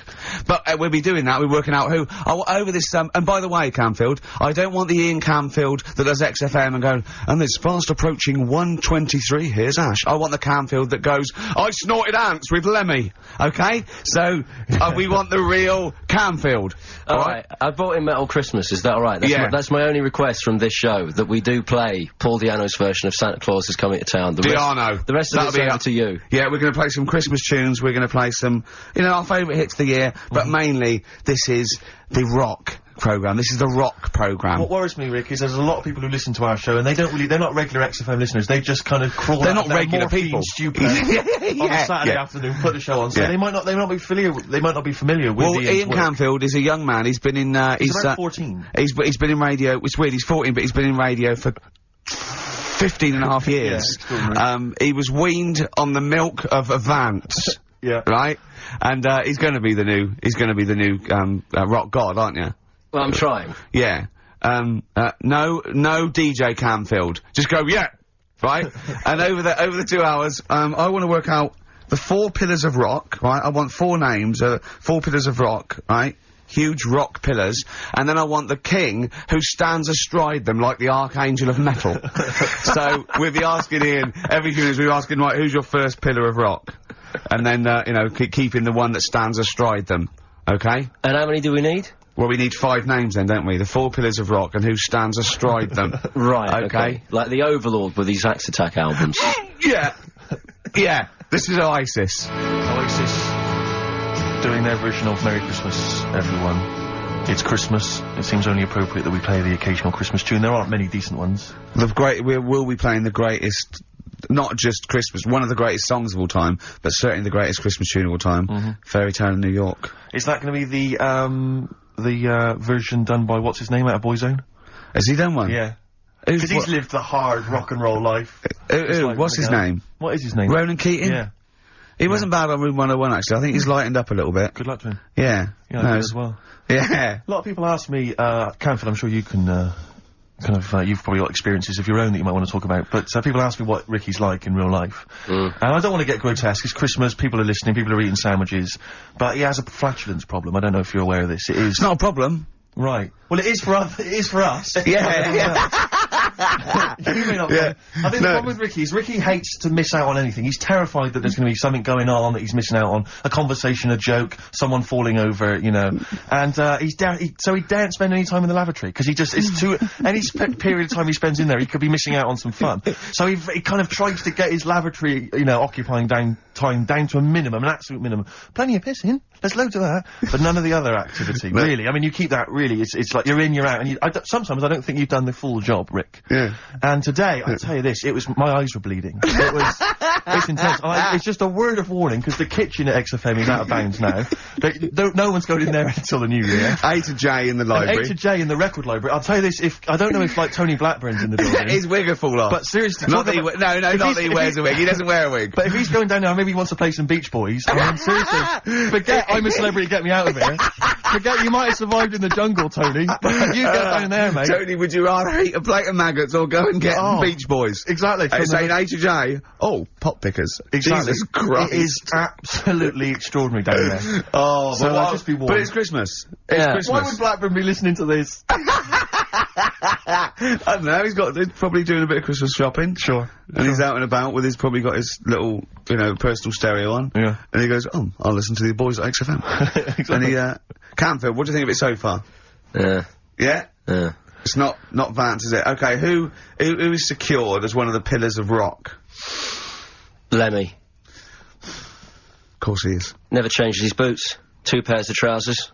3 shirts. Really? Yeah. And he just alternates them, does he? Yeah, so he might yeah. have the same pair of trousers for 2 weeks, but the different shirt. Is it true his rider is a bottle of Jack Daniels and 40 Marlboro? No, it's like one of those 100 packs. No. Yeah.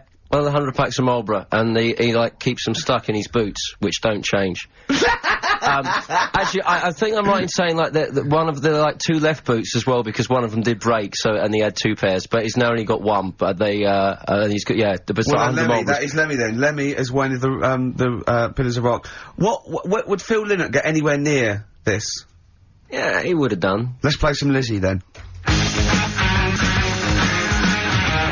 Don't believe a word. Thin Lizzy on XFM 104.9. I'm Ricky Gervais, with me Stephen Merchant, and over there, Campbells. Is that your impression of me? Yeah. Yeah. Yeah. The rock one's better. The rock one's better. Yeah, you shouldn't try and be a DJ. Yeah. Yeah. Growing up with Diano Tuesday night.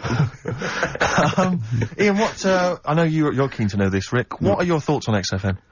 Let's get behind the facade of Canfield. What do you think about this? Because we used to have, some conversations, You've been with XFM since the beginning, haven't you? Oh, I've been here forever, yeah. It's alright, isn't it? I mean, it's not quite magic.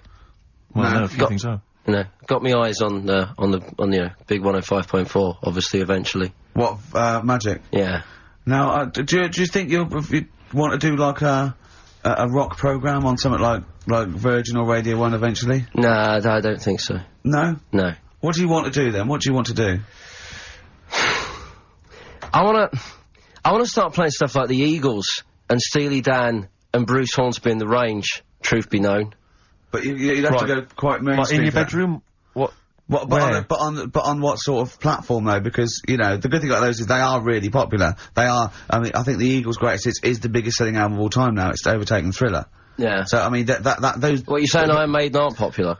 Like what I play now? Are actually popular, but they've got a very Slipknot, tight fan Fear base. Factory. I mean, Iron Maiden can go to #1 with just their fans buying it and then slip away again, can't they? Yeah. But everyone sort of likes the Eagles, don't they? Yeah. I mean, I think still.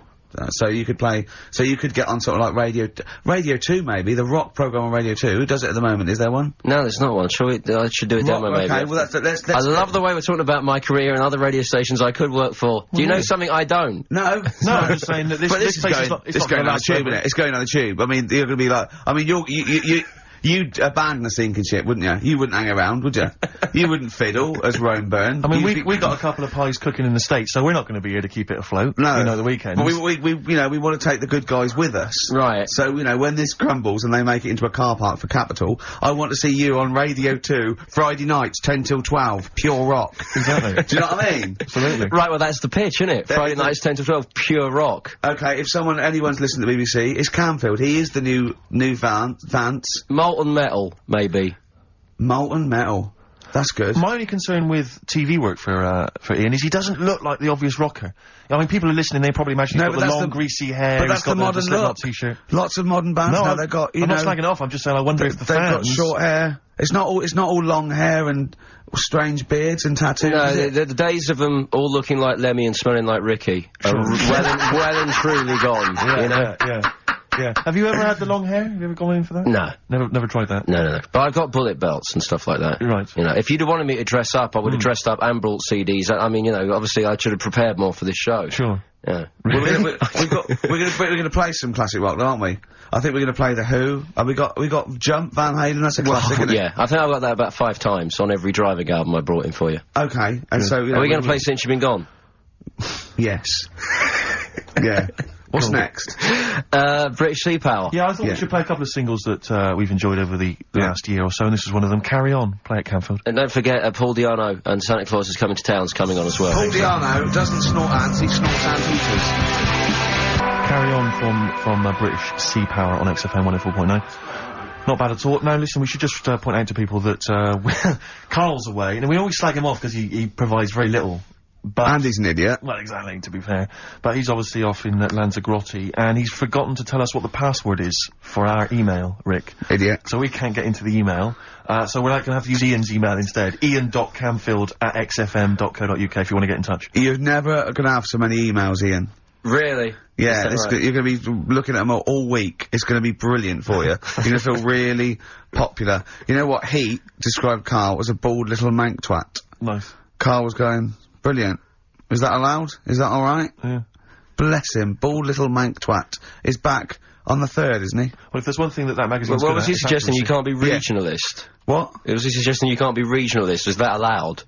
No, I just think it's a familiarity of, it's just because we call him a bald little mank twat, that a national magazine can say that. Oh, bless his little round head. Wonder what he's doing now. He's sitting in the ash, reading his, reading his Rich Hall book. Yeah, he spent a week when he went to, where was it? St. Lucia. He spent a week, right? Throwing sand at crabs. Yeah. I don't think they've even got crabs, have they, over there? No, I don't know what he's gonna do. What is he gonna do? Suzanne, what is she gonna do? He's gonna be whinging. But it's sort of like, Karl must be like, you must like sit him in front of a video while you go and make the dinner or something. Yeah. It must be a nightmare taking a pet. Has she got a little harness for him? To be fair though, Rick, I mean, I can't imagine you're much better on holiday. I've always wondered what that must be like. Because you always need an audience. You've always got to have someone around that you can perform for, drop your trousers for. Annoy, just generally sing and dance about. And, Jane's seen it all. She's bored of you. So what, do you just do this to other people on the beach? Holiday makers, it is me. You can't believe your luck, Ricky Gervais. Do you want me to annoy you? Yeah, exactly. I can annoy you for 5 minutes. Yeah. Because then I'll get bored myself. I'll tell you what, I want some ads, and after that, the Fairy Tale of New York. Oh. XFM Hoax, featuring Kirsty McCall, and a Fairy Tale of New York. Brilliant, on XFM 104.9. That's the song I think that single-handedly keeps Shane MacGowan in gin for another year. It must do well, though. I'm sure it does. I absolutely love it. I still love it. I saw it on Top of the Pops too, and it's just brilliant. I mean, he wasn't great at miming, but it didn't bother me. Sure. He's miming to a different song, probably. Yeah, in his head. It was great. I had a little visit in the week, Rick. I think you missed out. A little Christmas visit from, I know he's a friend of yours. He's a friend of he's a friend of the nation. Go on. TV illusionist Darren Brown. Oh, yeah. Yeah, he's bought a new pad. Yeah. And, he just came around to tell me about it. Yeah. And, it's interesting because... Somewhere to keep his guns. Exactly. And, I can never know kind of how much, he's just playing with your mind, experimenting. But he was telling me about the place, and apparently... Say he loves you? he's got a B-day. In the house. Now, we were discussing B-days because... Never understood that. I've never got my head around it. To this day... He's not meant to. Well, no. But I've never I don't think I've ever met anyone who's used a bidet. Oh, Darren Brown does. He's known as the cleanest arse in Modern Magic. Yeah. Shiny arse, they call him. But we were chatting about it, I don't really know, to be truthful, I don't really know how you use them. I don't know. Well, I assume you just sort of go over it and let... But do you face the wall with your knees on the tiles? No, or do you I face think away from the wall? No, it's sort of like you just... I don't... And no. you know it's got the little Do you nozzle. sit on it, or do you sort of hover above it? Do you hover above it and just splash things onto them? No, it's a little jet, isn't it? It does it for you, doesn't it? But is there a jet? This is what I'm wondering. Is there a jet of water that goes up the crap? It's like it's a drinking fountain. That's we used to have in school. Yeah. Which, I mean, I remember Mr. Mellows used to embarrass himself every time. I go, no, he is in the middle of the playground, Mr. Mellows. Yeah. It's not a bidet. We're not at your French, cottage again. Yeah, I don't... Bidet sounds French. I'm assuming it's French. After, they're probably so embarrassed about just sort of like squatting over a hole. Yeah. They go, well, at least we can clean it. Have they? Because I haven't been to France for years. But are they still persevering with the public toilets? Which is just a hole in the ground? I mean, I think they have got. Has a single Frenchman travelled anywhere else in the world? Yeah, and seen that now. This is uncomfortable. I know. My trousers go down. To Delhi, and I think there's proper decent porcelain. I know. I can't believe it. I think they have got the flush ones now, mainly for the tourists. Sure. Yeah. I've never really understood that. But it's not. You don't go in. It's not like because they're literally crapping into an open sewer, aren't they? That's the French approach to the public lavatory. Do they have the bidet next to the hole? No. The toilet is a toilet, isn't it? Right. But it's just like.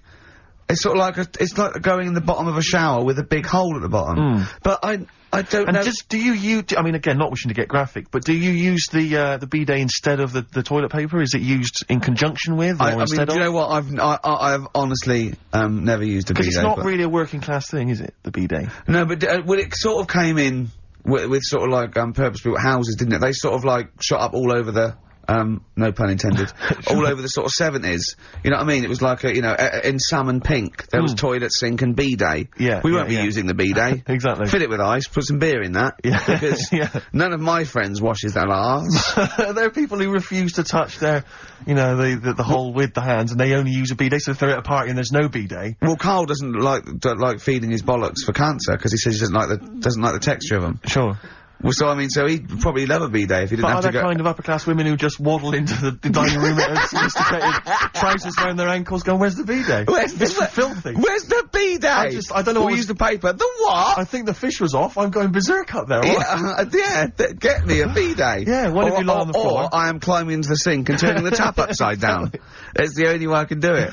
Yeah. Bidet. Thoughts on bidets? Have you ever used one? Well, no, you told me all this, but you still haven't got to the bottom of how you use them. No, I mean, I don't know. I don't know how to use it. Do they come, you need to ask Darren Brown, does it come with, like, instructions, like a flat pack I think you're supposed to know. Like I think you're supposed to, if you've bought a bidet, the assumption is you know how to use it. Imagine someone installing it and going, there you go, there's a bidet. Go, could you show me how to use it?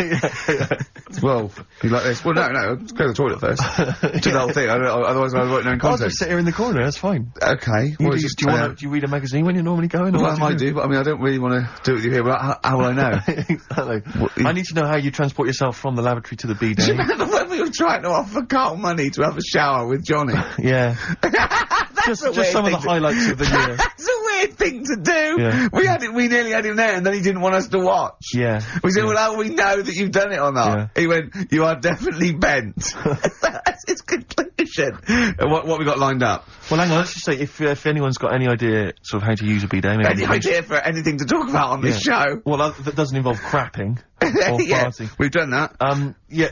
We haven't done Little Chinese Fellas or the Gays yet. That's still to come in the second hour.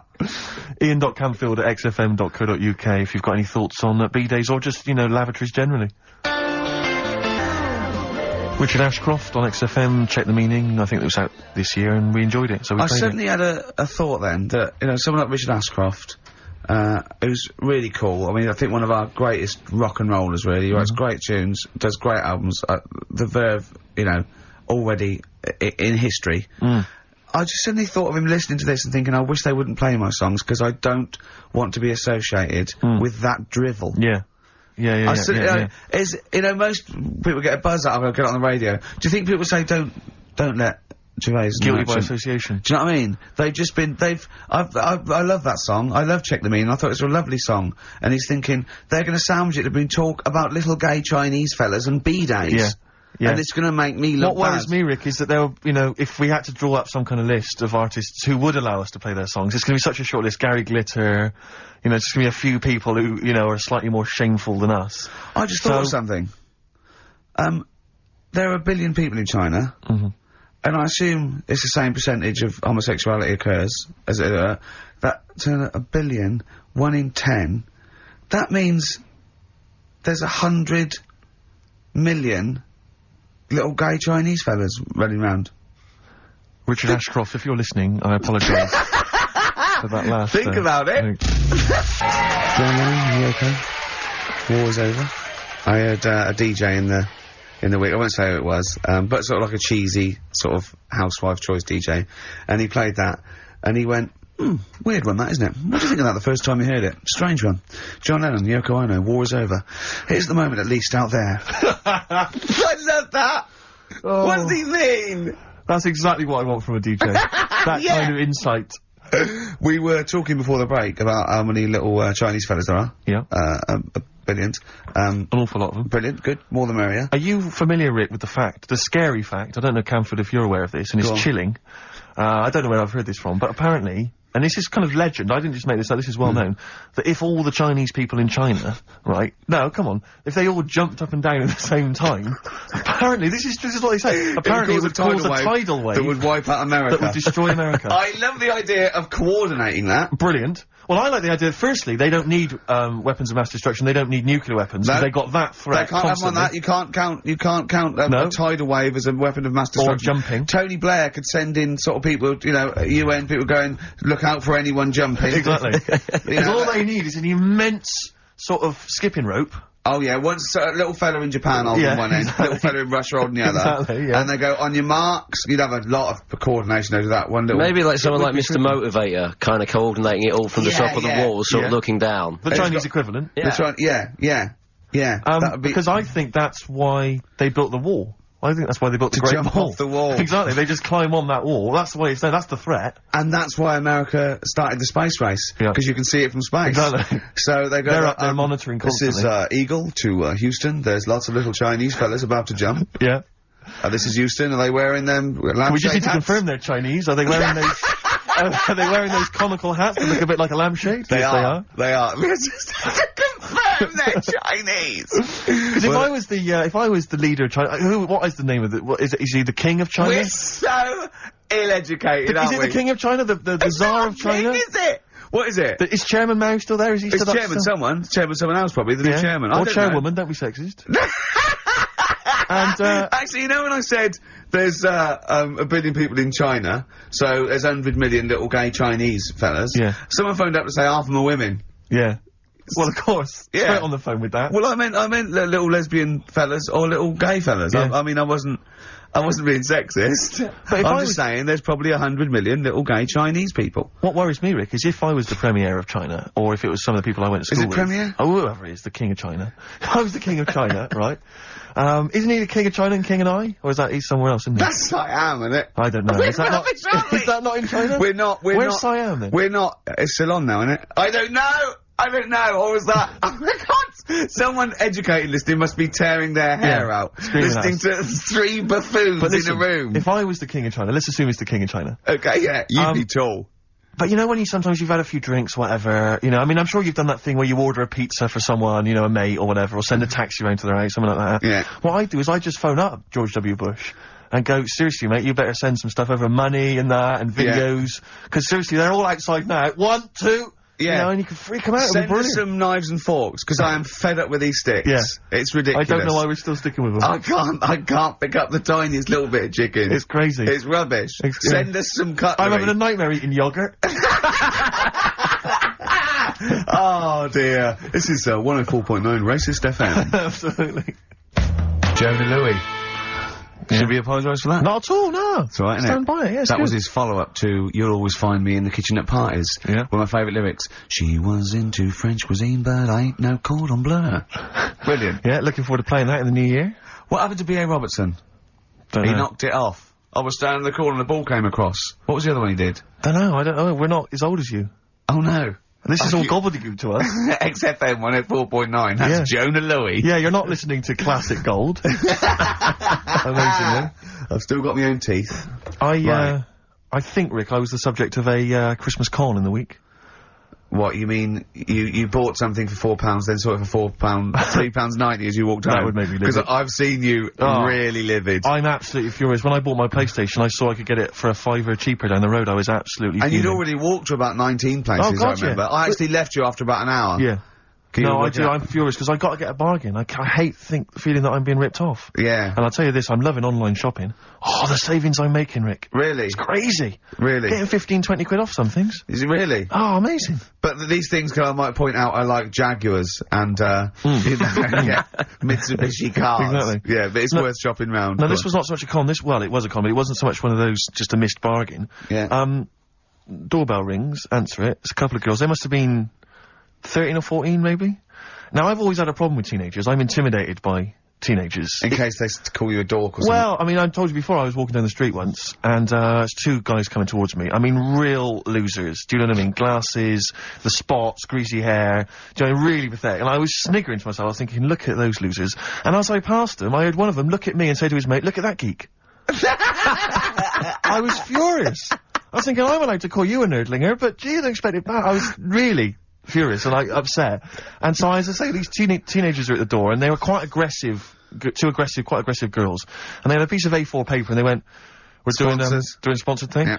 But I didn't quite catch what it was they were doing that was sponsored. I think they sort of fudged it. They went, "We're doing a sponsor." Oh yeah. And I went, right. And they went, "Do you want to sponsor us?" Boy, they picked on the wrong person. I was a bit intimidated. I don't know why I said no. I was worried maybe it was part of some kind of, hidden camera show, Yeah. And, so I said, yeah, all right, I'll sponsor you. So they handed me this form, and I always thought you were supposed to have quite an official-looking form for any sponsorship thing. But this was literally a piece of A4 torn out of a notepad. It was the back of a Gareth Gates poster. Exactly. And, with some blue tack on it. Yeah, well, and I looked at it, and I didn't really absorb it, but it had things like, Mrs. Jones, Mrs. Smith, 5 quid. Yeah. And then no one's actual address, just Finchley Road, nothing too specific. Yeah. So I wrote my name on, and, put down 3 quid. Cause a lot of people were giving $5, but I thought, I'm not made of money, it's Christmas. I've got to buy gifts and stuff. So I gave him a $5 and asked for change. Yeah, well, I gave him 3 quid. I said, I'll sponsor you for 3 quid. Best of luck. And they went, can we have the money? And I said, well, aren't you supposed to do the thing? And the woman the girl just looked at me, she just went, no. So I gave her 3 quid. But what difference does it make? Well, I'm assuming, though, that it's not going to any charity. But it's no sponsored But I know, at all. but then, I'm not being funny, the charity that it's not going to, you wouldn't have given to it anyway. It's true enough. So all that's happened is, you're 3 quid down. But I'm 3 quid down. Yeah, but if it would have gone to charity, it'd be 3 quid down. The fact that it hasn't gone to charity doesn't matter, because you wouldn't have given it to charity. Yeah, but if it had gone to charity, Rick, I'd have felt a little bit superior, a little bit smug. That would have kept me going for another 6 months. Whereas now, it's just gone to a couple of weeks off the street, who are scamming people. Possibly old people, Rick, and that's who I feel sorry for. They've not got a great deal of money. That's why I'm not worried about myself. I've got a bit of cash. What about the old people? Yeah. Although you are 3 quid down, which probably still hurts, doesn't it? It's still stinging. That's why I just like to tell you now, get off my chest. It's Merry Christmas. Thing, yeah. Just be careful. If you're living up in North London, be careful. There's 2 girls that are going around. I expect, they might come to your door. But they might be wary. Be genuine. No, I don't think so. No. They were common. They were very common. Do you know what I mean? Was the giveaway things like, Santa Claus had given £10, exactly. Tony Blair had given a quid.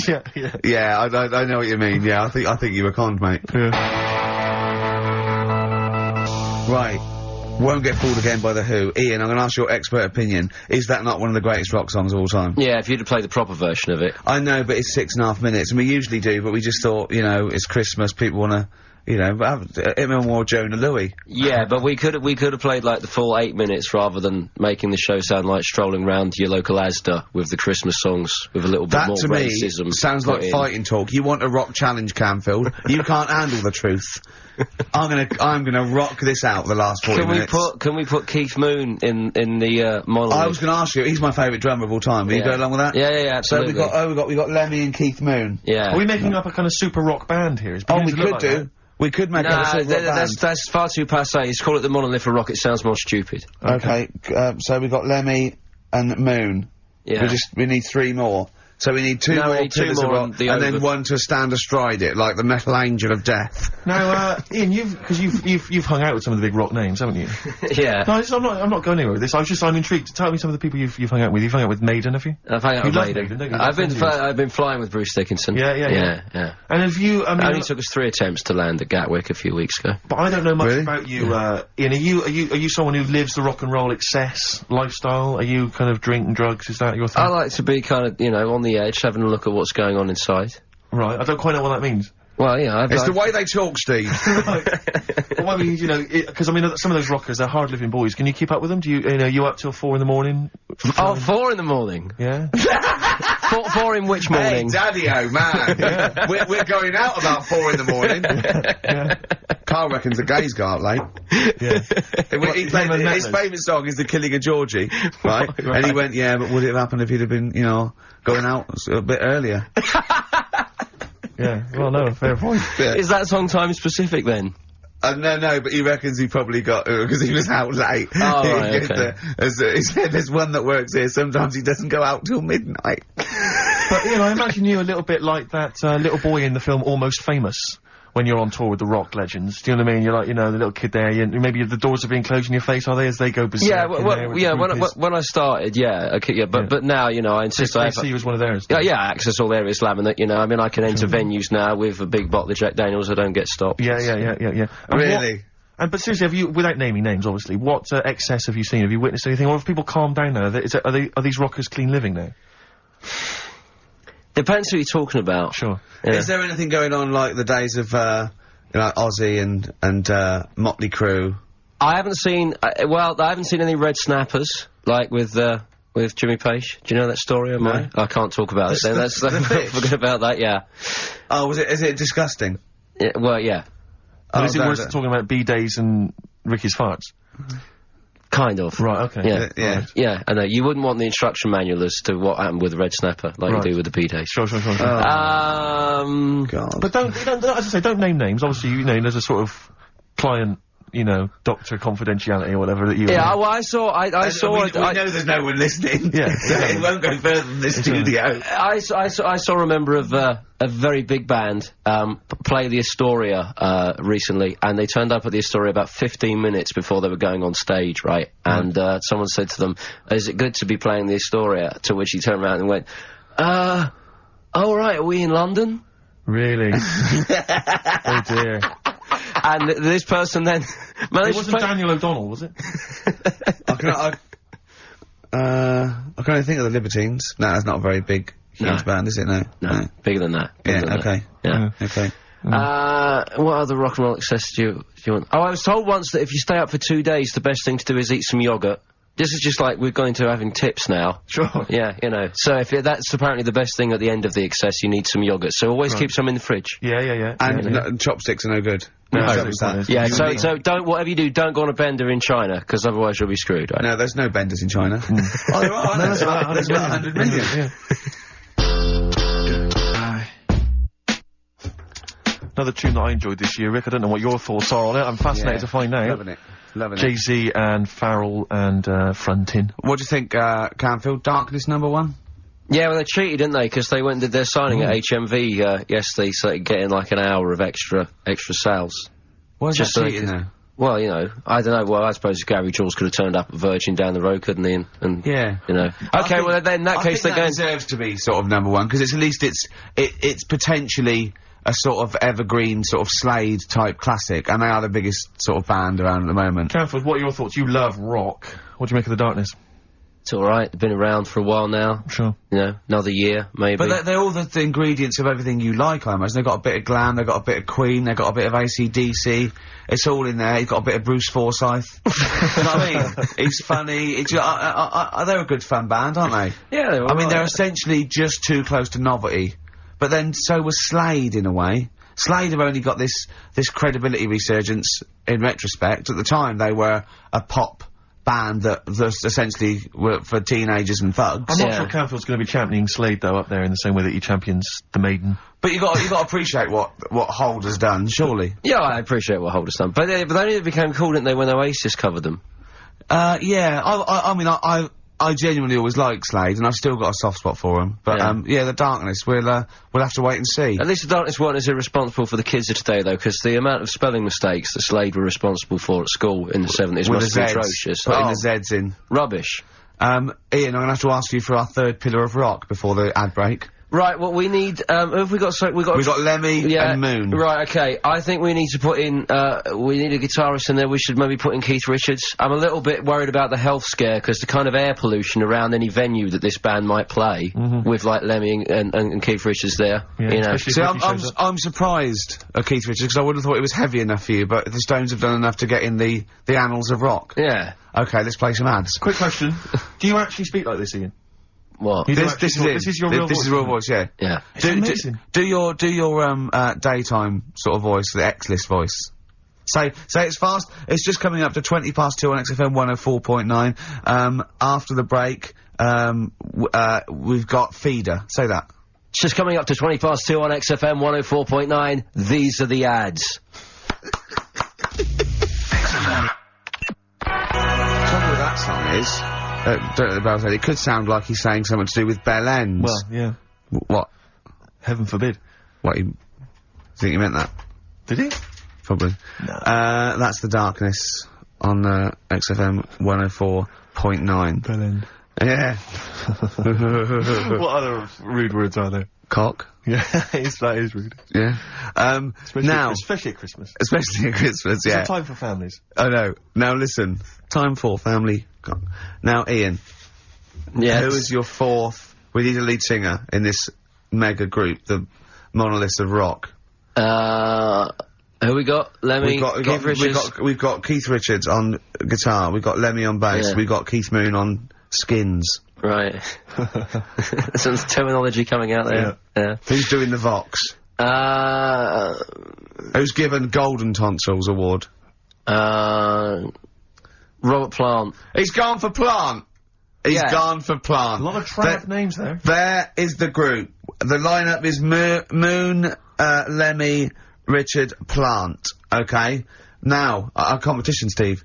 Name that group. Okay. What's the best, heaviest rock name ever? Sure. This is obviously not a name that already exists. No. Okay. My mate of mine came up with, I think it was, Brain Hammer. which I like. Velvet Nazi 666. Sure. So we want the heaviest, most mental piece of death metal, headbanging, bleeding out your brains rock. Axe Attack. Okay? Please welcome to the stage, Christ on a bike. Please welcome to the stage. Oh, look at you! That would be great. Yeah. That would freak out the metal. Yeah. Cheeky. Yeah. Oh, now listen. They need a manager. They need someone who can introduce them. They need someone to stand astride them. Who is the leader now? Who is the king of all that rocks? Well, it's obviously Tommy Vance, isn't it? Do you know what worries me, Rick? We've said Vance a lot today. I'm wondering if the kids today, do they know Tommy Vance? Are they familiar with him? If they don't know, they shouldn't be listening. Okay. Fair enough. So, Vance is their manager. He needs to, they're on at Wembley. He's got them on at Wembley. They're the greatest rock band of all time. We need the name. Please welcome to the stage. What are they called? Phone in, email in, and the prize, we're gonna get some... We'll rummage through the bins as Karl get some old tat, like Karl does, some VHSs, some CDs, greatest air guitar ever. Max. Yeah. Do we need to give out the numbers and stuff? Well, can email, don't can't get they? Phone in. You don't want to talk to him, Ian, seriously. No, you know when, what's his name says to Agent Starling as she's going to meet Hannibal, don't let him inside your head. Yeah. Don't talk to the listeners, Ian. Exactly, it's very much the same Please thing. I'm a bit concerned that my email's going to be besieged by people sending you links to how to clean out the B-Day. Well, that's all right. But what's the most mental, head-bleeding, banging, brain hammer operation this band can be called? Call in. Rick, because it always amuses me. I know it's cruel to put you on the spot, but some of your former band names have always amused me. Well, the worst. The worst one? Right, I'll just leave this. Ricky's had a number of bands over the years. What was the worst one? Ready? Get ready to play that record, because I don't want any aftermath. No, hang on, before you tell me, what was the one, because these pictures of you, like, when you were New Romantic keep on being published. That was Shauna dancing. Yeah, but someone... That's pretty bad. But someone told me, they were like, oh, ask him about when he tried to be Bon Jovi. Can you imagine such a thing? I know the name you're thinking of. Right, here we go. Play the record, immediately I say this. Ready? The Sacred Hearts. Play a record.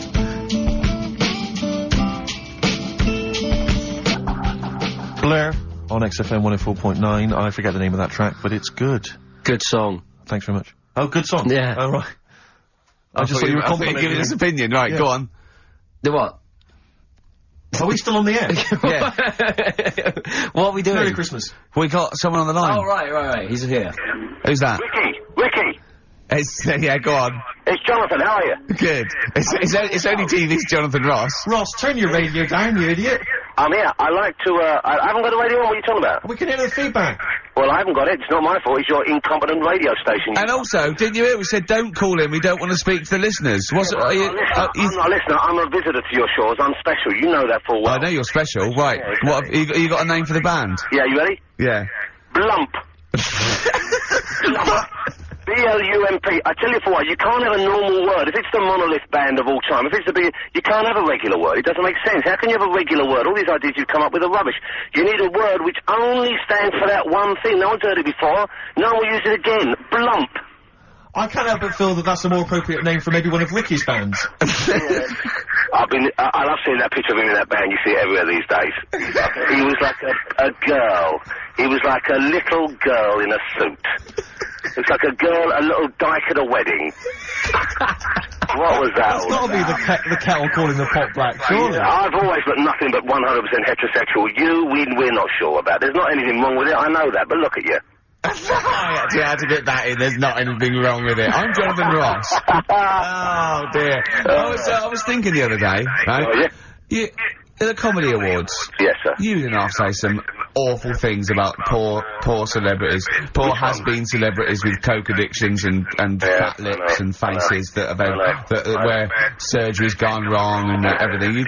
And when they're on the show, they're going, "Oh, you look lovely." Yeah, I'm nice to them. Well, I'm nice to them to their face, but obviously when I'm not with them, I like to let my true feelings be known. What's wrong with that? That's how everyone. Well, I'll tell you what, you can get anything off your chest you want on this show. Any celebrities you want to talk about? There's no one listening. Yeah, it's just between me and you. A lot of people listen. They listen to my show, and after they've had a few hours of good laughs, they like something bland to just cool them down afterwards. So they flip over. We know this happens. Did you mention my DVD on your radio show? You know what? I forgot to. I forgot to mention it. Christ! I meant to mention by the office, but I forgot to mention it. And then I thought afterwards, it's not like he needs the cash, is it? It's not like he needs it. It's not like it is, but he's probably earned more money in a short space. You're like a lottery winner, and you've got about as much taste. You're like one of those burglars who's won the lottery. I have. I'm dressed like an Albanian window cleaner at the moment. Burglar from Reading who won the lottery, and now he's fritting it away on what? I do feel sorry for my neighbours. I've moved into a really nice place. I feel like it's the hillbillies. No, it's nice he's moved in though, because it's nice. He's given them something to sort of talk about behind your back. You've united the whole block. Right, go and play with some Japanese wind-up toys now. I'm going home to play Mario Double Dash with my son. It's going to be a good afternoon. I phoned you once after I'd finished my show. It was about 5 minutes past 3.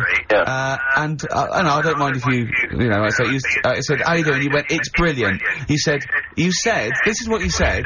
You went, everyone's out, Jane's taking the kids out, I've already masturbated twice, and I'm playing with a new Japanese toy. I'm masturbating now.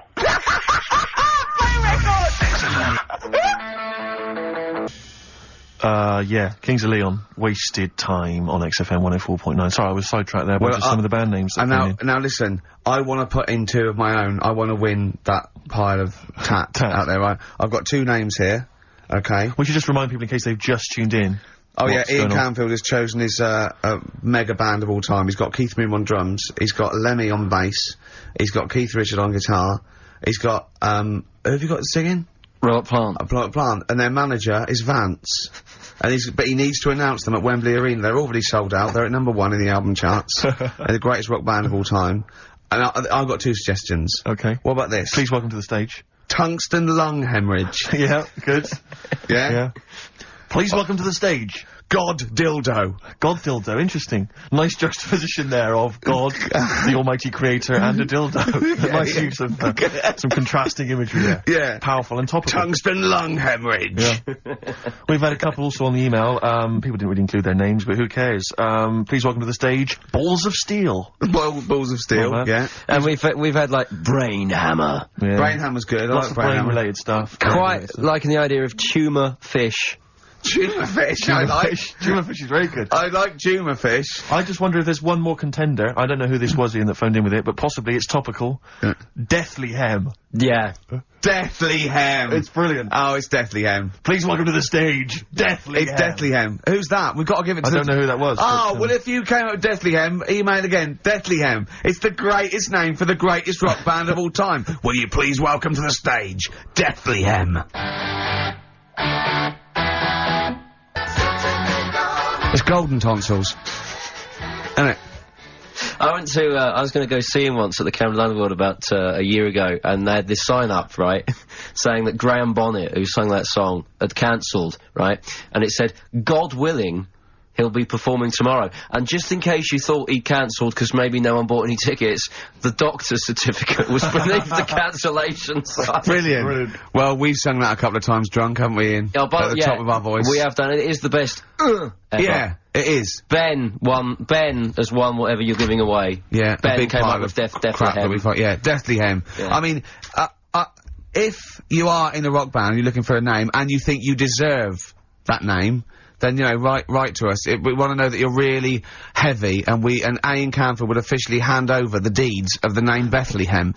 Deathly Hem? Deathly Hem, yeah. Deathly Hem. They only play at Christmas. You only play, like, big venues at Christmas, and it's all things about, like, fighting, like, good versus evil, and God versus the devil, and you gotta write songs like that, yeah. Yeah. Deathly Hem on XFM 104.9. Perhaps that the debut should certainly be a concept album, based on the Nativity play. Yeah, Nativity, yeah, that'd be just good. the whole kind of Old Testament in kind of rock form. Yeah. With, like, it'd be extraordinary. It's the battle for humanity. Yeah. It's called, Humanity Manatee, and it's a fight in the ocean of hell. Yes. Sure. Yeah. Sure. Yeah. I'd like to see a serpent. Maybe pictured There'd be a somewhere. serpent, isn't it? Track 4. Track 4. Yeah. Yeah. I think we should give massive props and suitable regards to Ian Canfield. He's come in, he's pressed the buttons. He stood in for an idiot brilliantly. Yeah, he has stood in for the retarded. It's a shame that you've not displayed some of the usual incompetence that we've come to love and expect from Karl. It's a shame. Okay, well, you are the greatest DJ in the world, though. The way you sort of, like, drop press these buttons. But, you know... Every time I've pressed a button off air, Ricky's been going, "Oh, what great DJ!" It's great, you know, 'cause he ends it. It's just brilliant. I mean, we're lucky if we can talk with the mic on. That's the title, not talk over a record. We did some great links during the ads. Yeah, and of course, Jonathan Ross masturbating live. On air. Just looking back at some of the highlights of this week's You don't get that show. on Capital Gold, do you? Like Tony Blackburn getting a call from Fluff Freeman going, "All right, mate, I'm knocking one out." Yeah. Well, have a lovely Christmas. Have a bloody great Christmas. Have a bloody great Christmas. It's the best of next week. Yep. The best of the last few weeks with some tat, you know. Karl's put together. We're back in January. We're playing some of our favourite songs of the year. I'm looking forward to seeing Pilker's tan and pictures from his holiday. Covered in ash from the beach. Yeah. And we're back on the 3rd, I believe. But Ian, do you want to introduce us? This is Ian's choice for the day. Yeah. We'll see you next week in spirit, and then we're back on the 3rd with that. Don't cry, it's Christmas. Santa's coming soon. Though you ain't got a mommy or daddy, Santa still loves you. And he's riding on his reindeer to trample down the gloom. So don't cry, it's Christmas. Santa's coming soon.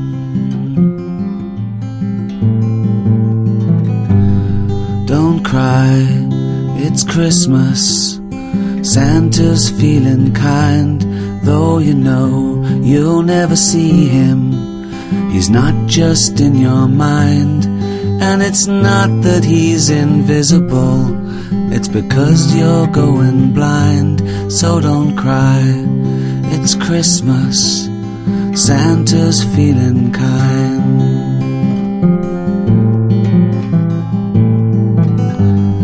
Don't cry, it's Christmas, Santa's on his way. Though he's got a billion children, and he's only got one day. You've got slightly less than that. If I were you, I'd pray.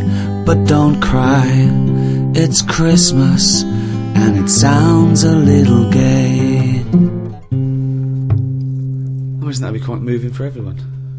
Yeah, I would ask you now to not play that song. Oh no, too late now, they expect me. But I'm not sure it's going to be as well received as you perhaps hope. I think that's better than any gift, and I don't really want to give gifts because they're expensive. Sure.